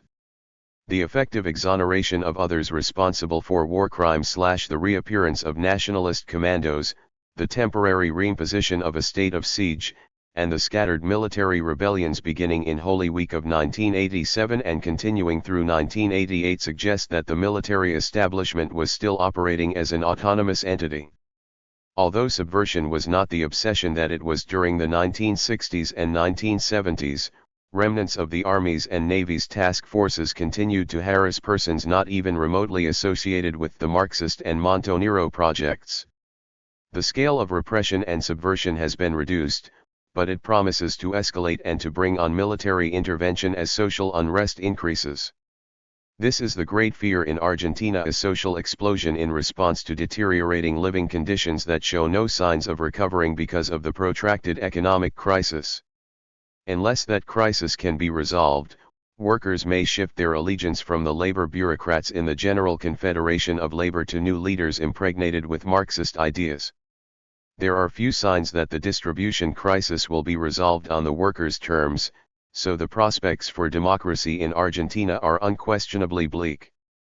Is the military era over? Since the resistance continues, such a conclusion would be premature. In view of the guerrilla assault by former members of the ERP on the military base at La Tablada in January 1989, armed struggle still seems to be a temptation, although this particular attack was surely ill-advised. The important consideration is that remnants of the ERP and the Montoneros are geared to return underground should the military again threaten a constitutional government. There is a general consensus among former militants of both organizations that the road of armed struggle is still viable, that the presence of guerrillas immensely strengthens a popular resistance, and that their eclipse during the 1970s was due to mistakes in application of a line that was basically correct. 101. The military is understandably worried. Without any resolution of the Argentine question in sight, we are back where we started with Alfonsin's iron dilemma: a military obsessed with fighting subversion, a Peronist movement that has only partly broken with its authoritarian past, a financial oligarchy even more dependent on foreign interests, a radical party still deaf to the claims of social justice, and a subversive undercurrent awaiting new opportunities to bring down the superstructure. 102. Since the military expects to return to power, its final humiliation may not be the final one. Conclusion. This book has investigated the origins and outcomes of Argentina's Dirty War, the intellectual foundations of that war and their impact on the ensuing opening of and return to democracy. The principal ideologies and actions of the three main protagonists, the armed forces, the guerrillas, and organized labor, have been traced to their roots in the Catholic Church and its leading apologists, to the doctrines of modern liberalism, to the legacy of the Bolshevik Revolution, and to the fascist and National Socialist precursors of justicialism. Notwithstanding the military's repeated appeals to Argentina's national being, the ideologies that immediately inspired the Dirty War have stamped on them the imprimatur of the Vatican and made in the USA. The precursor to this book predicted not only further military rebellions of the kind that occurred at Monte Caseros in January 1988 and Villa Martelli in December, but also the guerrillas' return prepared by the subversive rebound of 1982 to 1983. Most commentators expressed skepticism concerning the possibility and were completely taken by surprise when the guerrillas reappeared at La Tablada in January 1989. Their indifference to the guerrillas' mindset and the lessons of the Revolutionary War only partly accounts for their complacence. Their fundamental mistake was to have discounted the social question at the root of Argentina's ills. In Argentina, the presence of economic decline and political instability since 1930 has made the social question increasingly acute. Initially, Peronist ideology served to woo workers away from revolution, but in the long run it contributed to the intensification of their discontent. Organized labor's resistance during the 1950s and 1960s and the Revolutionary War that emerged from the Peronist resistance confirmed the military's fears. Then came the Dirty War and its offspring, the military process. While crushing the guerrillas militarily, they added fuel to the fire. But neither the military process's collapse nor the return to democracy provided a respite from social unrest. Disillusioned with military intervention, the comfortable classes temporarily concluded that to live with subversion was a more reasonable option than to eradicate it. Meanwhile, unrest intensified and today threatens to break out in a social explosion. It took the military process to defeat the guerrillas. Convinced that a total war with no holds barred was necessary, the military overrode the constitution and imposed a system of state terrorism that effectively disappeared potential troublemakers. Prior to the new system of generalized terror, the guerrillas continued relentlessly with their armed operations. Military hardliners were noticeably impatient with the progress of repression. The March 1976 coup and the military process aimed at bringing the Dirty War to a successful conclusion. That the Dirty War alone did not suffice was a conviction shared by the established leaders of the Radical Party, traditional liberals, the political right, and the guerrillas. Today this claim is disputed by leaders of the reconstituted Radical and Peronist parties, prominent intellectuals, and an influential sector of the Argentine press. Who has the stronger case? The record shows that the military process was in fact necessary for victory. Whether the guerrillas could have been crushed without it is a matter of speculation. If there had been no imposition of state terrorism, if 30,000 Argentines had not disappeared, if 200,000 had not been tortured, who knows what might have happened? The strategy of the Dirty War boomeranged. Initially, it enjoyed the support of most Argentines. But when the war officially ended in 1978 and the truth emerged concerning the magnitude of kidnappings, torture, and disappearances, the military was hard-pressed to defend itself. Its predicament was insurmountable. The generalized terror provoked a popular resistance that directly challenged the military process. The outcome might have been predicted. The dictatorship collapsed and the guerrillas won a political victory. Thus the military process cut two ways. It was both the Achilles sword that defeated the guerrillas militarily and the Achilles heel that ultimately caused the generals to abdicate. The subsequent transition and return to democracy beginning in June 1982 confirms the paradoxical outcome to this complex and contradictory process. Thus to the trials and imprisonment of its top leaders was added the military's humiliation and the continuation of the resistance in a new key under the deceptively benevolent government of President Alfonsín. Were the military's responses to subversion excessive or unreasonable, as critics insist? Since the kidnappings, tortures, and disappearances were needed to assure the guerrillas' military defeat, the means were adequate to the end in view. But they proved to be the military's political undoing. The generals misperceived the impact of armed subversion on the values of Western civilization. The Catholic faith and the Roman Church were not at issue. The Montonero leaders were practicing Catholics, in some instances, fanatical in their faith. Nor was the ERP intent on abolishing institutional religion. Like the Marxists in the PRT, the ERP's militants professed a form of socialist humanism compatible with Christian humanism during the Renaissance. Socialist values are no more threatening to Western civilization than are liberal values and by now are an integral part of the Western cultural heritage. The generals confused Soviet-style Marxism-Leninism with communism. The communist legacy antedates Marxism and in many instances is incompatible with it. Anarchists and communists are committed to leveling from the top down, the established communist parties are not. The generals had no reason to quarrel with a graded society based on knowledge. Leveling communism, not a socialist meritocracy, was their fundamental enemy. The generals failed to distinguish socialist from communist subversion. Guillen became the mentor of Raimundo Ongaro, virtually the only influential labor leader with a communist orientation. But the Montoneros had no use for Ongaro's egalitarianism and made fun of his communist mystique. Among the guerrillas only the ERP shared some of Guillen's and Ongaro's premises. Are the guerrillas finished militarily? Did the generals put an end to guerrilla warfare in Argentina once and for all? On January 23, 1989, at 6:15 a.m., armed insurgents attacked the military garrison at La Tablada, 20 miles southwest of Buenos Aires. The fighting lasted nearly 30 hours. The titular head of the guerrillas was Jorge Barrios, a respected Buenos Aires lawyer dedicated to human rights cases and a leader of the Movimiento Todos por la Patria. Organized in March 1986 by the founders of the monthly Entre Todos, the MTP embraced clergy, journalists, university professors, students, and former cadres of the ERP, including Enrique Gorriarán. But only a small sector of the movement knew that an assault would take place. Those who organized the attack were experienced guerrillas from the demobilized ERP led by Francisco Provenzano. The attack failed.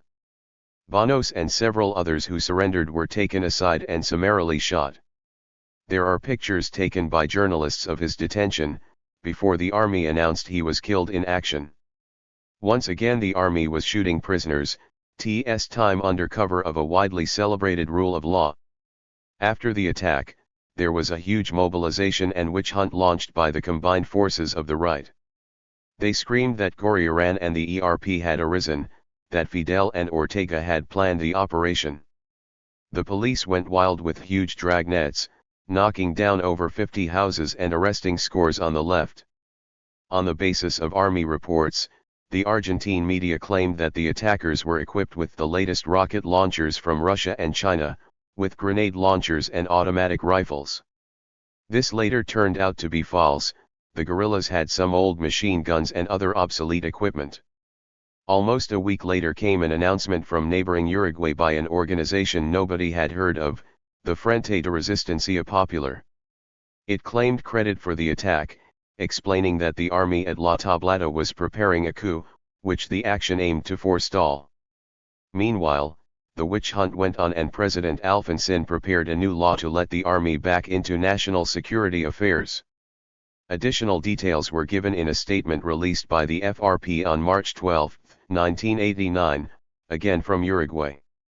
For the first time people learned of the international composition of the guerrilla band, that 2 Paraguayans and a Brazilian were killed in the assault, and that a Bolivian died after being taken prisoner. Finally, there was the ominous message for the Argentine military. The FRP swore to continue the struggle until victory. 3. What the FRP statement did not reveal was that the MTP had become disillusioned with the policies pursued by other sectors of the resistance. On December 4, 1988, while the coup at Villa Martelli was still in progress, the principal human rights groups had launched a new organization with the intention of creating civil defense groups throughout the country. Calling itself Democratic Initiative for Civil Resistance, it was modeled on Mahatma Gandhi's nonviolent opposition to British rule in India. This explains the energetic repudiation of the attack on La Tablada in a communiqué issued on the same day by human rights groups. Although ridiculing the theory of 2 devils for making no distinction between guerrilla terrorism and state terrorism, the communiqué testified to the first open split of the resistance between the partisans of armed and unarmed struggle. With few exceptions, the Argentine left joined the national chorus, denouncing the return of armed subversion as madness. But facile accounts of the guerrillas' mistakes based on a cost-benefit analysis have little relevance to the complex web of events in which the FRP and the MTP became entangled and obliged to respond. The owl of Minerva, Hegel reflected, flies at dusk. Wisdom is acquired and mistakes are discovered only after the rush of events is over. In armed struggle as in national wars there is no way of avoiding risks. As recently as 1985, the former guerrillas I interviewed were reaffirming their faith in armed struggle, not that they had ever lost it. Engineering such a venture is not like building a bridge, the odds are that the venture will collapse. To succeed, guerrillas know that more than violence and deception of the enemy are necessary, the timing of their operations is crucial, and in revolutionary warfare chance or fortune plays a role in shaping political outcomes. Hence their current strategy of wait and see. Will there be a repetition of the events at La Tablada? At issue is not the role of international communism or the export of the Cuban and Nicaraguan revolutions, which fired up the ERP and the Montoneros in the 1970s and 1980s. There may be no more dirty wars, but as long as there is an Argentine question there will be a military era, protracted resistance, and the potential for armed struggle in Argentina. Appendix. Prison interview. With Mario Fermenic. Federal Penitentiary of Villa Devoto. Buenos Aires, March 14, 1985. Because no paper, pens, pencils, or other recording devices were permitted by the prison authorities, the interview had to be reconstructed after the event. It has been checked for accuracy by my wife and co-worker, Deborah Hepburn, and by the executive advisor to the monthly Latino America, Alicia Giraudo, who were present at the interview. DH, how do you conceptualize the recent resistance? Do you date it from your return underground in September 1974 or from the military coup that toppled the last Peronist government in March 1976? MF, I have never maintained that the resistance resumed in March 1976. The government of Isabel Perón López Rega not only violated the Constitution through its illegal measures against the government's critics, but also exercised authority through a virtual palace coup. It was the government that secretly organized the AAA. In doing so, it usurped powers that were clearly unconstitutional. The silencing of opposition and the assassination of political opponents amounted to a golpe de Estado. López Rega was responsible for the Aziza massacre in June 1973 and the coup against the government of President Campora in July.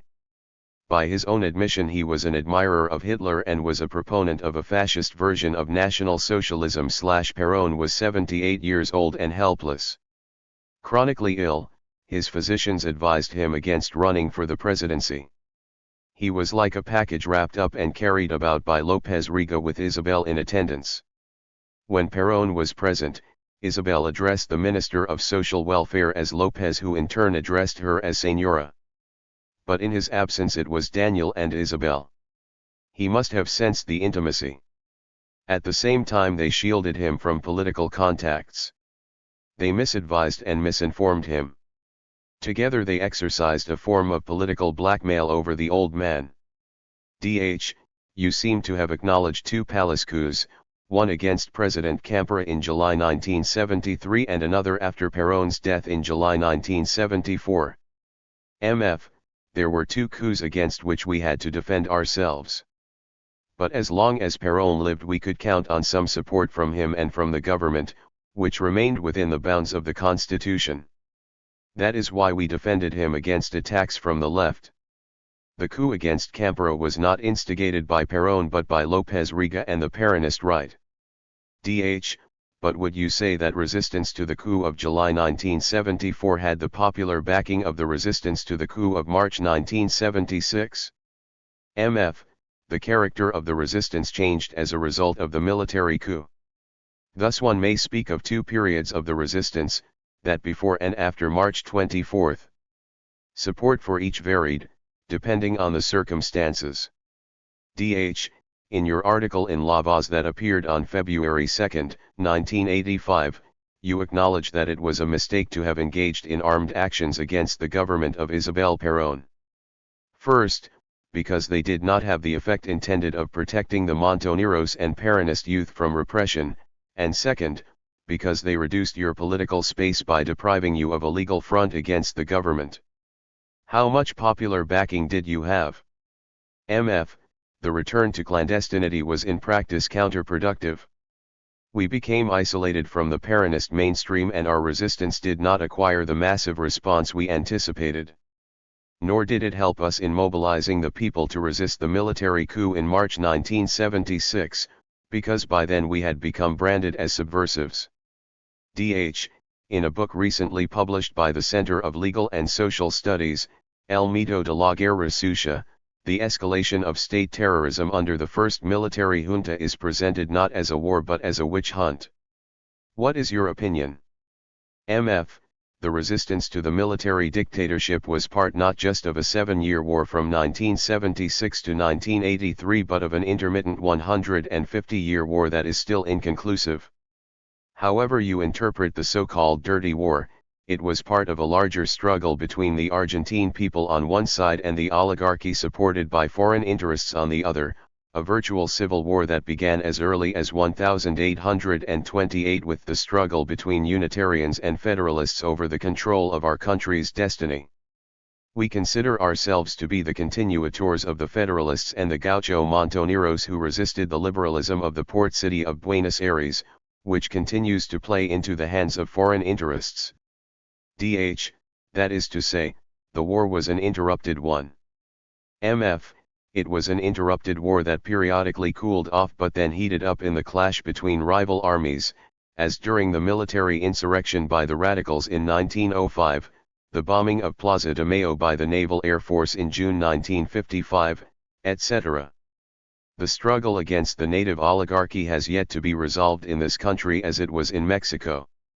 After roughly 10 years of military struggles, the oligarchical regime gave way to the institutionalization of the Mexican Revolution in 1920. In the context of Mexican politics, the Argentine situation has been described as what might have happened in Mexico if the institutional party of the revolution continued winning the elections while the conservative National Action Party controlled the armed forces. Under such conditions, Mexico would not have exhibited the political stability of the past 65 years. As in Argentina, instability and political stalemate would have become the norm. After 1916, the Conservative Party was not able to win a single presidential election. However, it seduced the armed forces into substituting for it. The military party, as Perón called it, has been the party of the oligarchy ever since. It prevented the radicals under Yrigoyen and the justicialists under Perón from carrying through popular reforms. Thanks to a succession of reactionary military coups, the oligarchy is still a power in Argentina. D.H., isn't there some evidence that Perón consciously sought to emulate the Mexican example, that he tried to make a Mexican-type revolution in Argentina but without the bloodshed? MF, unfortunately, he did not go far enough. If Perón had succeeded, Argentina would not be faced with its current predicament. The Mexican Revolution awakened an entire continent. D.H., from 5th place in 1929 in per capita real income ahead of Italy and Japan as well as the Soviet Union, Argentina has sunk to 43rd or 44th place within the international community. MF, behind Brazil as well as Mexico. Argentina no longer holds first place even in Latin America. D.H., would you say that Perón's failure to consummate the national revolution may be attributed in part to the limitations of his political thought? Granted that his liberal critics were mistaken in calling him a fascist, wasn't there a fascist component in his doctrine?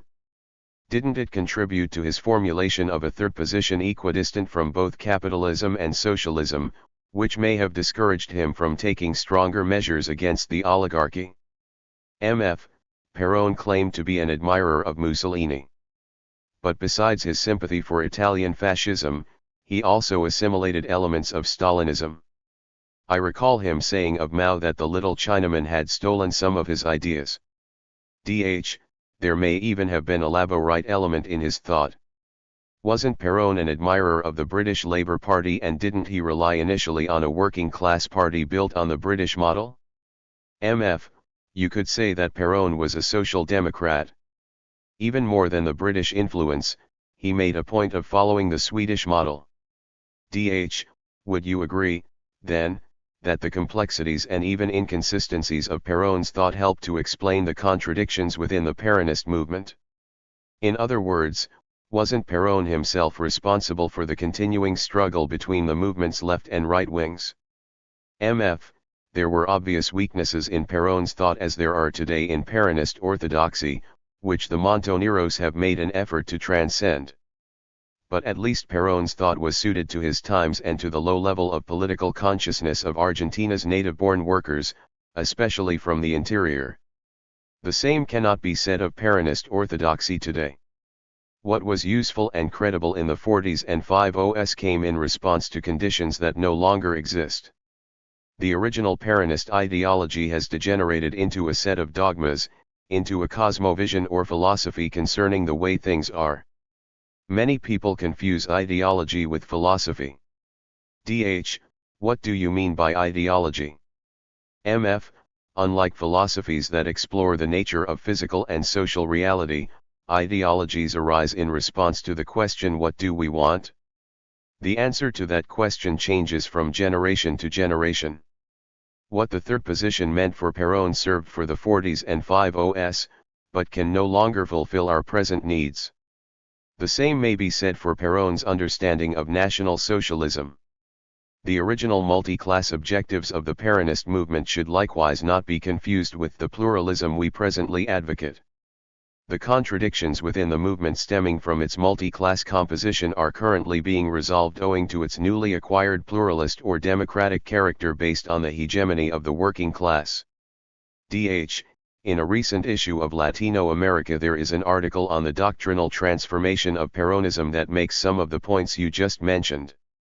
Among other things, it proposes the construction of a national form of socialism based on a revised conception of the third position.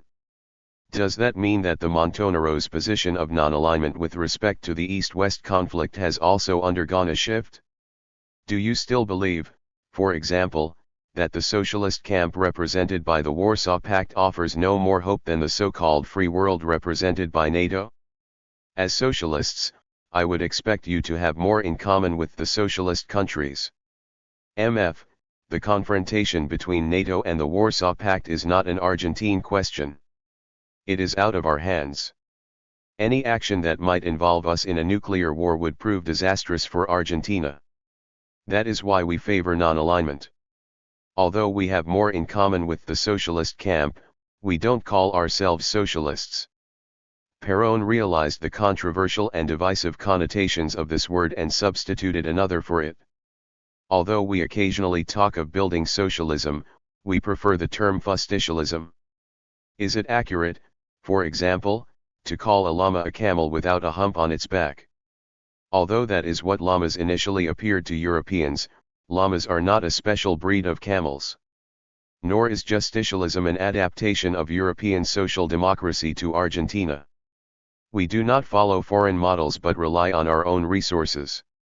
But isn't there a strong dose of Marxism-Leninism in your thinking? Mf. Marxism-Leninism is defined by a particular philosophy. Since we do not share that philosophy, we are not Marxist-Leninists. The so-called laws of dialectics working through nature as well as history have been falsified by events. According to those laws, the human brain should not be operating at undercapacity. Nonetheless, only a small part of the brain is ever put to use. Nor are we committed to a Marxist-Leninist ideology in the sense I have already indicated. For Marxist-Leninists, that ideology was given its definitive form by Lenin and has remained static ever since. It has not responded to the changing times. As for the method of economic and political analysis derived from Marx, it has become part of the scientific and intellectual legacy of mankind. Its acceptance is now almost universal and has little to do with Marxism. But is it only the method you accept? What of Marx's fundamental premises and conclusions concerning history and its development? Mf. That history has taken the form of class struggles, that workers are exploited, and that surplus value exists not only under capitalism but also under socialism in the sense of an economic surplus or fund for accumulation are universal truths that nobody, who understands what is being asserted, would contest. But is that enough to make one a Marxist? In Latin America, revolutionaries are still confronted with a dilemma.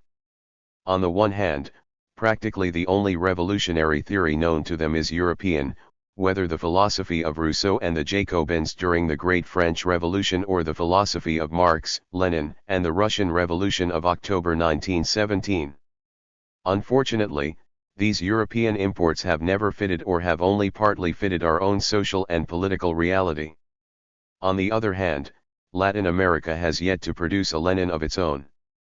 And that means that we are still fumbling around for guidance. Speaking of European models and influences, the British author of The Soldiers of Peron claims on the basis of interviews with the Montoneros that the two most important works shaping your strategy during the resistance were Clausewitz's On War and Abraham Guillen's Strategy of the Urban Guerrilla. Were those works really that influential? We were familiar with the relevant sections of Clausewitz's major work, but we never studied it thoroughly. As for Guillen, I remember reading that urban guerrillas should operate by night and never by day. So that is how we began. But that was almost 20 years ago until we learned that guerrillas can be just as effective, even more effective, by operating in broad daylight and among large crowds where they are not readily detectable. I also recall a passage in which the Gallego claimed that guerrilla warfare in the cities is ultimately ineffective unless backed up by rural guerrillas. But there are few rural areas in Argentina where guerrilla warfare is appropriate. The attempt by the People's Revolutionary Army to build a rural base in Tucumán proved disastrous, and we criticized the effort from the start. That was the extent of Guillen's influence, as far as I am aware. Why must everything significant come from Europe? Actually, the main intellectual influence on the Montoneros had a native origin. It was our reading of Argentine history that shaped our strategy as well as our ideology. Our principal guides were Juan José Hernández Arregui, José María Rosa, Arturo Jauretche, and Rodolfo Puiggró. We also owe a singular debt to John William Cook, our original mentor. Among the figures just mentioned, who was the most influential? You could say that we learned most from Puiggró. But both he and Cook were Marxist-Leninists. You omitted to add that they were also Peronists. Both successfully adapted their Marxism to Argentine national conditions. Their method was derived from Marxism, not their ideology. What of the influence of the Cuban Revolution and, for that matter, the victorious Nicaraguan Revolution? You noted that Latin America has yet to produce a Lenin of its own. But wouldn't Fidel Castro fit that role? If there was a direct Marxist influence on us, it came from reading the works of Mao Zedong. The Chinese Cultural Revolution made a profound impression on us, as it also did on Perón. One can hardly compare Fidel Castro's thought with that of Mao. Fidel has yet to write anything systematic. Regis Debray tried to capture Fidel's thought but completely misinterpreted the strategy that led to victory against Batista. His influence on Latin American revolutionaries bordered on the suicidal and set us back several years. If the Cubans have adopted a dogmatic version of Marxism-Leninism, it is because Cuba is a miserable country without rivers, petroleum, iron ores, etc. They are dependent for survival on the USSR. Argentina is in a different category altogether. We follow our own path. Cuba is an anomaly and there is little chance of its revolution ever being imitated elsewhere. The Nicaraguan revolution is something else. Nonetheless, revolutionary movements have a way of influencing one another, especially when they are successful. The fact that the strategy of mass insurrection or movementist tendency within the Sandinista Front of National Liberation became the prevailing one by 1977 makes me wonder if the Montoneros may have been partly responsible for the change. Surely, the example of the Cordobazos and the successful Peronist resistance of the late 60s and early 70s must have weighed in the balance. The Montoneros' recent emphasis on political pluralism and a mixed economy following the Sandinista victory in 1979 suggests that the FSLN has had a reciprocal effect. Was there in fact a mutual influence? rather than a cause and effect relationship. Both the FSLN and the Montoneros developed their strategies in response to fundamentally similar social and political conditions. Although we had contacts with the FSLN going back to the late 60s, to my knowledge there was little mutual influence. The FSLN's insurrectional strategy was adopted, as in our own case, only after a Debrayist or Foucault strategy had failed.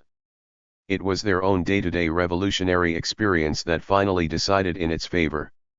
As for the Montoneros, we had already developed a program in favor of political pluralism and a mixed economy as early as 1973. Although expressed in somewhat different terms, it came to the same thing. Moreover, our insurrectional strategy had a Peronist origin that likewise antedated the insurrectional strategy of the FSLN. Isn't it ironical that the program you fought for in 1973, especially your championing of political pluralism and internal democracy within the Peronist movement, should finally have borne fruit at the Congress of Rio Hondo in February 1985? That is, that your program is now accepted by both the political center and left of center of the Peronist leadership. It was a matter not of historical irony but of a correct strategy. Are you saying that the correctness of your strategy was a determining factor? In other words, that the corporative and verticalist structuring of the Peronist movement so discouraged democratic participation by the Peronist bases that they finally repudiated the party's political as well as labor bureaucracies? The electoral defeat of October 1983 contributed, more than anything else, to the emergence of the renovators. They had to adopt our original proposals or otherwise face defeat in the congressional elections scheduled for November. Evidently, the democratization of the Peronist movement is a powerful factor in your favor. Does, then, the recent acceptance of the Peronist youth as a fourth official branch of the movement with the right to 25% representation at all levels indicate that the Montoneros are in a position to recover the ground lost during the military process? I wouldn't say that. The past 7 years of repression have taken their toll. There is no comparison between the popular support we enjoyed in 1974 to 75 and what we represent today. We were almost completely decimated and it will take years to recover what we lost. I noted that very few youth between the ages of 18 and 30 attended the public demonstration organized by the Peronist youth in Plaza Once on March N. The 12,000 or so present represented mainly an older generation. The Peronist youth was completely wiped out by the military process. As late as 1982, the decisive year of the resistance, there was no JP. We have had to rebuild it under almost impossible conditions, because our youth educated under the military process was subjected to a systematic and insidious propaganda that made us appear to be malefactors and delinquents. Today the Radical Party continues to present us in the same light as subversive terrorists. We have had to contend with the theory of the two devils, which lumps together and makes no distinction between our use of violence in defense of the Constitution and the practice of genocide by the military dictatorship. But the youth are beginning to realize that there is a difference and that this is a country of lies. Our money is a lie. That the military process had for one of its objectives the elimination of corruption in public office, when it turned out to be the most corrupt government in our nation's history, was a lie. That its purpose was to uphold the Constitution, which it brazenly violated under the guise of rooting out subversion, was a lie. That it represented the national interest, that it was not partial to the oligarchy, and that it was not directed against the Argentine working class were lies, etc. We have made our self-criticism by recognizing our errors. The military has yet to do so. The Argentine nation must now make its self-criticism by rejecting the lies of the past decade. The democratization of the Peronist movement has been a step in that direction. It appears that the Radical Party's movement of renewal and change has also made an effort at self-criticism. Alfonsin's electoral campaign in support of a third historical movement succeeded in assimilating, at least rhetorically, the Peronist program in most of its essentials. Is there any difference between this movement and Peronist efforts to organize a national front? MF. The front refers to efforts to revive the political coalition responsible for the Peronists' overwhelming victory at the polls in September 1973, the Justicialist Liberation Front. In sharp contrast, the Third Historical Movement refers to the Radicals' campaign to supersede not only the mass movement built by Irigoyen, but also the Peronist movement that replaced it. Surely, the Peronists are not going to agree to become obsolete. That explains why they counterpose a revived national front to the Radicals' Third Historical Movement. Even so, it would appear that the renovators at Rio Hondo have gone beyond the original Peronist movement in assimilating the Radicals' emphasis on democracy. Am I right in believing that they, rather than the Radicals, represent a third historical option? MF. You are right about the convergence of the two-party platforms. Disillusioned with the mafia of political and labor bureaucrats in control of their party's apparatus, many rank and file Peronists voted for Alfonsin rather than Luter. In part, they were deceived by the propaganda for a third historical movement. Today they have grounds for being disillusioned with the Radical Party, because Alfonsin ended by betraying his campaign promises. Radical talk about a third historical movement is now generally recognized to have been an electoral gimmick. Nobody in the Radical Party now takes it seriously. Besides, Alfonsin failed to acknowledge that this concept was not his own, that it did not originate with his movement for renewal and change. It goes back almost 20 years to an effort by the then revolutionary armed forces to develop an alternative to both radicalism and Peronism. The concept was originally formulated by Jorge Omar Luengar, who subsequently became a Montonero and the editor of our journal Venir. When the FAR merged with the Montoneros in October 1973, the original concept was discarded in view of the regeneration of the Peronist movement. I notice from your articles in La Voz that you are critical of the Radical Party not only for erecting what you call a merely formal democracy, but also for failing to dismantle the repressive apparatus carried over from the military process. I understand what you mean by formal democracy, but in what respects is the old repressive apparatus still functioning? MF. The intelligence services have been left intact along with their files on so-called subversives. We are being indicted by a radical government under conditions dictated by the military juntas. In this respect, the radical government is continuous with that of the dictatorship. It seems that the Radical Party was successful where the military party failed. I have in mind your imprisonment and that of Ricardo Obregon Quino. MF. We did not anticipate that a democratic government would treat us on the same level with those responsible for the disappearance of thousands of our fellow Argentines, with professional torturers, etc. Does that mean that your efforts to return to Argentina were premature? Ricardo Obregon returned in December 1983, only a few weeks after Alfonsin assumed the presidency, and was detained at the Ezeiza airport. He has been in prison ever since. And you were detained in Brazil in February 1984 and extradited to Argentina at the request of the Argentine government in October. You must have known that the Brazilian intelligence services were working hand in glove with their Argentine counterparts. Why, then, did you risk returning before the repressive apparatus had been dismantled? MF. The choice was between political death in exile or the struggle to recover political credibility and influence by returning to Argentina. Who would listen to me from Mexico, operating from Chihuahua or perhaps Querétaro? Since political death for me is worse than physical death or imprisonment, my only option was to return.